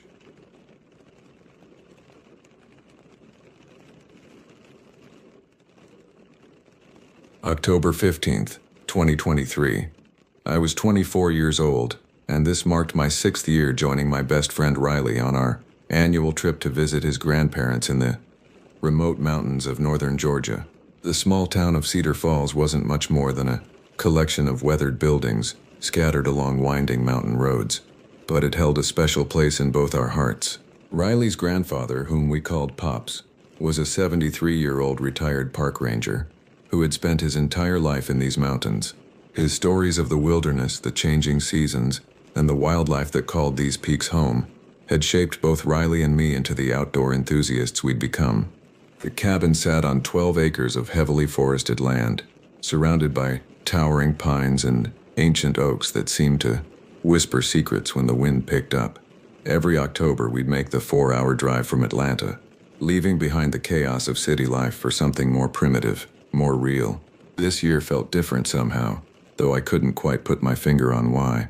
Maybe it was the unseasonably warm weather, or perhaps the way the shadows seemed to stretch longer between the trees. But there was an undercurrent of unease that hadn't been there in previous years. Pops had aged noticeably since our last visit. His hands, once steady enough to thread a fishing line in complete darkness, now trembled slightly as he poured his morning coffee. But his eyes remained sharp, constantly scanning the tree line with the practiced awareness of someone who'd spent decades watching for danger in the wilderness. He'd been telling us stories all week about increased drug activity in the area, about hikers finding abandoned camps with suspicious equipment, about the kind of people who used the remote trails for purposes that had nothing to do with enjoying nature. "You boys need to be extra careful out there," he'd warned us repeatedly. "These mountains aren't as safe as they used to be. People are using the deeper trails for things that would make your skin crawl. I've reported 3 separate incidents to the sheriff's department this year alone. Camps with enough chemical residue to suggest serious manufacturing operations, and the kind of people who don't take kindly to unexpected visitors." Riley and I had laughed off his concerns initially, attributing them to the paranoia that sometimes comes with age and isolation. We were young, fit, and familiar with these mountains. What could possibly go wrong during a simple night hike? But as the week progressed, I found myself paying closer attention to Pop's warnings, noticing the way he checked and rechecked the locks on the cabin doors, the way he kept his old hunting rifle closer than usual, and the way he seemed to listen for sounds that weren't quite right. The decision to go on a night hike had been mine. I'd been feeling restless, cooped up in the cabin for days of unseasonably warm weather that made daytime hiking uncomfortable. The October nights had been perfect, cool enough to be comfortable, clear enough to see the stars, and quiet enough to hear the mountains breathe. Riley had been enthusiastic about the idea, and even Pops had agreed to join us, though he'd insisted on bringing equipment that seemed excessive for a simple walk in the woods. "Night hiking is different," he'd explained as he packed his old military-grade night vision binoculars. "Your senses get heightened, but your visibility gets compromised. You need to be prepared for anything." He'd also insisted we carry extra flashlights, a first aid kit, and his emergency whistle, the kind that could be heard for miles in the mountain stillness. As we prepared for our hike that evening, I couldn't shake the feeling that we were being watched. Several times throughout the day, I'd caught glimpses of movement in the tree line, just at the edge of my peripheral vision. When I'd looked directly, there was nothing there except the gentle sway of pine branches in the breeze. But the feeling persisted, a crawling sensation between my shoulder blades that made me constantly want to look over my shoulder. The sun had set completely by the time we loaded into Pop's old Ford pickup truck, its headlights cutting through the growing darkness as we made our way down the mountain road toward our chosen trail. The radio crackled with static-filled country music that seemed to fade in and out as we wound through the valleys. I sat in the passenger seat, watching the darkness press in around us, while Riley occupied the space behind me, his excitement infectious despite my growing unease. "Remember the first time we did this?" Riley asked, his voice carrying the kind of nostalgia that comes with shared memories. "We were so scared of every little sound, jumping at shadows and convincing ourselves we were hearing things that weren't there." I remembered it well. We'd been 19 then, still young enough to believe that the woods held only the dangers we could see and understand. 5 years of these annual trips had taught us differently. The mountains held secrets, and some of those secrets were darker than others. Pops drove with the practiced ease of someone who knew these roads like the lines on his palm, but I noticed his knuckles were white against the steering wheel. He'd been unusually quiet during dinner, checking his watch frequently and glancing toward the windows as if expecting to see something that shouldn't be there. When I'd asked him about it, he'd simply said that the mountains had been talking differently lately, whatever that meant. The trail we'd chosen was one we'd hiked several times before, a well-maintained path that wound along a creek bed for about 2 miles before opening into a small clearing with a spectacular view of the valley below. It was popular with day hikers and photographers, but rarely used after dark. The parking area was usually empty this time of night, which made the presence of the black Chevrolet SUV all the more unsettling. "Well, that's not right," Pops muttered as our headlights illuminated the vehicle. It was an older model, maybe early 2000s, with tinted windows and enough rust and dents to suggest it had seen better days. More concerning were the two figures sitting inside, their faces barely visible in the darkness, but their posture suggesting they were watching us with the same intensity we were watching them. The SUV was parked directly in front of the trail entrance, positioned in a way that seemed intentional rather than coincidental. One of the men, I could see now that they were both middle-aged, both wearing dark clothing, leaned forward as our headlights swept across their windshield. For a moment, we stared at each other across the darkness, and I felt something cold settle in my stomach. "Drug dealers," Pop said matter-of-factly, putting the truck in reverse. "I've seen that vehicle before, usually around the times when the sheriff's department finds those illegal camps I told you about. We're not hiking this trail tonight." As we backed away from the parking area, I watched the SUV in the side mirror. Neither man moved, but I could feel their eyes following us as we retreated down the mountain road. The encounter had lasted less than 30 seconds, but it left me with the distinct impression that we'd narrowly avoided something unpleasant. "There's another trail about half a mile down," Pops explained as we drove away from the first location. "It's not as scenic, but it's got good elevation and decent views. More importantly, it's got multiple entry and exit points, which means we won't be trapped if someone decides to follow us." The second trail was accessed by a narrow dirt road that branched off from the main mountain highway. It was the kind of road that would be easy to miss unless you knew it was there, winding through dense forest before opening into a small clearing where hikers typically parked. Pops drove slowly, his headlights sweeping back and forth across the road surface, checking for fresh tire tracks or other signs of recent activity. "This is better," he said as we pulled into the clearing. "We can park here, about 50 feet back from the road, and start our hike from that trailhead over there." He pointed toward a barely visible break in the trees where a worn path disappeared into the darkness. But as we climbed out of the truck, I couldn't shake the feeling that we hadn't left our problems behind. The encounter with the SUV had left me on edge, and every shadow seemed to hold potential threats. The forest around us was too quiet, missing the usual sounds of nocturnal wildlife that should have been active this time of night. The trail was rougher than I'd expected, winding through dense underbrush that seemed to reach out and grab at our clothing as we passed. Our flashlights carved narrow tunnels of light through the darkness, creating moving shadows that played tricks on our eyes and made every step feel uncertain. Pops led the way with the confident stride of someone who'd walked these mountains for decades, while Riley and I followed close behind, our breathing already becoming labored from the steep incline. The October air was crisp and clean, carrying the scent of fallen leaves and the distant smell of wood smoke from someone's fireplace. Under normal circumstances, it would have been perfect hiking weather. But tonight, every breath felt charged with tension, every sound magnified by the darkness around us. I found myself constantly looking over my shoulder, unable to shake the feeling that we were being watched. "You boys are jumpy tonight," Pops observed, though his voice carried a note of understanding rather than criticism. "It's natural to be more alert when you can't see more than 10 feet in any direction. Your other senses compensate, pick up things you might miss during the day." He was right. I could hear things I'd never noticed before. The subtle creaking of tree branches, the distant sound of water moving over rocks, the soft rustle of small animals moving through the underbrush. But underneath these natural sounds, there was something else, something that made the hair on the back of my neck stand up. We'd been hiking for about 30 minutes when we first heard the dog barking. It was a deep, aggressive sound that carried clearly through the still mountain air, coming from somewhere off to our left, maybe 300 feet away. All three of us stopped simultaneously, our flashlights instinctively sweeping in the direction of the sound. "That's not good," Pops said quietly, his hand moving to the emergency whistle hanging around his neck. "Dogs don't usually bark like that unless they're protecting something or warning someone about intruders." The barking continued, a steady rhythmic sound that seemed to echo off the surrounding mountains. It was impossible to tell whether the dog was loose or restrained, whether it was alone or with its owner. But there was something unsettling about the persistence of it, the way it seemed to follow us as we continued down the trail. "Should we turn back?" Riley asked, voicing what we were all thinking. His usual enthusiasm had been replaced by a weariness that matched my own growing unease. Let's give it a few more minutes, Pops decided. If it doesn't stop, or if it gets closer, we'll head back to the truck.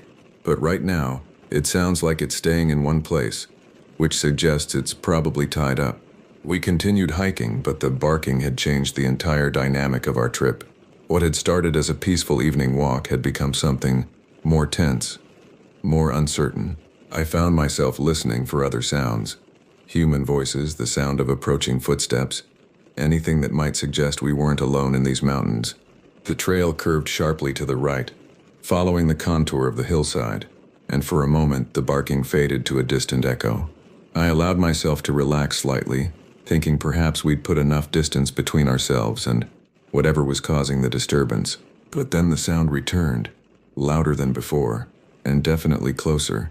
"That dog is moving," Pop said, stopping abruptly. "And it's coming this way." We stood in silence, listening to the approaching barks. They were getting closer, definitely getting closer, and now I could hear other sounds mixed in. The crash of something large moving through the underbrush, the snap of breaking branches, and underneath it all, what sounded like human voices. "We're leaving," Pops announced, his voice carrying a finality that brooked no argument. "Right now." We turned around and began retracing our steps, moving faster than we'd moved on the way up. The barking followed us, sometimes closer, sometimes farther away, but always present. It was like being hunted, tracked by something we couldn't see but could definitely hear. As we hurried back down the trail, I couldn't help but think about Pop's warnings about drug activity in the area. Were we stumbling into something we weren't supposed to see? Had our innocent night hike brought us into contact with people who had reasons to avoid being discovered? The answers to those questions would come soon enough, but not in the way any of us expected. The return journey to the truck felt endless. Every step seemed to take us farther from safety, rather than closer to it, and the barking continued to follow us, sometimes echoing from one direction, sometimes from another, as if we were being surrounded. My heart hammered against my ribs as we picked our way down the rocky trail, our flashlights creating wild patterns of light and shadow that made it impossible to judge distances or identify potential threats.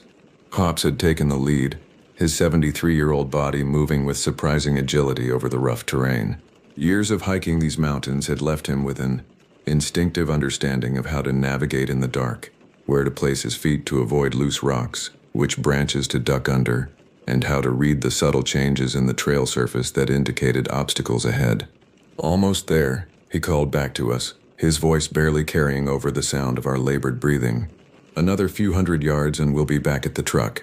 But as we rounded the final curve in the trail, the beam of my flashlight caught something that made my blood freeze in my veins. There, parked directly behind Pop's truck, was a vehicle with its headlights on and its engine running.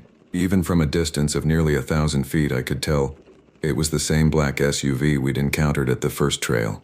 "Stop," Pops hissed, grabbing both Riley and me by the arm. "Get down, and turn off your flashlights." We crouched behind a large boulder beside the trail, plunging ourselves into complete darkness. The sudden transition from light to dark left me temporarily blind, but my other senses immediately sharpened. I could hear the distant rumble of the SUV's engine, the continued barking of the dog somewhere in the forest behind us, and the rapid, shallow breathing of my companions. "How did they know we were here?" Riley whispered, his voice barely audible. "They followed us," Pops replied grimly. "Or they had someone watching the road, waiting to see where we went after we left the first trail. Either way, we're in trouble." The implications of our situation began to sink in. We were trapped on a remote mountain trail, surrounded by people who clearly didn't want us there, with no way to reach our vehicle, and no cell phone coverage to call for help. The darkness that had seemed like a minor inconvenience now felt like a prison, hiding dangers we couldn't see or prepare for. "What do we do?" I asked, surprised by how calm my voice sounded despite the terror coursing through my system. "We wait," Pop said, "and we watch. Maybe they'll get bored and leave." But even as he spoke, I could tell he didn't believe it. There was something deliberate about the way they'd positioned themselves, something that suggested they were prepared to wait us out. They knew we had to come back eventually, and they were patient enough to wait for us to make the first move. Through the darkness, I could make out the faint glow of the SUV's headlights illuminating the area around our truck. The vehicle was positioned at an angle that would allow its occupants to see anyone approaching from the trail. but also provided them with a quick escape route if necessary. It was the kind of tactical positioning that suggested these weren't amateurs. Minutes passed with agonizing slowness. The barking behind us had stopped, but somehow that felt more ominous than when it had been constant. Had they called off their dog? Were they moving into position around us? Every shadow seemed to hide a potential threat. Every sound carried the possibility of discovery. Then, to my absolute horror, the SUV began to move.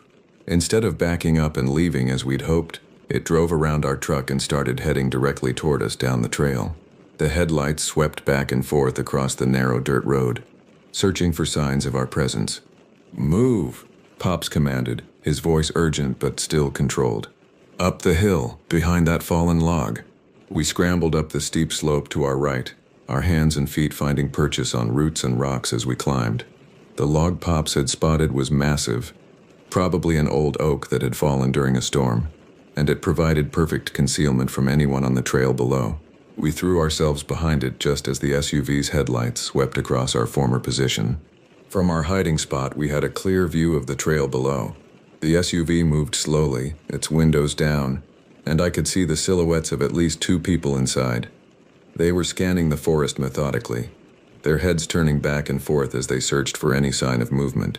The SUV crept down the trail with predatory patience, its headlights sweeping from side to side like the eyes of some massive nocturnal predator. From our position behind the fallen log, we could see everything: the deliberate way they were searching, the way they paused at every potential hiding spot, the way they seemed to be communicating with each other through gestures and whispered words that didn't carry up to our position. My body was pressed against the rough bark of the log, every muscle tense with the effort of remaining perfectly still. A single cough, a shifted position, even the wrong kind of breathing could give us away. The October air, which had felt comfortable during our hike, now seemed to bite at my exposed skin as adrenaline made me hyper-aware of every sensation. Pops lay between Riley and me, his military training evident in the way he'd positioned himself to watch the threat below while keeping us protected. His weathered hands gripped the night vision binoculars, though he didn't dare raise them to his eyes while the SUV's headlights might catch the reflection of the lenses. Instead, he watched with the naked eye, his decades of experience in these mountains giving him an advantage over the hunters below. "They're looking for tracks," he whispered, his voice so quiet I had to strain to hear it. "See how they're stopping at every muddy spot? They're trying to figure out how far up the trail we went." The SUV paused about 50 feet below our position, and I could hear the engine idle drop as they shifted into park. Car doors opened with the distinctive creak of old hinges, and I watched in growing terror as 2 figures emerged from the vehicle. They were both wearing dark clothing and baseball caps, their faces hidden in shadow, but their movements spoke of people who were comfortable operating in the darkness.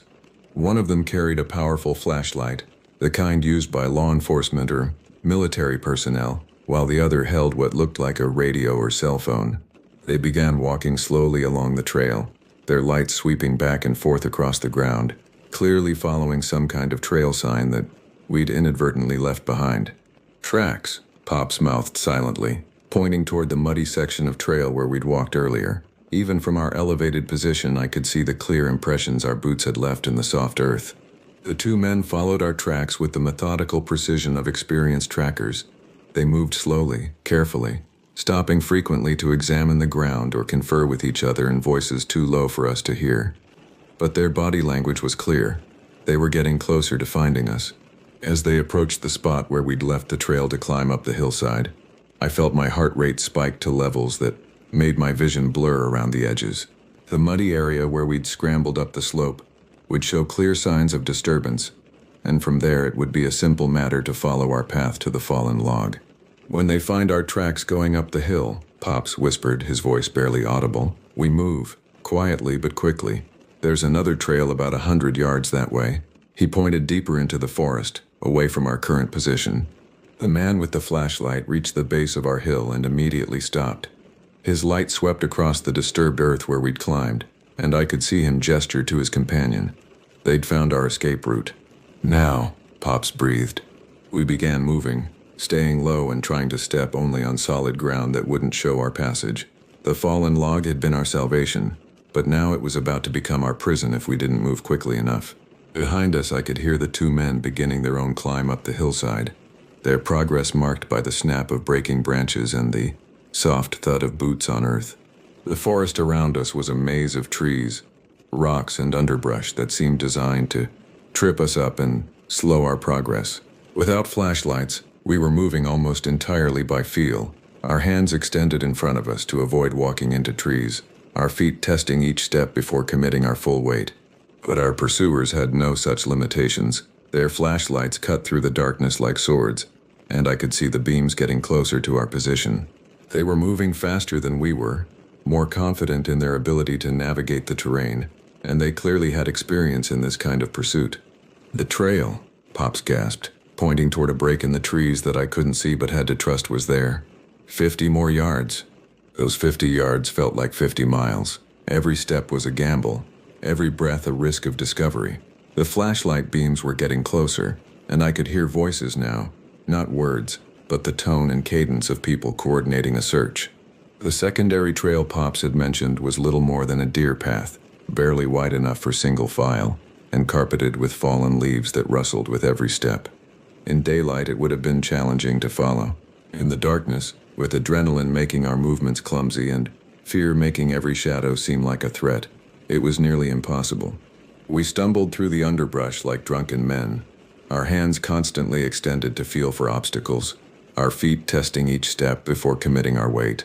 Behind us, the pursuit continued, marked by the sweep of flashlight beams and the occasional crack of branches as our hunters made their way through the forest. "They're not giving up," Riley whispered, his voice tight with exhaustion and fear. We'd been moving for what felt like hours, though it had probably been less than 30 minutes. The physical exertion of climbing through rough terrain in complete darkness was taking its toll on all of us.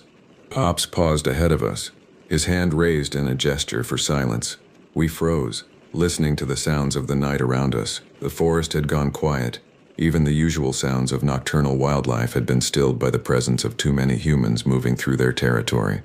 "There," Pops pointed toward a faint glow visible through the trees. "That's the main road. If we can get there, we can flag down help." But as we watched, the glow began to move. It wasn't stationary lighting from the road. It was the headlights of a vehicle, moving slowly along the mountain highway. And as it drew closer, I could see that it was searching, its headlights sweeping back and forth across the forest edge just as the SUV had done on the trail. "They have more people," I realized with growing horror. "They're not just following us on foot. They have someone watching the road." The implications were terrifying. We weren't dealing with opportunistic criminals who had stumbled across our presence. This was coordinated, planned, and executed with a level of organization that suggested serious criminal activity. We had walked into something much bigger and more dangerous than a simple drug operation.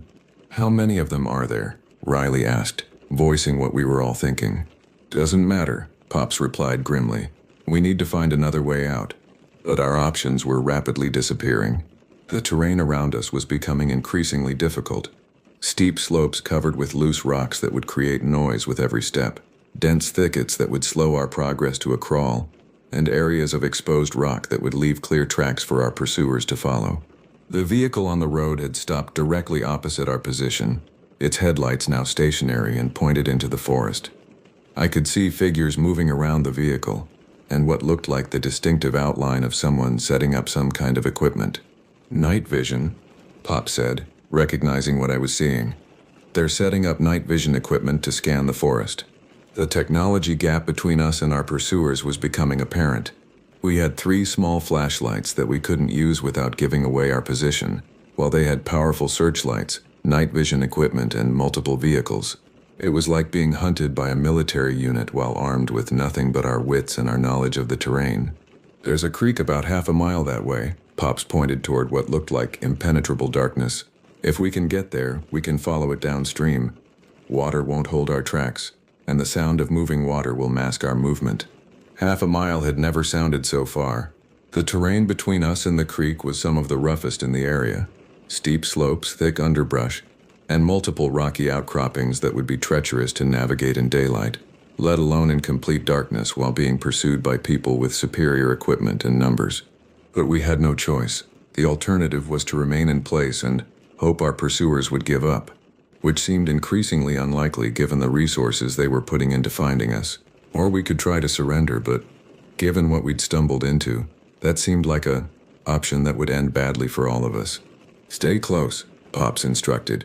"And whatever happens, don't make any noise. They're listening for us now." We began moving again, this time with even more caution than before. Every step was calculated, every breath controlled.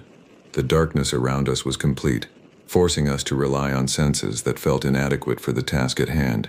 Behind us, the search continued. I could hear voices calling to each other, the sound of vehicles moving along the road, and the occasional crack of someone moving through the underbrush. They were methodical, professional, and persistent, and they were getting closer. The sound of running water reached us before we could see the creek, a gentle babbling that seemed impossibly loud in the tense silence of our flight. After what felt like hours of stumbling through the darkness, the promise of the creek represented both hope and terror. Hope because it offered a way to move without leaving tracks. Terror because reaching it meant crossing exposed ground where we would be vulnerable to the night vision equipment our pursuers were using. The creek was smaller than I'd expected, perhaps 3 feet wide and maybe a foot deep, running over smooth stones that had been polished by decades of mountain runoff. Under different circumstances, it would have been a peaceful spot, the kind of place where you might stop during a day hike to rest and enjoy the sounds of nature. Tonight, it represented our only chance of escape. "Get in the water," Pops instructed, his voice barely audible over the sound of the current. "Walk in the center, try not to splash. The water will hide our scent from any dogs they might bring in." The water was shockingly cold, even through our hiking boots. October mountain water carries the bite of approaching winter, and within seconds my feet began to go numb. But the discomfort was nothing compared to the relief of knowing we were leaving no tracks for our pursuers to follow. We moved downstream in single file, Pops leading the way with the sure-footed confidence of someone who had spent his life in these mountains. The creek bed was treacherous, loose stones that shifted underfoot, sudden drops that could send you tumbling, and overhanging branches that seemed to reach out from the darkness to grab at our clothing. "This creek connects to the main river about 2 miles downstream," Pops explained in a whisper. "There's a bridge there, and a road that leads back to town. If we can make it that far, we can get help." 2 miles had never sounded so far. Every step was a battle against the current, the cold, and the darkness. My feet were completely numb now, and I could feel the beginning of hypothermia creeping into my legs. But behind us, the search continued, and the alternative to pressing on was unthinkable. As we followed the creek downstream, pieces of the puzzle began to fall into place. The organized nature of our pursuit, the multiple vehicles, the professional equipment. This wasn't random criminal activity. We had stumbled into something much bigger, much more dangerous. "Pops," I whispered during a brief stop to rest. "What do you think they're doing out here?" His face was grim in the faint starlight. "I think we found one of those manufacturing operations I've been reporting to the sheriff, and I think they're willing to do whatever it takes to protect it." The implications were chilling. We weren't just dealing with drug dealers or petty criminals. We were dealing with people who had invested serious resources in their operation, people who had too much to lose to let witnesses walk away. "The dog we heard earlier," Riley said suddenly, "it wasn't just barking at us, it was alerting them to our presence." That made sense. The persistent barking, the way it had seemed to follow us, the way it had stopped just before the SUV appeared, it had all been coordinated. We had walked into a trap that had been set long before we'd even decided to go hiking. "They've been watching the trails," Pops realized, "probably for weeks or months. Anyone who gets too close to their operation becomes a target." The creek curved sharply to the left, following the natural contours of the mountain. As we rounded the bend, I could see lights in the distance, not the searching beams of our pursuers, but the steady glow of civilization. Street lights, house lights, the blessed promise of safety and help. "The bridge," Pops pointed toward a structure barely visible in the darkness. "We're almost there." But as we approached the bridge, I could see that our ordeal wasn't over. Parked at the near end of the bridge was another vehicle, this one with its headlights off but its engine running. Someone was waiting for us. "They anticipated this," Pops said grimly. "They knew about the creek, knew where it led. They've been herding us toward this point." We were trapped again, caught between the pursuers behind us and the trap ahead. The creek that had seemed like our salvation now felt like a channel leading us directly into the hands of people who wished us harm. "What do we do now?" Riley asked, his voice carrying the exhaustion and fear we all felt. Pops was quiet for a long moment, weighing our options. Behind us, I could hear the sound of our pursuers getting closer, their search moving systematically down the mountainside toward the creek. Ahead of us, the bridge represented both escape and capture. "We have one advantage," he said finally. "They don't know exactly where we are. They're covering the most obvious exit point, but they can't watch everywhere." He pointed toward the far bank of the creek, where the terrain looked even more challenging than what we'd already crossed. "There's another trail over there, one that most people don't know about. It's steep and rough, but it leads to a different road, one they might not be watching." The decision to cross the creek and attempt the unknown trail felt like stepping off a cliff into an abyss. We were abandoning the familiar for the unknown, trading a difficult but manageable path for one that might prove impossible in our exhausted state. But as the lights of our pursuers grew closer and the trap at the bridge became more apparent, we had no choice but to take the gamble. The crossing was the most terrifying part of our entire ordeal.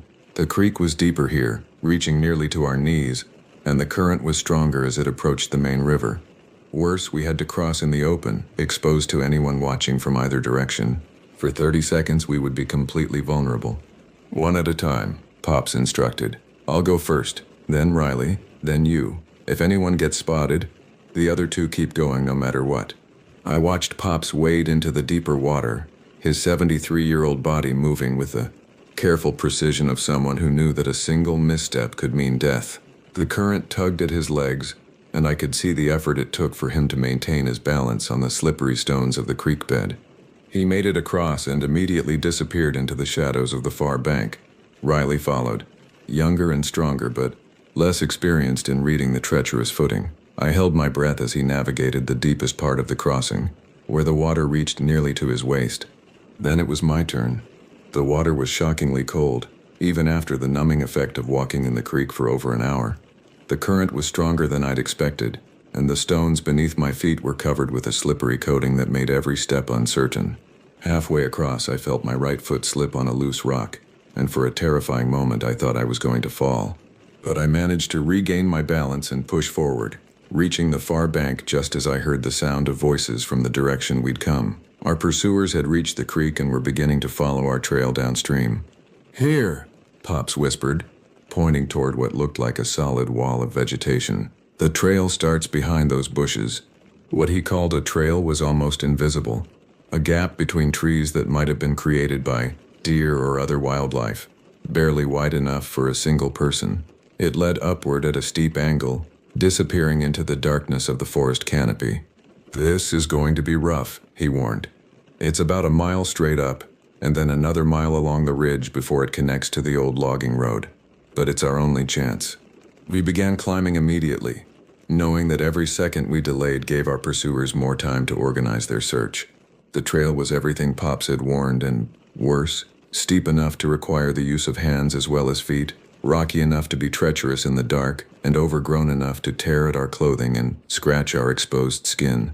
Behind us, I could hear the sound of our pursuers discovering our crossing point. Voices called out coordinates, engines revved as vehicles moved to new positions, and the systematic search began again. But this time we had a head start and the advantage of knowing where we were going. The climb was brutal. My legs, already exhausted from hours of hiking and wading through cold water, screamed in protest with every step. My lungs burned from the effort of breathing in the thin mountain air, and my hands were torn and bleeding from grabbing at rocks and tree roots for support. But fear is a powerful motivator, and the knowledge that capture might mean death kept us moving even when our bodies wanted to stop.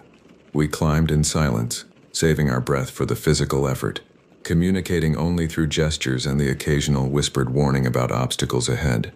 After what felt like an eternity, the trail began to level out.